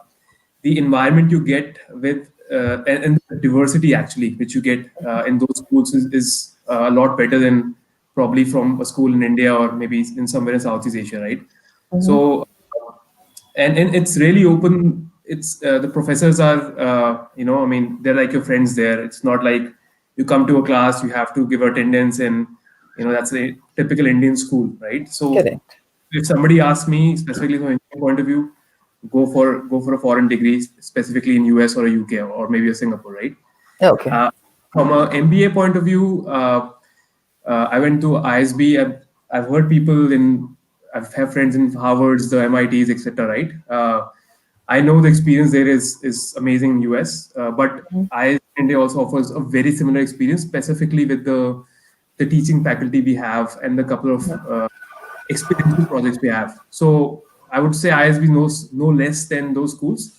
A cheaper option for somebody who has a budget crunch, and of Correct. course 1 year MBA. So opportunity cost is very less also. So these are my views. I think more and more, like you rightly said, that colleges in India are also now opening up to a more practical application-based approach, which was not the case initially, right? Or even in our engineering colleges, Right. unfortunately, it's not yet evolved to that stage where the focus is not so much theoretical and more practical, correct? Sure. What about education in Hong Kong? Can you tell us a little about the education there or the opportunities that exist for students or international students? Yeah, definitely. So a little bit about my travel history. I'm actually originally from Bangladesh. So if Oh, there's wow. any students or viewers dialing in from Bangladesh, type in hi from Bangladesh in the comments. I'd love to see who else is there. But I was born there, and then I moved to California when I was really young. So I did my undergrad at UC Irvine. It's in California, and that's all I have. I only have a bachelor's degree. So I would say to the question of, for students, where should they study, whether in their home country, in Asia, or a foreign country. I think Ankit got it, spot on. If you want a different experience, if you want something a little bit more international, probably a school in the States or school in Europe somewhere will probably give you that. The tough part, I'm originally from California, so I don't have any visa issues, but that's actually of something that I think holds a lot of people back. Is number one, just confusion about the visa, like what's the process to go there, what's the chances of me getting it. I think that's number one, and number two, just the actual chances. I think a lot of the visa issues is the H-1B1, if I'm not mistaken, and to stay in the U.S. is getting tougher and tougher by the year. This is not to dissuade anybody from trying, but just this kind of what's the recent feel of the country right now. So I would say those two things kind of stop people from going to the U.S. But if you have the opportunity, like Ankit and Abhinand did, I would say definitely take that chance. Fantastic. So, Abhinandan, can you tell us about how you actually got into INSEAD? Just kind of run us through step by step in terms of what you did, your prep, your, profile building, obviously with some amount of work experience that you have had, that's probably coming. But just take us through that journey. So for aspirants, they at least have like a roadmap on how to go through that process. Sure. So the first thing I would say is actually, selecting the college you want to be in, right? I mean, like Sho and Ankit said, I think the first thing you need to figure out is what industry you want to be in and which location of the world you want to be in. Uh, as an example, if you want to do investment banking in London, then going to the US does not make sense, right? Then going to something like an LBS is the perfect school for you. And similarly, if you want to do product management in, let's say, SF, then going to INSEAD does not make any sense at all because you'll probably never end up there. So I think that's the first thing that a student has to decide is what they want to do in which location, and that really narrows down the number of schools they should apply to. And for me, it was only INSEAD, so I only applied to INSEAD.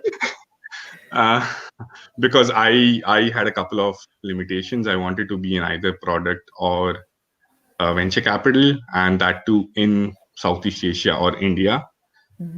And INSEAD is the only school that has a huge brand in both India as well as Southeast Asia, and that really fits these two profiles. Especially VC in India, every VC firm has like one INSEAD alum in the top management. So that's how I actually pinpointed on INSEAD. I did not want to go to investment banking in London. I wanted to stay mostly in Southeast Asia. I was open to Europe, but probably Southeast Asia, and then come back to India in a couple of years. So I knew that I wanted a college that had a strong brand presence in India as well. And I mean, that's how I went about selecting my college. Okay. As for the prep, I have a very low GPA in undergrad, so I knew I needed a high GMAT score. So I really struggled for that, and I being an Indian male engineer, it really makes your life a little harder. So I had to ensure I got a 750 on the GMAT.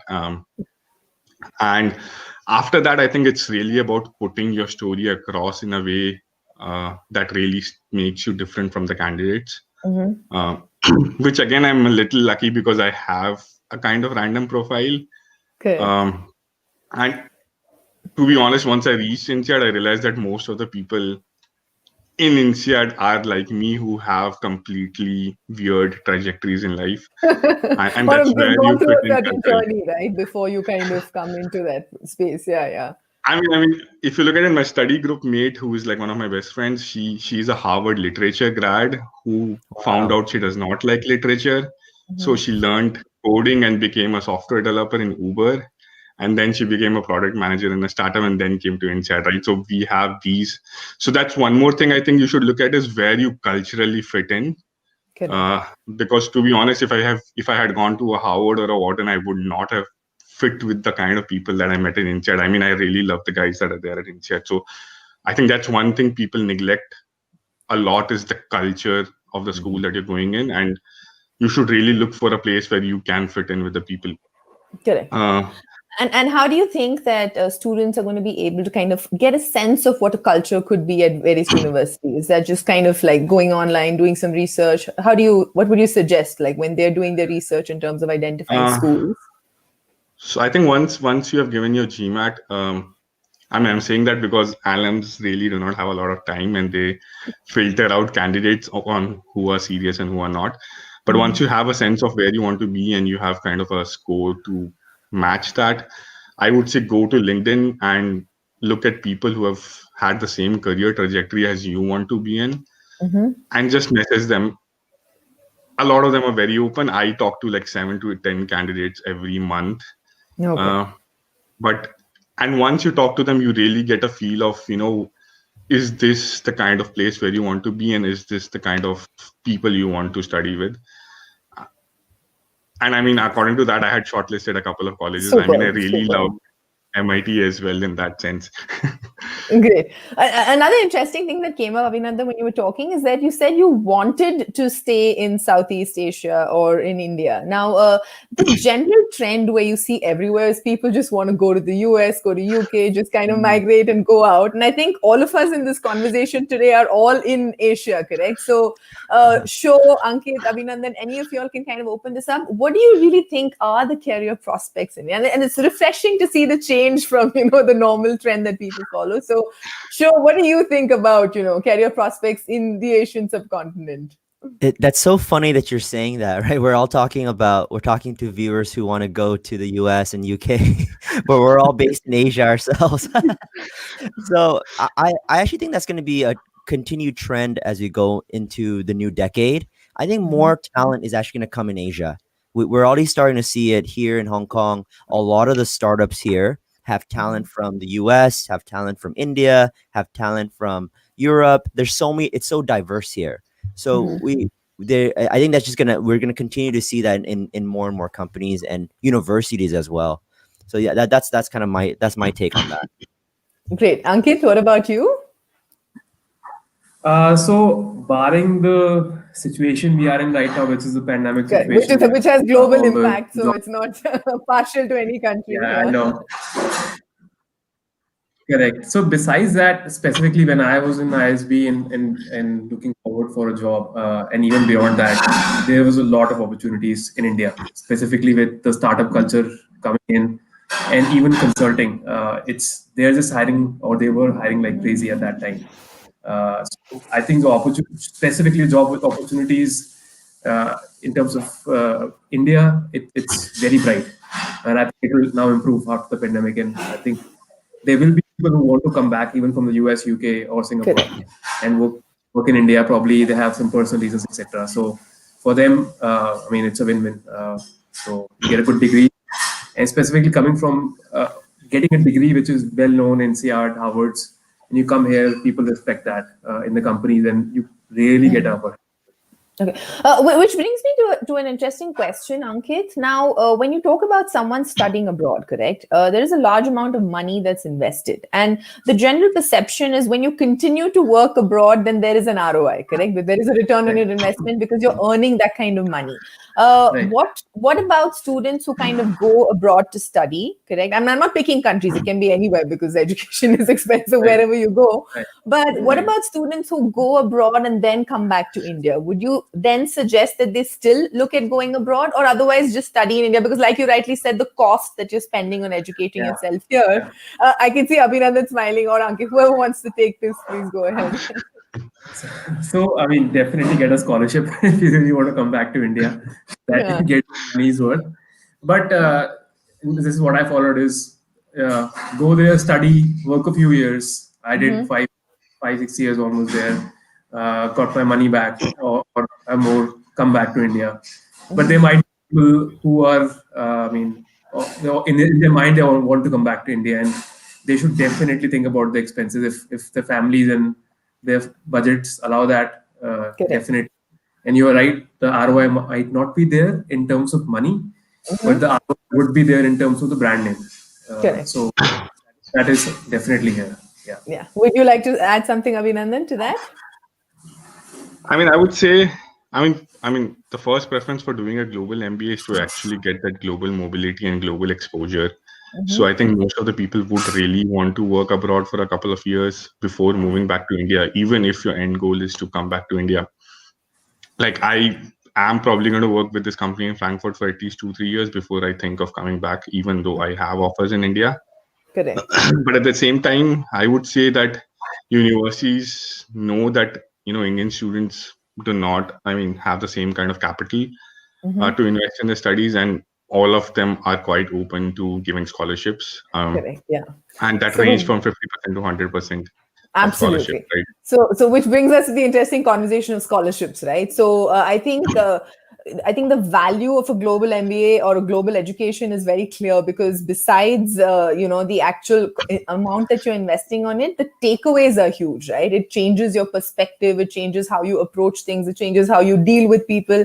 And I think also living abroad on your own for the first time. I think in India, all of us are a little more, how do you say, pampered and well taken care of. Correct. We really experience independence or really doing things on our own only when we actually go abroad and study. Correct. So scholarships are really important. And what do you think? So at Foreign Admits, we have something called the Dream Big Scholarship, where we're kind of trying to provide, because we don't want finance to be something that deters a student from going abroad to study, right? If there are kind of provisions that we can make or get students be more aware of different scholarship opportunities, then that'll be it opens up a lot more doors for them. So what do you guys feel have any of you all received any scholarships in your education? One, and two, what do you feel helps or contributes towards someone being eligible for a scholarship? Ankit or Abhinandan, show anyone? I did not receive a scholarship as per se. I know people who did and who did had a very, very different profile. Mm-hmm. In NGOs, etc., and they were different from the crowd, and probably why they got a scholarship, because there's hundreds of scholarships available from the school, from third parties, etc. Correct. Scholarships, the options are, and this is very common when I was there, is to get a research assistantship or a teaching assistantship position, Mm-hmm. where you actually get a stipend also, and you get your fees waived off for the semester, etc. Right? So that Mm-hmm. option, which very less people know about, is the internship or the, there's a lot of noise there. Sorry. So another option which I did was very less used was an internship or a co-op option, where I worked at Apple and I took a few semesters off, which is Mm-hmm. something very uncommon from people Oh, you coming took from. a few semesters off, you're saying? Yes, Oh, yes. People fantastic. won't think. Okay. Yeah, people won't think about that because they think that I have to finish education in that 2 hour, 2 year or a 4 year period. But I said, let's get some experience and get paid for that. And I was able to recover all my tuition fees with that option. So that's a couple other options that people have to get the ROI straight. Fantastic. Abhinandan, would you like to add to that? I mean, again, I would say I was a little bit lucky over there. I INSEAD does not offer a lot of scholarships, but I did get a scholarship in round 3.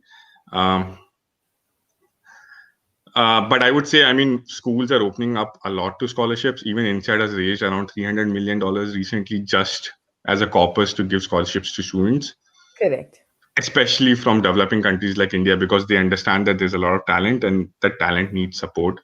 Apart from that, there are a lot of other people out there who give scholarships. I mean, we have the Dhirubhai Ambani scholarship for Stanford.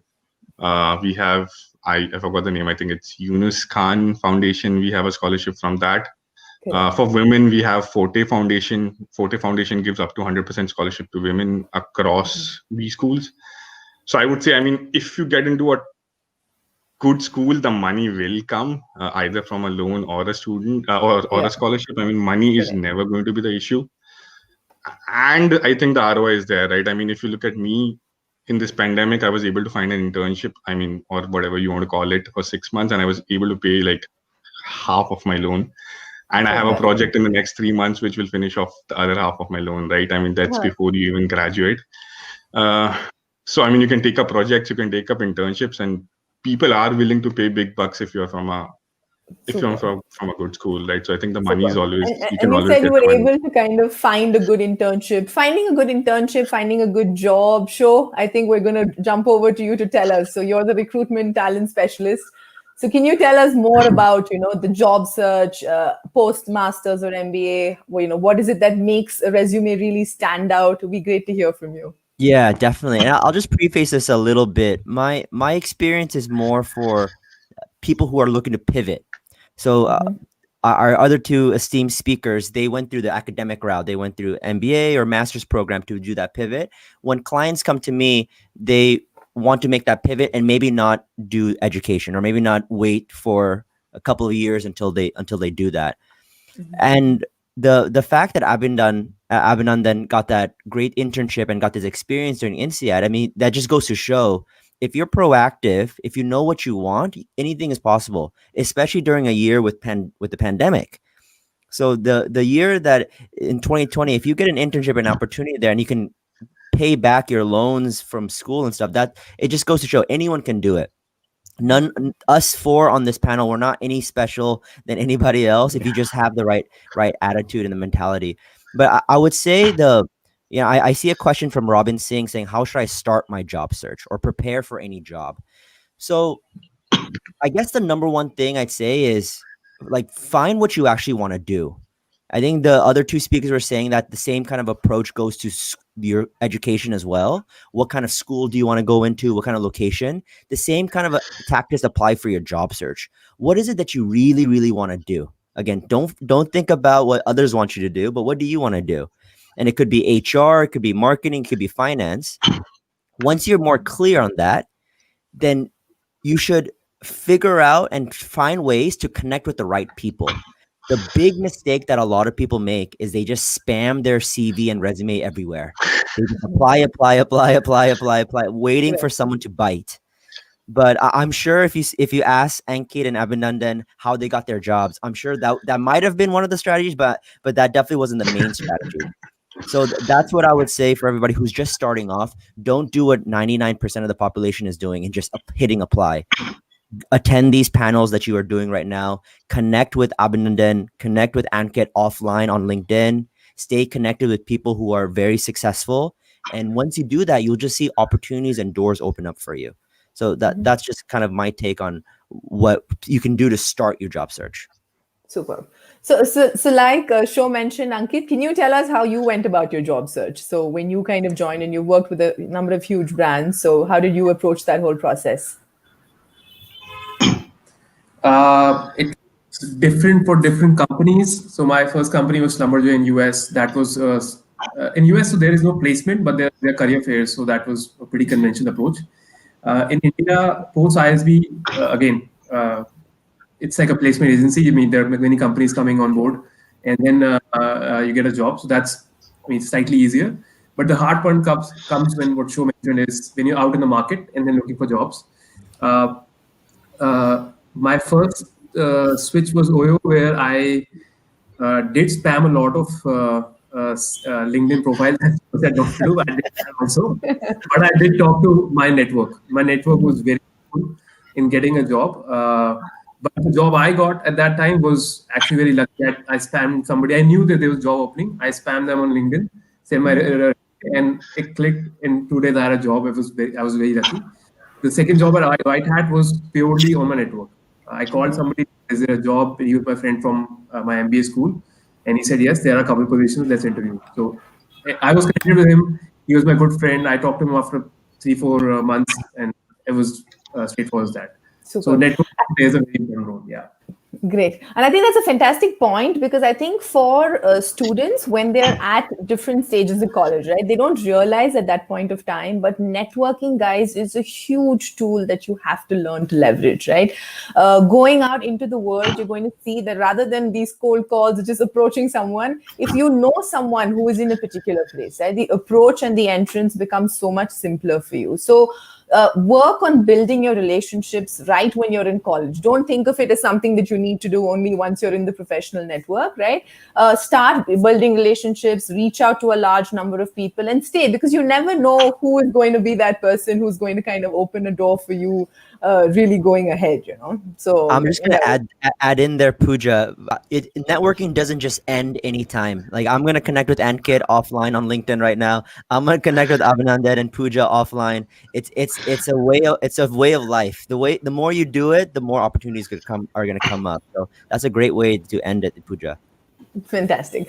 I see Robin saying with a question to you, Show. He's saying, since you're like one of LinkedIn's top voices, do you have any specific tips for leveraging LinkedIn for jobs? Exactly what I just said that I'm going to do, you should do too. Find people that you admire, find people that you like. If you've obviously attended this session, you've heard from Pooja, you've heard from all three of us talk about our journey, and just stay connected. I think a lot of people try to hard sell too hard. They say, hey, Ankit, I loved your story about oil and gas. I want to get a job there. But it comes off strong. You just want to start building relationships. For everybody, I'm going to give you a message that you can send to Abhinandan, okay? You can say, Abhinandan, I loved your INSEAD story of how you got in there. I'm a big fan of the program as well. Just want to connect. If you just go in soft, go in with the compliment, they're going to hit accept, and then you build that relationship over time. Don't hard sell the first message. That's a fantastic tip, Show. I think, it's kind of a turn off when someone is hard selling just to begin with. You first need to open the, communication channel and then kind of take it from there. Absolutely. I mean, I can tell this from my personal experience as well. I'll tell you my personal tactic. I mean, I actually hit up people on LinkedIn, right? I mean, I don't believe it's spam. It's a way to network with people. I actually hit up somebody, a product head from Lazada when I was in Singapore. Great. And my tactic is usually to go and meet them over a cup of coffee and talk to them. And talk to them in a way that by the end of the conversation, they'll ask you, I mean, are you looking for something? Just send me a resume. I can, refer you in my company. You never talk about the job. You talk about, what you want to do, why you want to do it, and what they are doing, and how, you kind of want to be in the same trajectory. And I mean, if they think you're passionate enough, I think that question Correct. usually pops up in the end. Yeah, I mean, talk are you about looking your why, right? Essentially, as time Yeah. makes sense. Once you have the why. So, guys, now I think an important question is most admission officers are looking at students who have a well-rounded profile, and I'm going to jump over to Nikhil for this. Nikhil, what is really important in terms of profile building to a student? Like, obviously, all colleges are expecting students to have great scores, to do well in their entrance exams, to do well in their graduate or undergrad programs, but I think profile building is something that is often neglected, but which is really a game changer in terms of students getting admission into colleges. So, would you like to elaborate a little more on that, please? Sure. One thing I can tell you a little bit about, since I never had to figure out about the education loan, good luck that I was always been with full funding and scholarships. Profile building, as Sho said, I'm going to repeat that it's a continuous journey. You can't be stagnant. You have to keep improving. And the 4 years or the 3 years of your undergrad is a very right time to build foundation if you're planning for your masters. Those couple of extra internships, maybe a publication. If you're doing a good project, why not make it a proper report and publish it? Go for a conference, do those networking, as Abhinandan and Ankit said. It's no harm reaching out to people on LinkedIn. Connect to them, get some right mentorship. Projects, publications, decent GPA. Again, I'm not going to be like saying that you have to go 95% or 9-pointer, because I and Abhinandan come from very similar. I would say we're like 70% and below, and still we managed to get something. So definitely, you guys don't have to worry about the GPAs for sure. It's an overall profile. In Indian education system, again, it's more about the number, but abroad, if you see, it's more like an overall profile, your overall aims, goals, and the clarity that you show to the grad committee. If you've done something, you might have to show that. You might have to communicate that through your applications or through your SOPs. It has to stand out. It can't be like a generic that you followed this 10 steps and this is how it is. So I believe it's more about your overall profile that the people look at.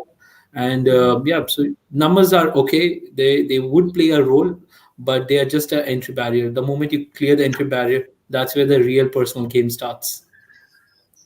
Fantastic. So another thing I like to understand. So of course, when we're going abroad to study, we're going there for the education, right? But Ankit, Sho, or Abhinandan, what are the other takeaways? Like, how does this actually transform you, right? What is it that really goes on when you are in a completely foreign land, trying to do something, meeting absolute strangers? Abhinandan, would you like to share something on that?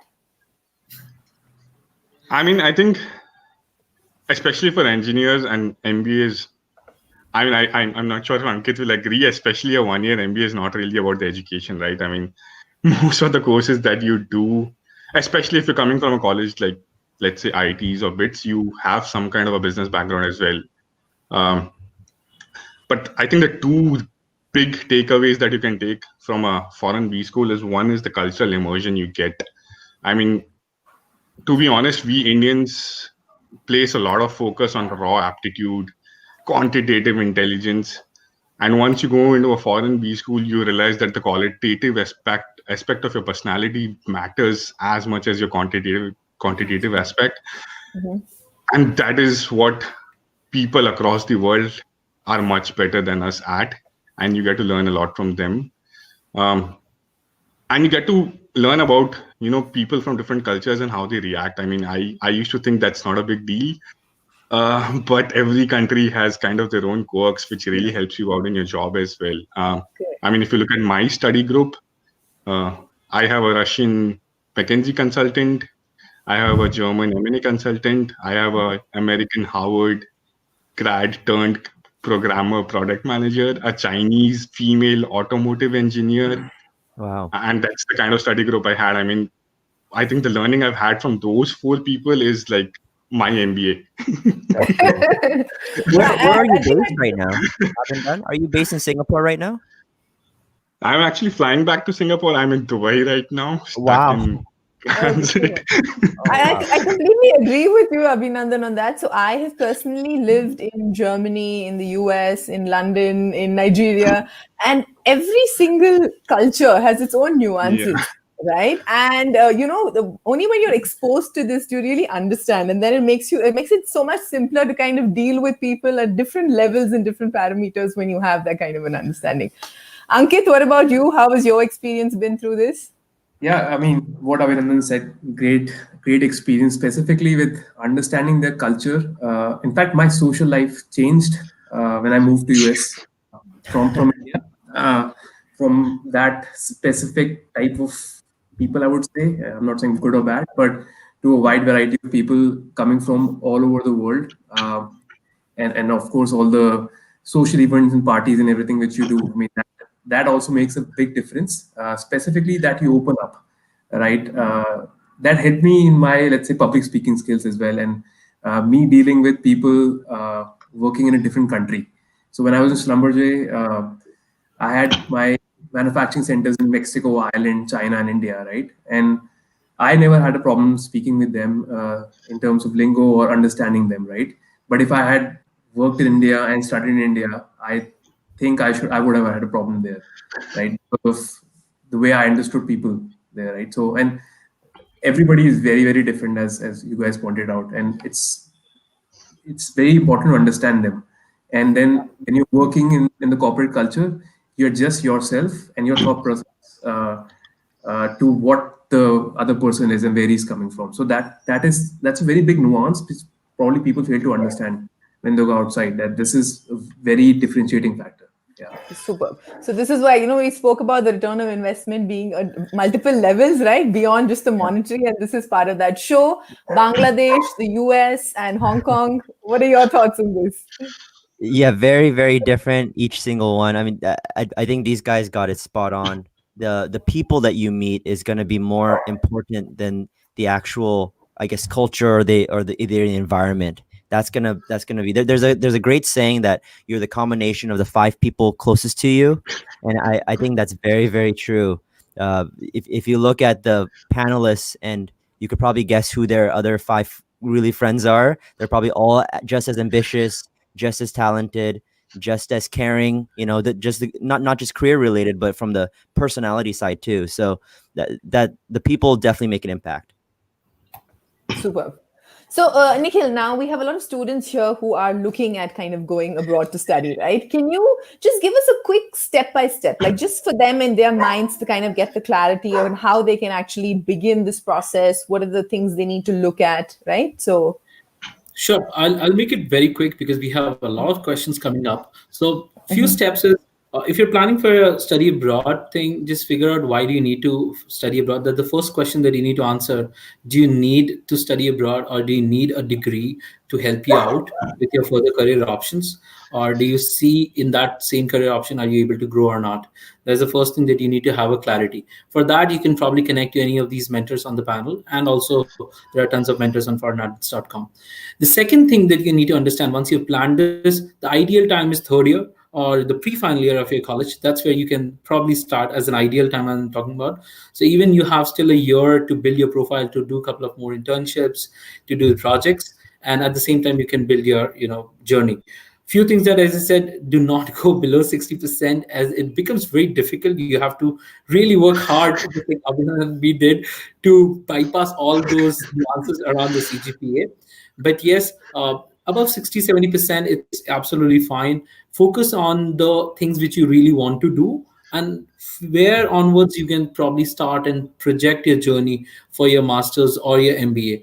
Going fresher as an MBA, I'm not personally a fan of. I might be biased in this opinion.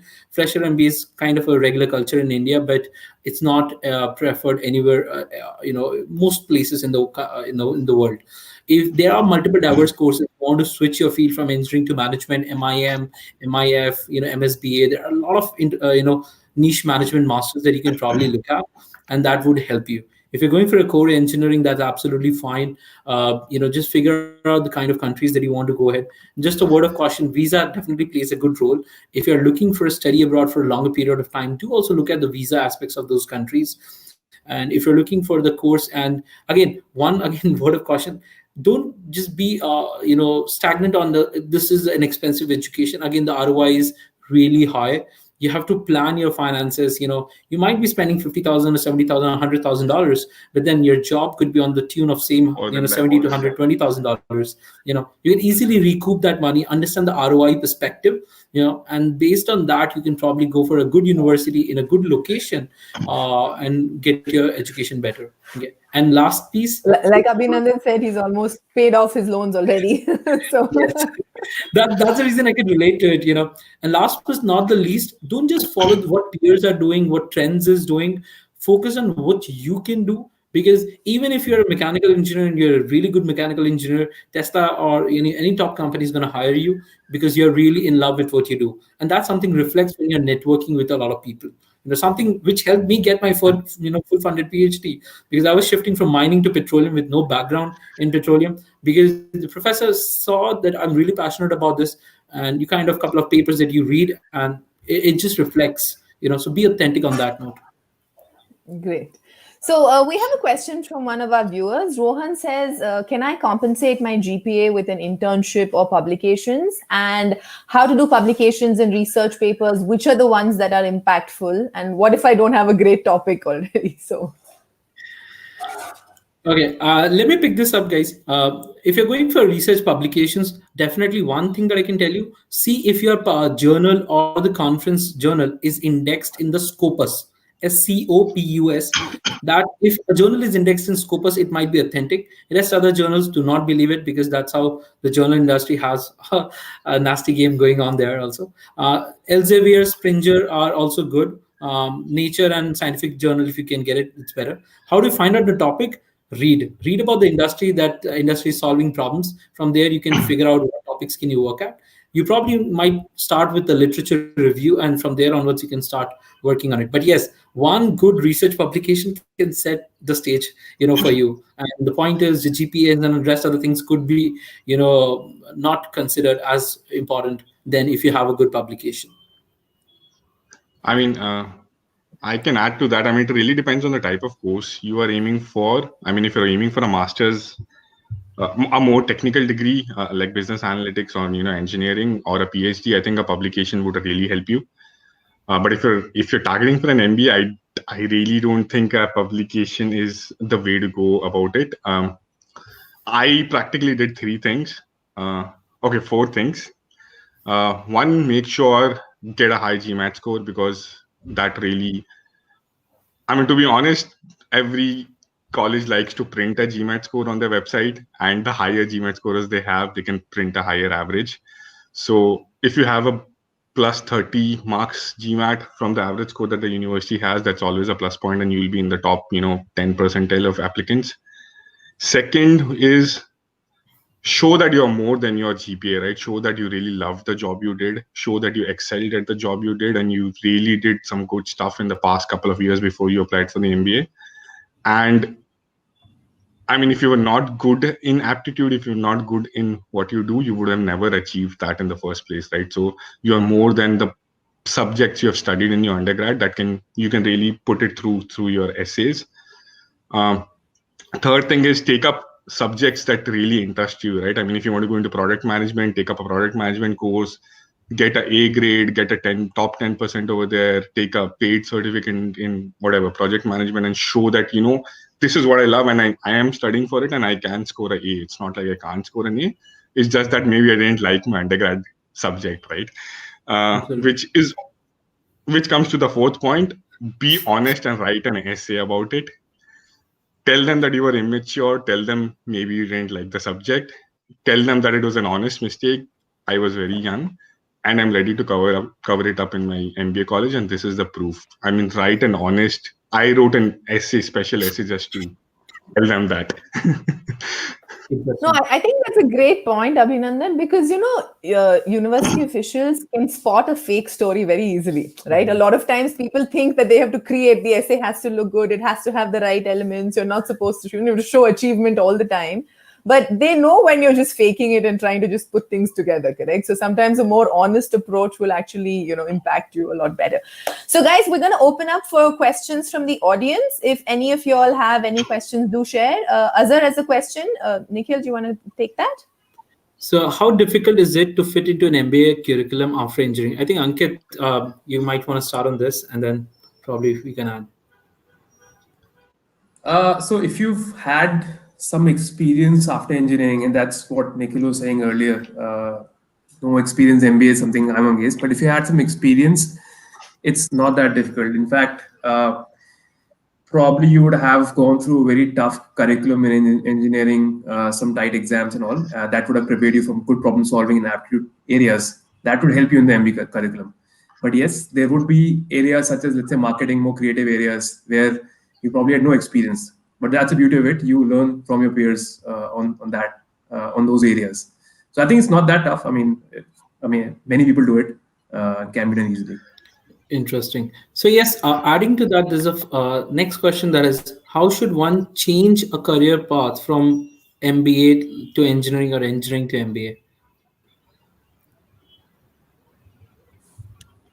I can take this one. So this is kind of like that pivot, right? So you were doing part A, now you want to do part B.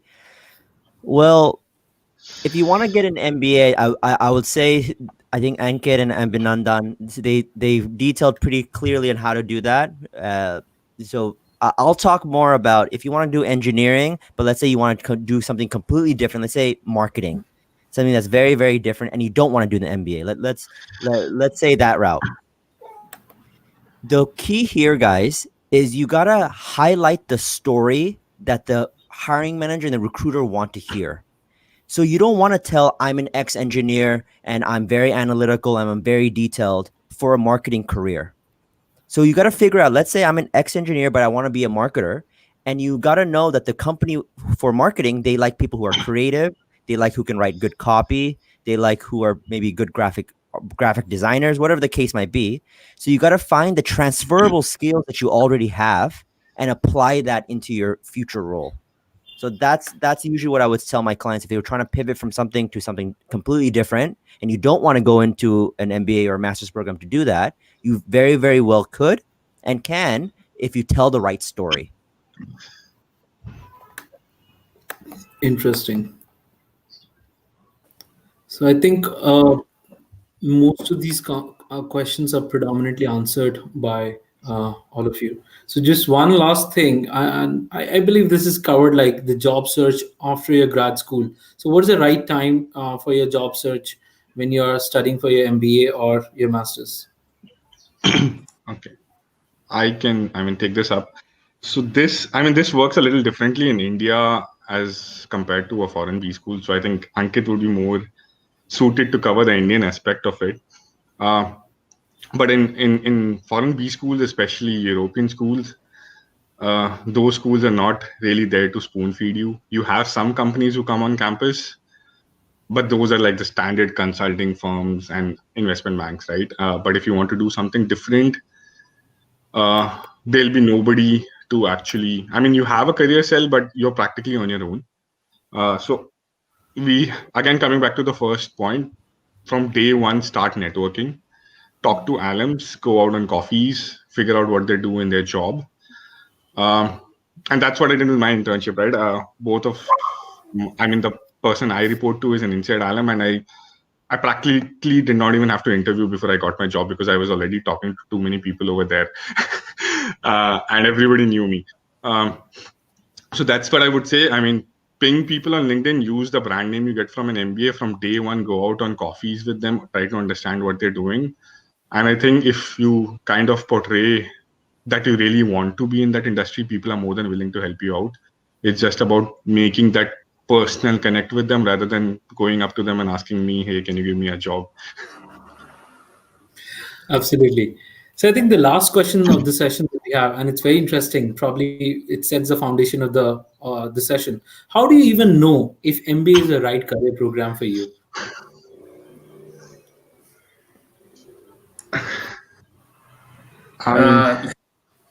even I have some points here. So coming from an engineering background, which is you have to do engineering, you can only do engineering, if nothing else. I think MBA provides you pathways after that, right? So for me, it was let's try it. Maybe I get into marketing, maybe I get into consulting, maybe I get into business or a startup role. It is giving me options. So that is a mindset I went to when I was doing an MBA, and I think that paid off.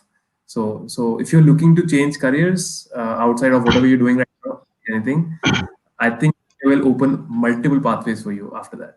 Yeah. Interesting. Yeah, I would. Right. I think really you need to kind of, with whichever role you're looking at, right? You have to understand at some level what is it that drives you. Now, if you're in a IT or a tech company, correct, is a product development kind of a thing something that excites you? Is strategizing and planning and looking at, how you're going to grow the business something that excites you, right? So you also need to figure out what part, because every organization has multiple roles, correct? But which of those roles are really catering to your passion, your interest, and what makes you excited and make you want to wake up and go back to work the next day. So when you figure out that bit of it, that's when it helps you decide, okay, so after my engineering, is like an MS or an MTech the most suitable route, or is an MBA the most suitable route, right? So that amount of introspection, and sometimes internships are fabulous, right? Put yourself, do 3 months or 6 months in a particular role, try it out, right? Because that gives you a much clearer idea than just hearsay of what a particular career could be like. Right. So I think that would also help out. Okay, so I think this is one. Okay, I have to ask 2 or 3 more questions because audience has just woke up and we are okay. We got again crossed 500. So yes, I just gonna announce that we got crossed 500 people. So Fantastic. yeah. So the question is for Abhinandan: how your day runs as a product manager in Arago PH? I mean, that's. I think I'll give a shorter version of the answer. I mean, Arago is still kind of a startup, so every day is pretty different and interesting. I mean, but to give on how my typical day runs is, I usually start off my day by looking at what are the product requirements and building something that is called a product requirement document, and then putting it up as a story so that engineers can work on it. And I usually do it in the morning because that's the only time people are not pinging me and asking to talk to them continuously, and that's the only peaceful time I get in my whole day. Usually in the afternoon we have a technology stand-up where product and engineering gets together to see where we stand on the different features and if there are any blockers. And then the rest of the day is basically firefighting. Basically, you're on calls with design to see if the design has been, does the design look right? Is there any modifications? You're on calls with backend engineering to see if the product architecture looks right, if the requirements fit. You're on call with marketing to onboard them on your product feature and tell them, explain to them how it fits into the customer requirements. I especially work with integrations as well, so I'm on call with our delivery team as well, where something or the other is breaking every day with some clients. So you have to be right in the middle of that as well, trying to fix everything on the spot. So basically, you are the jigsaw piece of puzzle that really binds marketing, engineering, and delivery together. And you need to speak all 3 of the languages because marketing really does not understand technology. They'll say, how can this take 2 weeks? I mean, this should be done in a day. And engineering does not understand marketing. They'll be like, what they're requesting does not make sense. We cannot make this. And you are the person who have to explain both sides on how and why this can be done. And if anything goes wrong, obviously you're the person who will get the first call, right? So you have to balance all 3 ways. Interesting. So a couple of things, and I think this is again, Abhinandan, we're the best guys here. So my GP is low. I want to explore because communication skills. Now work in IBM and pursuing masters. So will the colleges accept if it's a circumstantial score? I mean, again, right, if you're planning to go for a master's before you go for an MBA, for a tech master's, what Nikhil said makes a lot of sense, right? Do a lot of research in your current company, get a couple of research papers out there, If you know what you want to do post your masters, let's say you want to go into information systems, product management, go out there and do a couple of courses, certified courses, and prove you can get a GPA, right? It was just your undergrad that you could not get your GPA, but you are capable of getting a good GPA. I mean, I think the key point you have to understand over here is that the MBA colleges are just scared that you will not be able to perform again with the kind of class you have, right? You just need to help them dispel that fear that, I am capable of getting the same kind of marks as the other students in the class. It's just that I did not study hard enough. Um, so I think these two things would help a lot. Third, score well in your GRE or GMAT to compensate for that. Again, proving that, I have the raw aptitude, I can score good. And fourth, write an essay, be honest why you got a low GPA. I mean, show that you're mature now and you can accept your mistakes and really work hard to rectify them. Awesome, Abhinandan. Sure. So, as a career coach, any few words you want to share with the students in terms of how they should kind of look at the whole process going ahead? Yeah, I mean, these guys have been really, they've been giving out really great advice all throughout. I guess the one thing I'll say here, because I'm the one that doesn't have the MBA, I will say this, guys. The MBA it's a great path if that's right for you. So don't feel like you have to do the MBA because again you think that something's going to happen right after. There's a lot of other successful people that can take other paths or other degrees. So there's going to be different things that you can do. But I guess my only takeaway the last takeaway I'd say is just be proactive for the new year. Connect with us, keep learning, keep going to these conferences, and yeah, I think that's when the opportunities will open up. Fantastic. Thank you so much, everyone. I think we're kind of up on the hour now. So Thank you, Sho. Thank you, Abhinandan. Thank you, Ankit. Thank you, Nikhil. And thank you to our entire fantastic audience for the interaction and listening to all the thoughts we had to share. You can always reach out to us. You can email us at hello@foreignadmits.com. Any questions that you have, visit our website. There's a whole bunch of information on scholarships, the process, how to go out and really get that dream college and dream career for yourself. So do connect with us and we'll be happy to help you in any way that we can. Thank you, everyone. Absolutely. And let me just thank you, everyone. Thank you, guys. Pooja is an amazing career counselor and she's been in this industry for a long time. So if you are stuck with your career counseling questions, and if you want to navigate where to go, how to go, I would recommend you can connect to Pooja here on LinkedIn, and she would be definitely helpful to give you some right piece of advice on that note. Thank you, Pooja. Thank you for Nikhil. And let's begin the next session. So the next session that we have is on Ivy Leagues in UK. So anyone who have thought about UK, why not UK? And UK, let me give you a very interesting fact.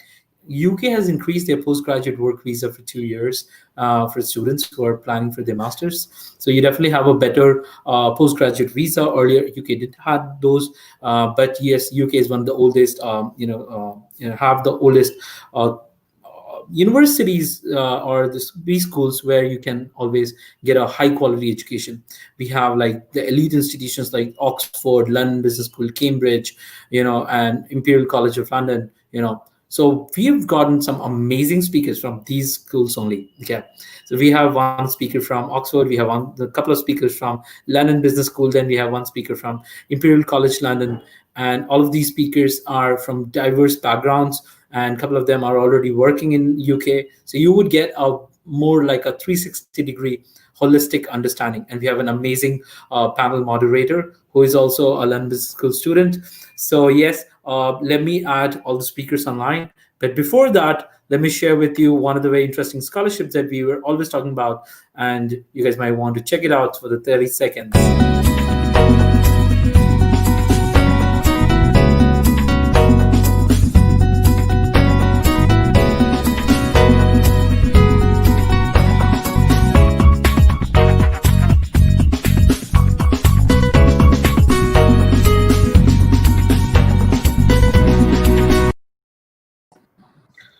Hello, everyone. So yes, we are back, and We have, as I said, we have Saloni from Oxford, we have Mishita from London Business School, we have Shaz from LPS, and then we have Karan as an ICE graduate. So yes, let me take a back seat, and I'm going to hand over the session to Ishita, who's going to moderate it, and let's the show begin. Thank you so much, Nikhil. Uh, Hi, everyone. So, welcome to today's session. And I'm Ishita. I'm a current Master's in Analytics and Management student at LBS. Today, we have three amazing panelists with us, with whom we'll be discussing the study prospects in UK, and I'll be moderating the session. So, we have Shaz with us, who's a Master's in Financial Analytics student from LBS. We have Saloni, who's done her Master's in Financial Economics from Oxford, and we have Karan, who's done his master's in business analytics from Imperial. So first of all, guys, I would like you all to go ahead and give a brief introduction about yourself.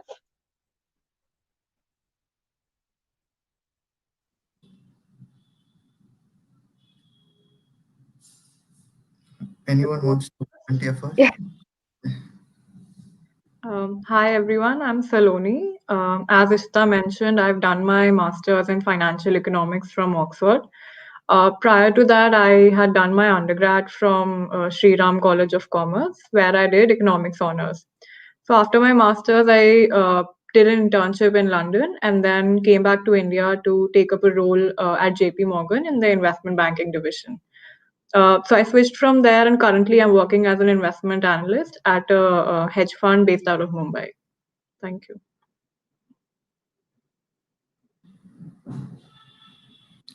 Hi, as Ishita introduced, my name is Karan and I did my master's in business analytics from Imperial College. I did my graduation in 2018.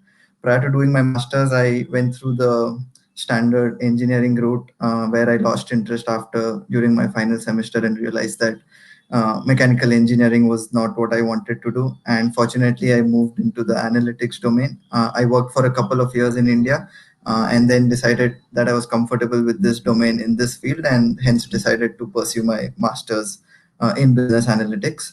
After passing out in 2018, I joined KPMG in London and currently I'm working in the forensic analytics division. It's been almost a little more than a year. Yeah, thank you. Hey, I'm Shaz. I completed my master's in financial analysis from London Business School, same school as Ishita. Before joining LBS, I did my bachelor's in economics from NMIMS in Mumbai. While at LBS, I pursued a part-time internship alongside the program at a search fund, which is like a single private equity. And now I'm an analyst at a consulting firm in London called as Frontier Economics. Thank you so much, guys, for the introduction. So now I see you're all from very different backgrounds with very different master's degrees. So I would want to ask you this question: that why UK and why the college? Why was this the college you chose, and why was this the course you chose? So Saloni, why don't you go first? Sure. So I think when I was starting to apply, I didn't have this preference for UK. I was planning to apply to both US and UK, but to a similar course in different universities. But I think US has its deadlines, which are relatively further during the year. So by the time the applications were nearing, I had already received my result from Oxford. So I think in that I chose a brand over any other college. But otherwise, I did not have any particular preference for UK. But I think after having done that, I would say UK is much more competitive in terms of academics. US, whereas in my opinion, places a higher emphasis on extracurriculars. Karan, why don't you go next? Yeah, sure. So I think I would echo what Saloni said. My first intention was US, where analytics was booming at that time and things like that. And I had applied in 2016, and the political scenario there were the presidential elections which was announced, and there were certain things which I was not comfortable with, and I thought like from a future perspective, it wouldn't be the most ideal scenario considering the things that were going on at that time. So I had got admission in a couple of US colleges, but I decided to defer them for a year and see how the scenario, how the environment turns out over there. And since I deferred that, and then I was just researching for other countries as a second option to see where would be a better chance if US did not turn out as I wanted it to be. And that time UK of course came up as a top priority, and I decided like, okay, let me apply to on the rank, based on the rankings I just applied to Imperial. I was not like very keen on like this is my dream college or anything like that. It was just as a second option that I applied, and fortunately I got through. And then after speaking to a couple of alumni and everyone there regarding the job market, regarding how the people in UK are, regarding how the education is taught over there, how the curriculum is and everything. And also, of course, the finance, the money factor, also being a 1 year course in UK and a 2 year course in US, the finance factor was also an important part. So after I spoke to a couple of people and did further research about UK and Imperial specifically, I think it turned out to be a good choice that I decided to pursue my master's here. And considering the even the visa restrictions and things like that which have changed now, but during my time which were also I would say much more I had much more freedom of flexibility compared to the US if I had done my master's in US. So all in all, not an inspiring story, but that's how I decided to I ended up at Imperial in UK.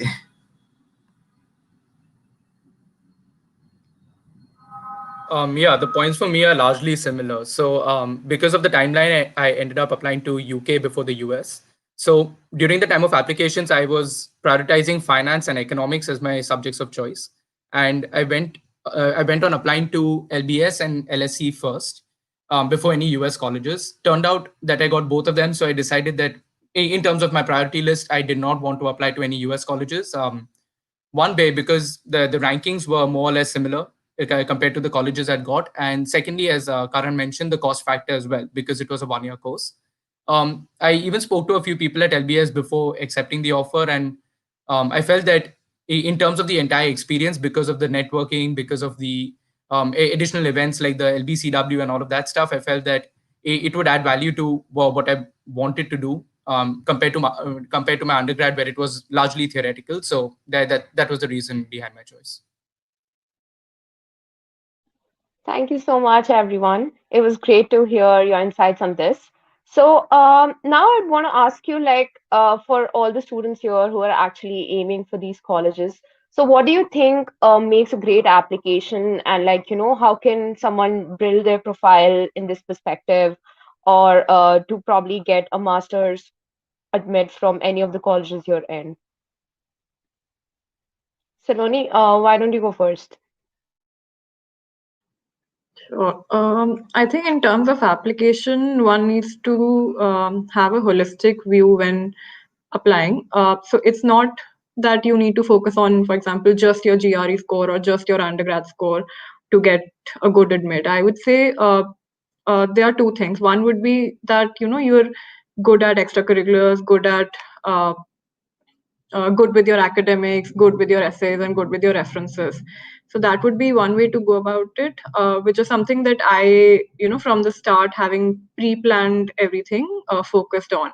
So I made sure my GRE was given way before application started. My essays were prepared before the application even came online. So pre-planning and having a holistic view is one thing. Second way to go about it would be, to focus on certain spikes. So it's that you might not have a good academic score, but like if you compensate it with an extremely like 99 percentile of GMAT or GRE score, that would show a spike in your performance. Or if, for example, you don't have a good GRE or GMAT score, but your academics show that you are fairly comfortable with the subject you're wanting to pursue by having good scores, having good participation in terms of areas of application where you're subject can be applied, like for example, writing research papers, uh, and doing similar things can show a second spike. So either you have a holistic approach, or you have a very high spike in one of the aspects. So I believe either of the two approaches go well when you're applying to these colleges.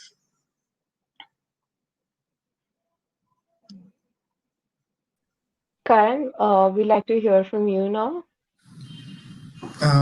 Yeah, I would agree with what Saloni said. On an overall basis, like it's your overall profile that they look at. In fact, to be honest, my for my particular course, there was no requirement of GMAT or a GRE. They just wanted to look at your bachelor's marks, and you had to have an English requirement, either an IELTS or TOEFL. So that shows that their focus was more of an how good an individual are you, how passionate are you that you really want to do this course or get through this college. And as Saloni said, in case your grades are low, you have an option to submit a GRE or a GMAT score to show them that you have the entry requirements or the capability to do the course itself. And another point I would say is, as Saloni said, she had prepared her pre-planning was done quite early. That's very important. Also, I would suggest that the personalization is also important, in the sense that different colleges would have different things that they look for in the essays or in the references, depending on the course you're applying for. So of course everyone has a framework of a essay that they would in a way copy paste for each colleges, but then I would suggest for at least one or two paragraphs there should be personalized to that particular college course or the lecturers. So, and that should be done by connecting or networking with people who have already done the course in those colleges, and or who have already graduated from there. They would be able to give you a very good perspective of how you can better improve your essay or your profile, to make sure that the college admission team takes note of you. And of course another thing is to which personally I did was, after writing my essays and the references, I made them read. I got them revised through someone who is quite old, who isn't in the education domain. So it will be a completely third party view, a different perspective of whether they are able to see the flow in the story and connect with my personal experience of why, and justify why I wanted to do that course in that particular college. So it's just not that if you have if you're a topper in your bachelor's or your 12th undergrad, that you are guaranteed an admission at whichever college or course you want. It's the overall profile, your extracurriculars, your projects, your internships, anything that adds value to your profile. Even if you've worked at an NGO or a charity, everything is looked at, and it's the story that they are interested in. And if they find it honest, and definitely you get a chance to prove yourself by taking admission in the course.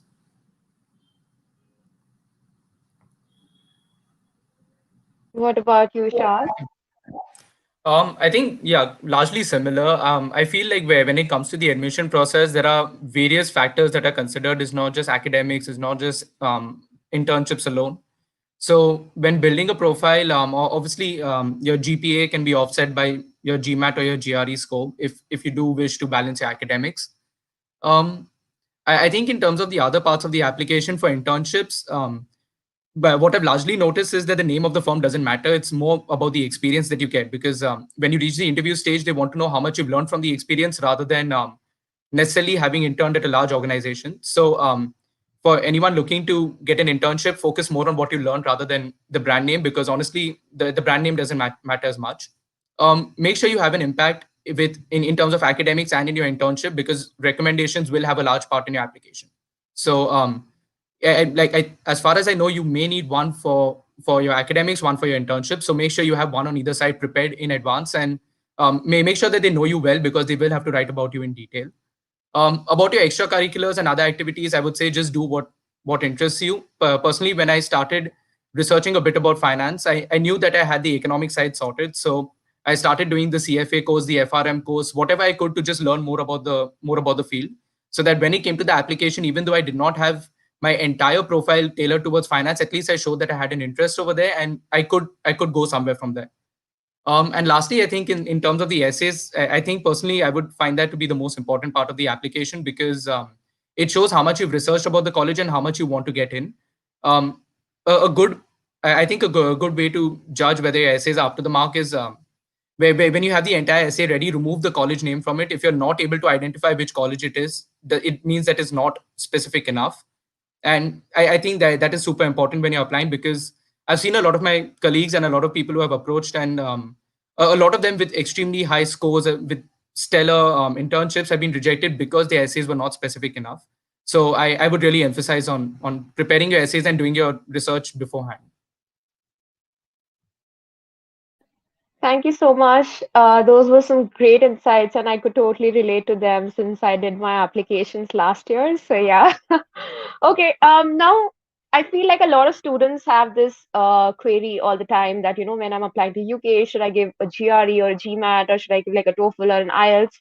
So there's always this tussle between which exam should we be giving.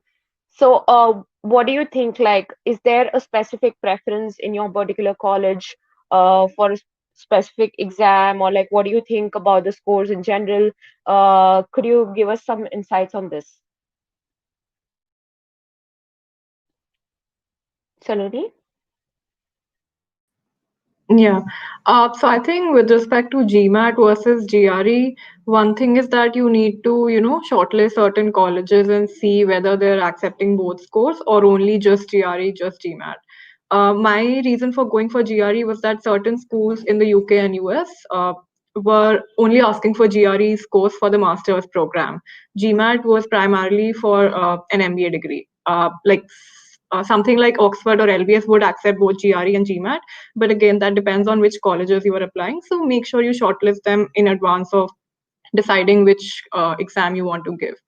Uh, in terms of, if a college is accepting both GRE or GMAT, maybe do your research with respect to which exam you are comfortable with and the kind of average scores that the school is accepting.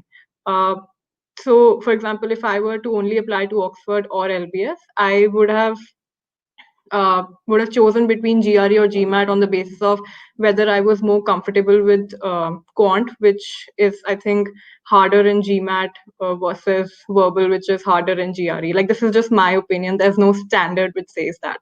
So I would say, like, go with your comfort levels, try to, give a mock for either GMAT or GRE and see which one you want to give. In terms of IELTS versus TOEFL, again, I think similar approach can be followed, but in my case, I did not have to give either. So you can check with your university and see if they accept a letter from your college saying that all your prior education has been in English, in which case they can exempt the exam, which was exempted for me. So you can consider that as well. Yeah. Karan? Yeah, so as Saloni said, the most important point is to see which colleges that you're aiming for, what do they require. If you're aiming for a college X, and if they really want just GRE and they don't care about GMAT, then you will have to, of course, give the GRE. And again, as I said earlier, my preference was US, and GRE was more widely accepted there. So I had given the GRE exam because I was focusing on the US. And surprisingly, when I applied to UK for my college, they did not have any requirement of a GRE or a GMAT at all for my particular course, that is. But what I observed for business MBAs and business schools, and particularly in MBAs in particular, require a GMAT score. Otherwise, GRE or GMAT, I feel largely in the UK, it's quite like both of them are accepted. And in fact, when I was researching about for my particular college, they had even given a basic cutoff, like usually students above this score is what we generally tend to proceed further to the next round. So for me, it was just TOEFL or IELTS that I had to choose, and I chose TOEFL because it had an earlier exam date available. So no particular preference, I would say. And yeah, it completely depends based on what your college accepts. So if it doesn't accept anything, you're safe. You can either take the TOEFL or IELTS. But if it needs a GRE or a GMAT, then based on the various factors, like how good are you in math or English, and what are the earlier dates and things like that. Of course, this was pre-COVID, and we had to go to the center to get tested. I don't know how the exams are taken now, probably online. So there were a lot of factors, as in, because we were working and we had to see which was the earlier one available, and then compare it with the deadlines of the college application and stuff like that. So there's no, as Tony said, there's no specific rule over there to follow. It's just on your convenience, what you want to do, which one you want to take. Yeah, for me, I think I chose GRE because at the time I was applying for economics and finance, and from the colleges that I shortlisted, I saw that GRE was acceptable across both, whereas GMAT was not accepted for economics. So I felt that it would firstly be easier to just prepare for one exam and obviously cheaper. So I think I chose that. That was my reason for choosing GRE. Obviously, it does make sense to go through the website, see if both are accepted, and see if anyone is preferred. Especially if something is like your dream school, then it'll certainly be worth checking if either a GMAT or a GRE is preferred, and that factor that into your decision. But otherwise, I think it was fairly flexible, and I gave the IELTS because it was so for one of the colleges that applied to, there was no requirement. For the second one, they did have a strict requirement for IELTS, so I just took that one. Thank you. So, like we discussed, that the SOPs and the LORs form a really important part of the application, and a lot of weightage is given to them. So, could you like give us some tips how to make a strong SOP or an LOR, and what should the students keep in mind when they're actually doing their applications for any of the colleges you guys have been in? So I'll go ahead. So I think firstly, as Karan mentioned, both the SOPs really need to be personalized in the sense that, if you're applying to a particular college, they should know that this is specifically for the course that you've applied with them and for their college. So personalization is extremely important. And for that, you need to really research well on the college by talking to alumni, by looking at their website, uh, and just general Google search about what the college is about. Secondly, I think going further within customization, when you're applying for a particular course, I feel it's very important within your SOP to showcase why you want to apply for that course, and like why you're interested in that course, and why you think you'll do well in that course. So these would be like two aspects of the SOP. And one way you could do that would be, to use the concepts of, like, this is something I did, use the concepts of your course to uh, write something. So write something which uses the concept of your course. So that I thought was an interesting way to show why I was interested in that course. And the usage of concept also showed that I had capability to understand the concept of that course. And then it's also important, to show that what do you want to do after your master's program, after taking this course. So like if I want to divide my SOP into three segments, it would be why this course, why this college, and what after this. And I feel addressing these 3 points is very important in your SOP. With respect to references, I would say, like Shaz mentioned, that you need to uh, make sure you have good relationships with your referees, because they will have to write in a lot of detail about you. And admission committees can, figure out if something is written in a generalized way when your referees don't know you, versus something which is written showing that, showing your personal qualities. So they can make that distinction. And that way, I think your references are equally important as your SOPs are.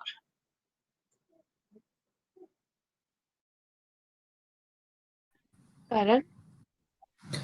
Yeah, yeah, I think Saloni covered most of it, and earlier the panel covered what's important, as in the profile is the focus there. One thing what I have observed a lot of students might ignore, or it might have been left out, is looking at the requirements. So I've seen colleges have a requirement that you need a 500-page SOP or a 1,000-page or a one A4 size sheet. So one sometimes, because students, they have to apply to multiple colleges, they just make a standard one, say 1,000 or 1,500 words, but another college might require something that's lesser than that, or it might be in a different format, such as a question answer format and things like that. But I have heard of students just uploading the same SOP what they have done for any other college, and then you get rejected, or you don't get a positive outcome because you have not gone through the requirements enough. And this shows that you have not put in serious effort really to get into that particular course or college. So first, make sure that you see what the requirements of the SOP and LOR are. And as Shaz mentioned earlier, there will be requirements of getting one LOR or reference from your education or your institution, and then one from your working institution or your internship where you have done. And in that, it's preferable that you approach someone or you get it from someone who has a master's degree or a PhD, or someone who can vouch for you, and himself or herself is a very credible source. And another thing was like, I did my bachelor's in engineering and I wanted to do a master's in analytics. So in engineering, it was difficult for the reference to for the referee to tell that how Karan will perform in analytics as such, because most of it I had done in my work experience role, and my company, my manager, he gave a good reference for analytics, for the analytics side of you. So the my educational referee more focused on other qualities like leadership, or taking part in conducting events, fest, quizzes, helping during placement and stuff like that. So in a way, that combined, one LOR gave the analytic side of you, and then the other one gave the extracurricular side of you. So overall, it gave a holistic view of my profile. So that's something that someone who's not from the same domain or the same background and wants to do a master's in a different background can try this way of making sure that both the sides are heard. And with regards to the SOP, apart from the requirements, as Saloni said. So I think she was trying to explain how the course would help you. I can just give an example. So one of the modules in my course was machine learning.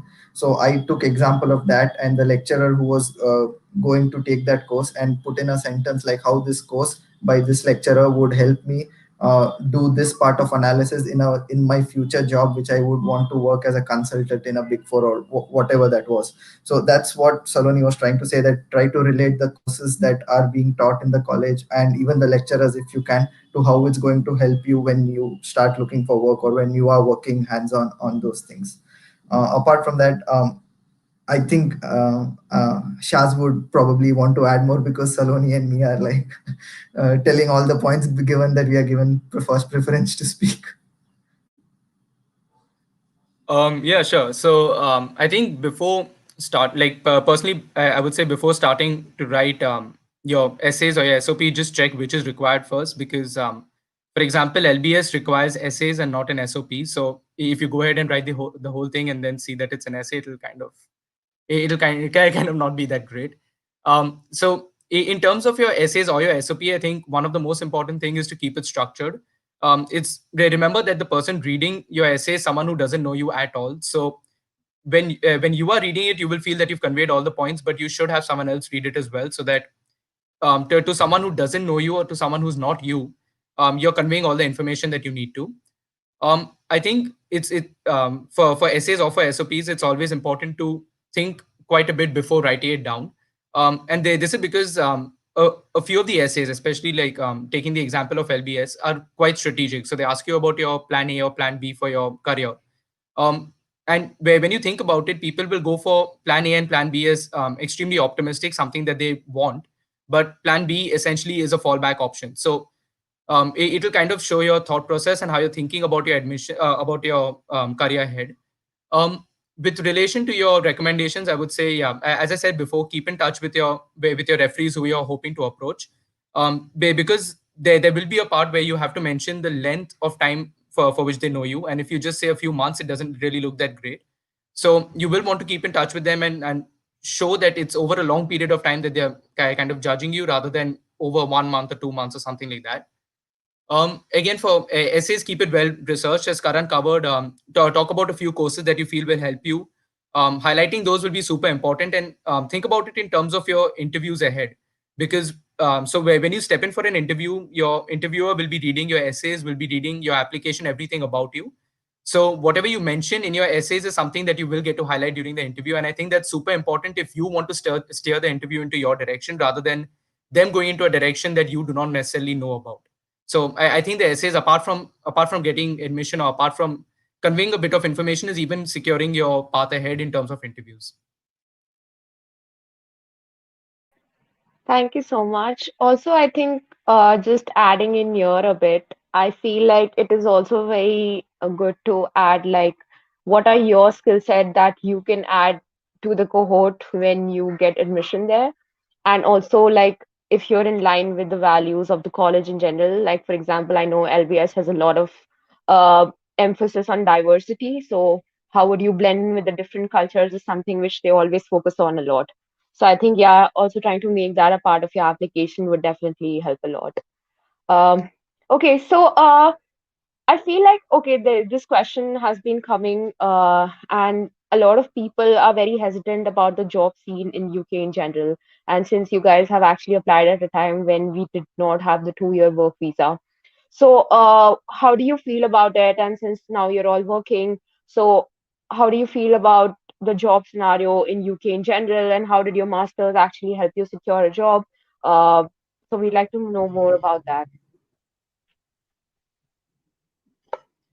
So I think, as in previous session, someone was talking about that, compared to Indian universities, universities abroad don't really spoon feed you and they don't really come on campus. You have to apply to specific universities, whether it be standard consulting, investment banking firms, or something else that you might want to do.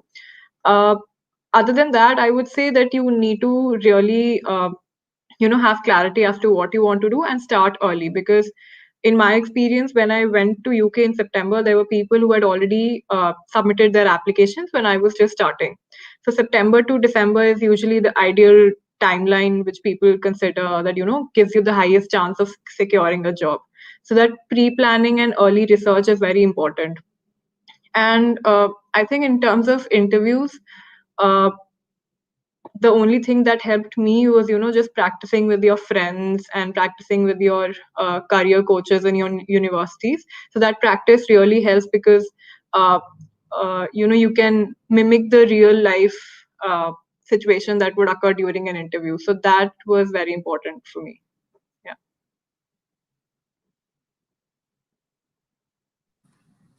Yeah. Yeah, adding to what Saloni said, and Shah said earlier, the college, the people don't really focus that much on the college. Yes, it gives you a little higher weightage if you're from a reputed college in the UK. But apart from that, it all depends on your resume, your experience in different internships. As Shah said, that it's not the company that might impact of the work that they are really looking for. And yeah, as soon as you land, I also experienced the same thing, that people had already started applying to graduate schemes, since these are in a way those schemes where most people or most students have the chances of getting recruited. And you fortunately, the companies also sponsor visa for international students in these schemes. So it is good to be prepared even before you're starting your course, to make sure that if you don't get through this graduate scheme or that September to December period, when you come in the UK, you at least have the next year still, yeah, where you'll at least have the previous experience and you'll be better prepared to answer, to go through the interview and the whole job process again. Coming to the job market, now, of course, pandemic and stuff, everything seems to be not going that well now and things like that. But personally, I feel, this is my personal opinion, that in the analytics domain, the effect was much lesser compared to the other domains, because of the just because the work that is usually involved in analytics can be in a way remotely done. So, and the work can continue irrespective of whether it's a lockdown or not a lockdown scenario. So in that way, there was definitely a detrimental effect, as in companies had stopped hiring or freezed hiring. But now things have started picking up. I personally am getting calls through LinkedIn and stuff like that, if I'm looking for a change and if I'm looking to move. And with the post-study visa, you get a 2-year period where you can work for the company without a sponsorship. So I personally did not have that when I had graduated, but that is a very positive point. And with Brexit happening, you will be on the same level playing field as the other international students from Europe. So there won't be any preference given to Europeans, that if they are looking for jobs in UK, and you both will be on the same level playing field. So overall, it's a very positive environment as of now compared to other countries, I would say, with the post-study visa. And considering that things are changing, UK has started vaccinating, mass vaccination, was one of the first countries. So I think the future looks quite bright. And just a fact, even I was quite surprised, this particular year, I don't know if it was the same for the other colleges, but the number of applicants were the highest, which was quite surprising. So things are looking positive. And I personally think, if you really want to do a master's in UK, it is quite a good time now. you will do a 1 year masters. By that time, things would have settled. The pandemic would have eased, I would say, not over but eased, and I think it would be closer to normal resumption of life and work. That's what I would say. Yeah, I think fairly similar in terms of the general environment. I would say that compared to India, they do not spoon feed you in terms of campus placements. So you do largely have to go out on your own and look for employment opportunities. That being said, they do have networking events on campus where they call people to the campus. This can be the people from the recruitment team, or they can be analysts, associates, or anyone else working at the company. And you can talk to them and try and get an internal recommendation for the company. So that's kind of how the college helps you out. You do have career coaches. You do have people who will help you prepare your applications, will help you prepare for case studies for the interview process, whichever field you may be applying for. I would say if you're starting out your application process, the first thing that I did, which I found super helpful, was make a list of companies by looking at the tier two visa list on the UK government website. So they kind of list out the companies that are sponsor tier two visas, which will be required for international students. Make a list of those companies and reach out to people who have actually used this tier two visa sponsorship, because they've gone through a similar process. So they'll be able to help you out with the most in terms of what should be done. I think other than that, yes, do start applying early. It's extremely important because the positions are opened on a rolling basis. So the earlier you apply, the higher chances you have of getting in. Networking is extremely important because there's no campus placements.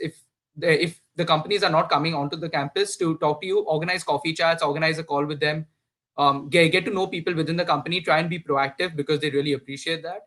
And yeah, I would say reaching out is key. And yeah, depends on the industry you're applying to. So investment banking does happen earlier, so it starts in September, goes on to like December.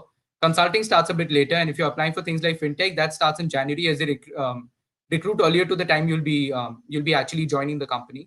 So I would say keep a list of all these companies and start reaching out to them even before you've entered the college. Right. Thank you so much for all these wonderful insights. So now let's talk a little bit about living in the UK. So we know so we would like to know something about like what it is like living in the UK, the living costs in general, and how did you like finance your education? Did you get any scholarships, or like are you aware of any scholarships maybe in your university? So yeah, Saloni, would you like to go first? Yeah. In terms of scholarships, I think there are quite a few of them, which are, specific to the university you're applying to. Plus, there are scholarships which are, for the general pool applying for UK, like the Commonwealth scholarships. So I think, again, research comes into picture where you need to, in addition to, finding a university, you need to uh, find out what scholarships are available, because a lot of times people miss out on opportunities because they're not aware of them, which was in my case. uh, so other than that, I think my master's was fully self-funded. In terms of cost, I would say Oxford is relatively cheaper compared to London, and plus my accommodation, if I compare my rent to what it would have been in London, it was half the amount.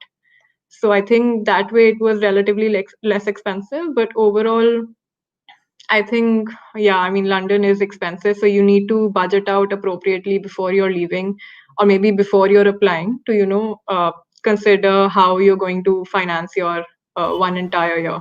So, yeah.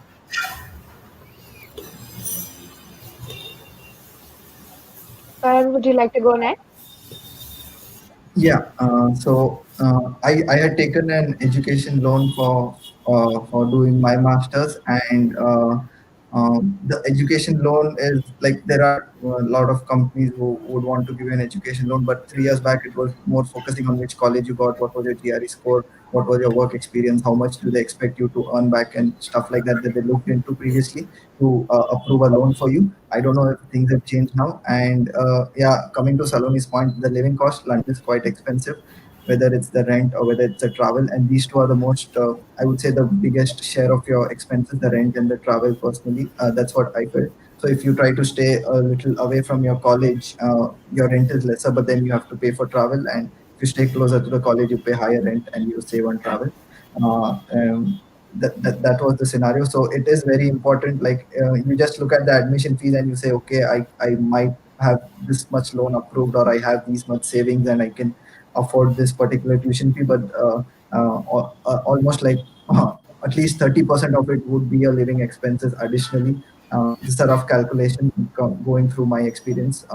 Maybe Shaz will explain that further. But yeah, of course, 30% of that would ideally be my expenses. But and again, it's a 1 year expense compared to US where it might be a 2 year expense. But yeah, uh, so make sure that you also have this additional cushion of 30% extra, which you might have to shell out because of the rent and the living costs here, there. I mean, in London. And finally, as a city, it's quite nice. It's inclusive. You will enjoy here. There are lots of activities to do, things to do. UK in general is quite well connected. The public transport is good.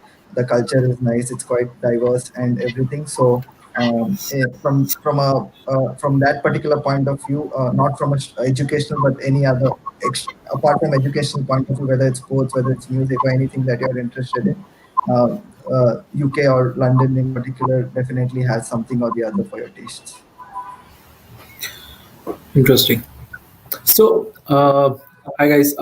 Just coming back because we are at the end of the session. We gotta start taking questions. A lot of students have started, questions. So, a couple of questions. I think I would, like you guys to share your answer. And again, a couple of questions might be very basic because a lot of people are still figuring out their ways whether they can study abroad or not. So, starting from Arvind, can you guys see the question?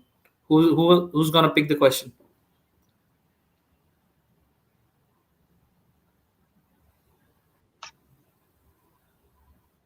Yeah, I can go for it. Um, Okay. Sure. So, yeah, if you're looking to get into management programs, especially early career ones like the masters in management, yes, it is possible to get in without industry experience. You will need to have some internships with you, and those don't need to be in management related streams.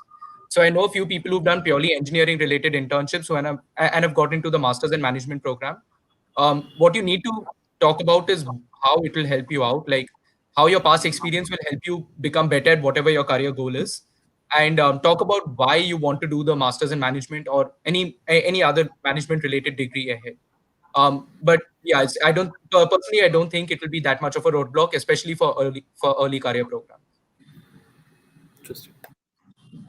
So the next question that we have is there interviews for every admit in UK or it is just course dependent criteria?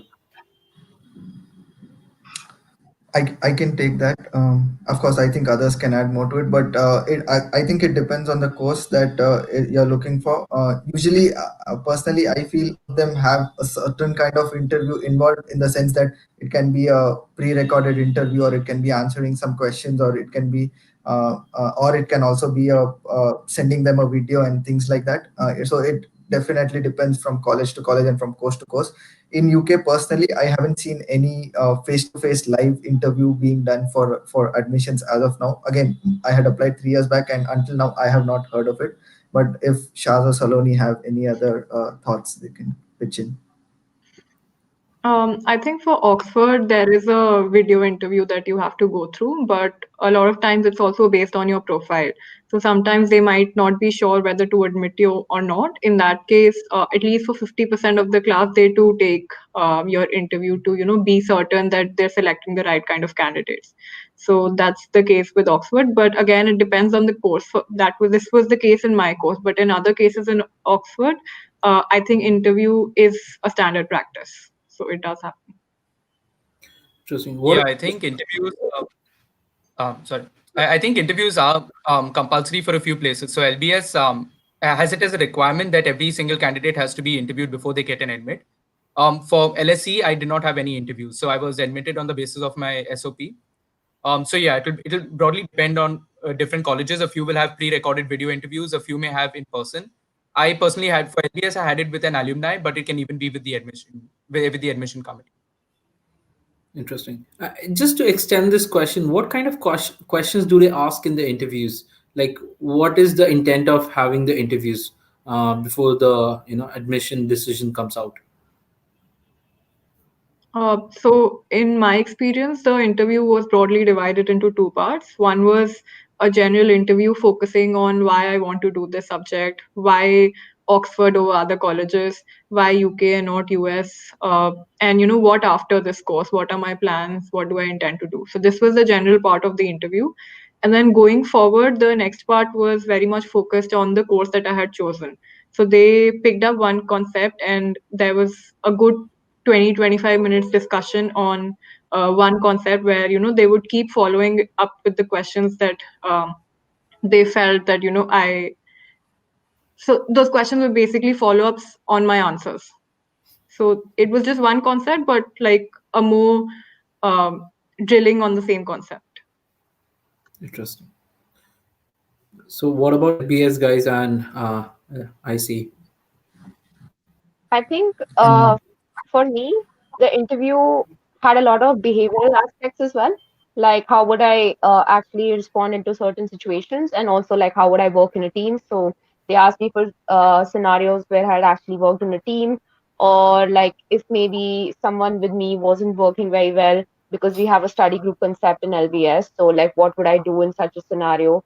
So and apart from that, like so like LBS has three 600-word essays and a couple of short essays as well.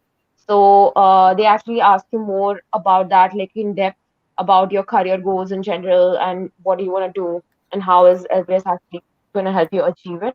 So it's I think they just want to make sure that you are the one who's written your SOP and everything which is in there is actually reflecting the person you are. So I think that is a very important aspect of the interview as well. Interesting.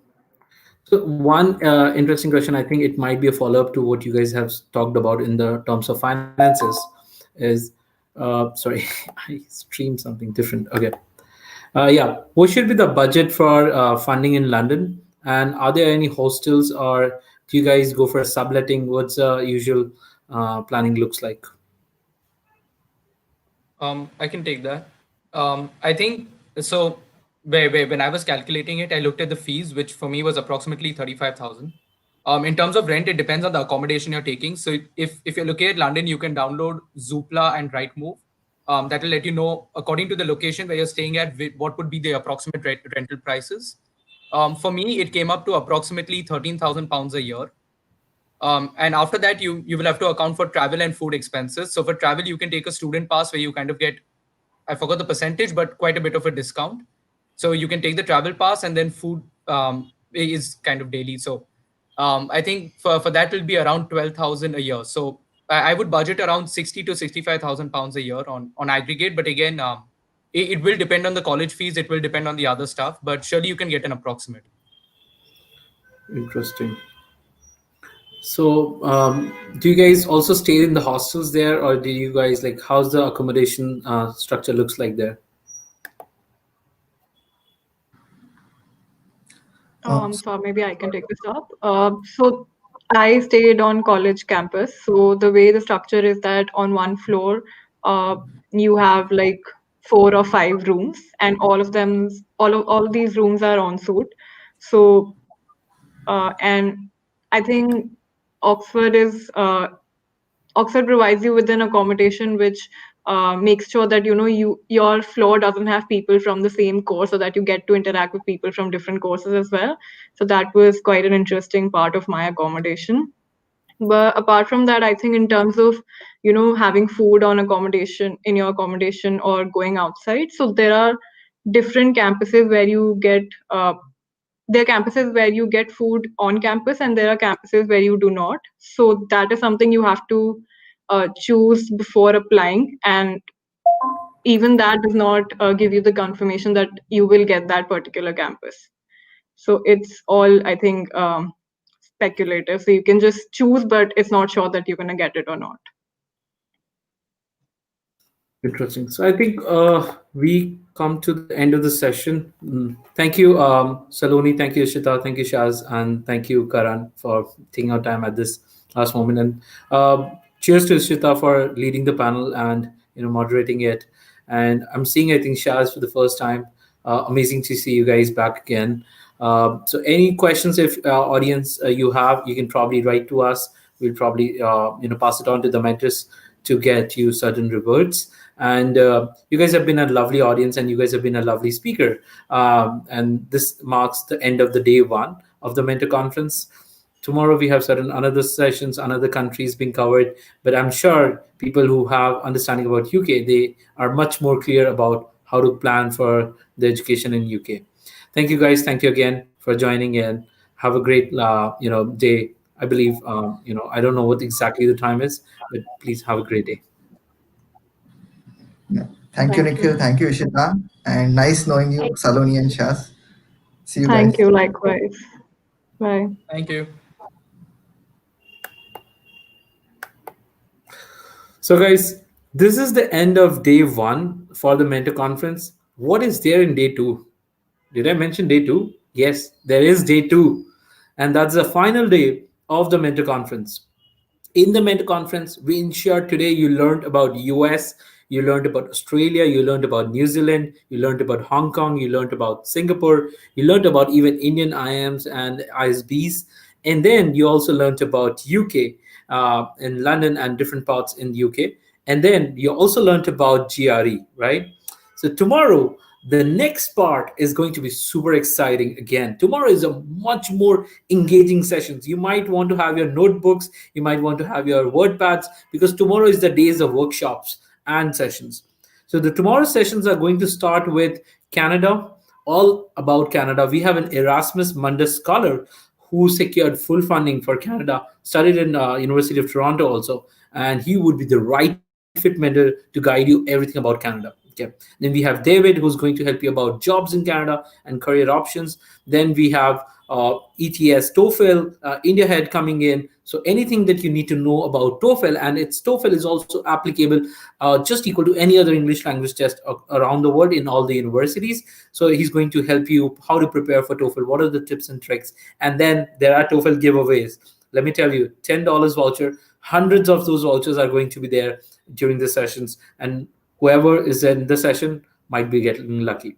After that, we also have the SOP workshop. If you are struggling in writing statement of purpose for the top universities, we got you some amazing speakers. Again, there are two speakers who are going to take the SOP writing workshop so that you don't feel lost, you don't feel confused when you're planning to write your SOPs. Okay. Then we also have a resume writing workshop by a US grad who helped thousands of people write their professional resume. Okay. Then we also have Ireland, Denmark, Netherlands mentors coming in, and Norway also. So those mentors are going to help you understand where you can pursue education and what kind of education you can pursue. So tomorrow is a day for budget education. Tomorrow is also a day for free education. Tomorrow is also a day for unorthodox education. Tomorrow is also the day for education with different languages. Tomorrow is also the day to uncover different career prospects which you may not have even known and still exist. And hundreds of people are studying in those countries and are doing amazing well. Okay. So I'm going to mark the end of the today's session. If you have any questions, any concerns, any doubts, I'm opening the session for 5 minutes. After that, I'm going to close the session. Okay. But before I close the session, let me share about the Dream Big Scholarship, right? Everyone is excited. And if you don't know where to find the Dream Big Scholarship, I'm going to share with you the link to apply for the Dream Big Scholarship. The only criteria is you should not have gotten an admit yet. If you haven't gotten any admits yet, Dream Big Scholarship is for you. Okay. I've just shared the link of the Dream Big Scholarship. Go to the website, click on it, register ASAP for the Dream Big Scholarship. Meanwhile, I'm just going to share what Foreign Admits does and how can we help you.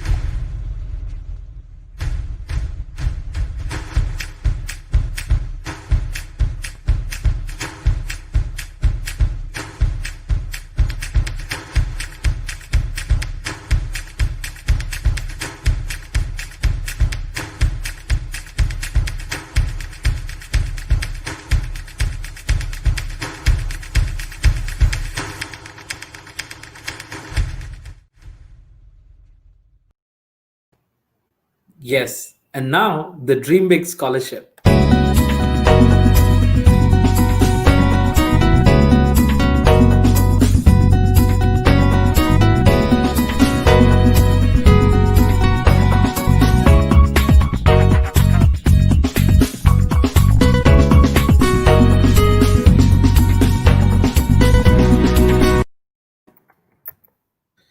Tomorrow's session is going to start from 9:30. Don't miss out. The first session is always going to be the prime session. Like today, we had UDJ for the first session.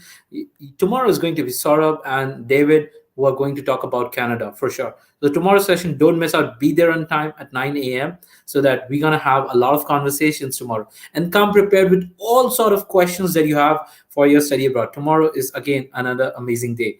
Tomorrow's session, I did miss. We had Vijay Praveen and Vamshi coming in for Germany. Both of them are super amazing speakers and have guided hundreds and thousands of students for Germany. Okay. So I'm going to share about a little bit about the Mentor Conference before we wrap up this session.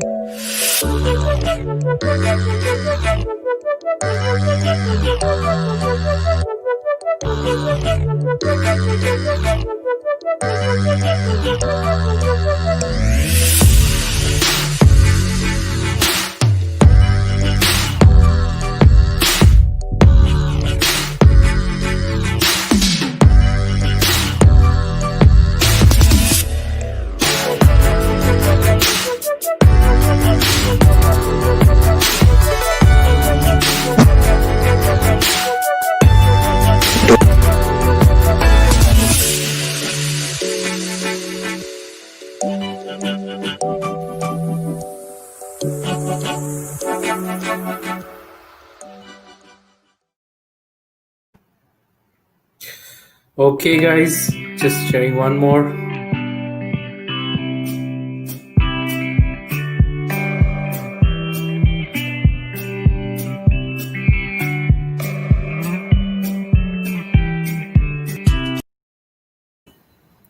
Yep. Bye bye, guys. See you tomorrow at 9 a.m. sharp. Okay, don't miss it. Put your calendars, put your alarm clock. Don't miss tomorrow's session. And tomorrow, we're going to also have the end ceremony in which we would be announcing some of the giveaways winners. And we'll also be announcing a form which you need to fill if you want the $10 TOEFL voucher, or else if you want one free application fee waiver from foreign admits. The free application fee waiver can help you save up to 7,000 rupees. Yes, 7,000 rupees for each of you. Yes. No, we are not VC funded or anything on that note. We are trying to work with colleges to help you get to apply to one of the good universities and help you go to the dream university. That's the whole motive. Thank you guys. You guys have been a lovely audience. See you tomorrow.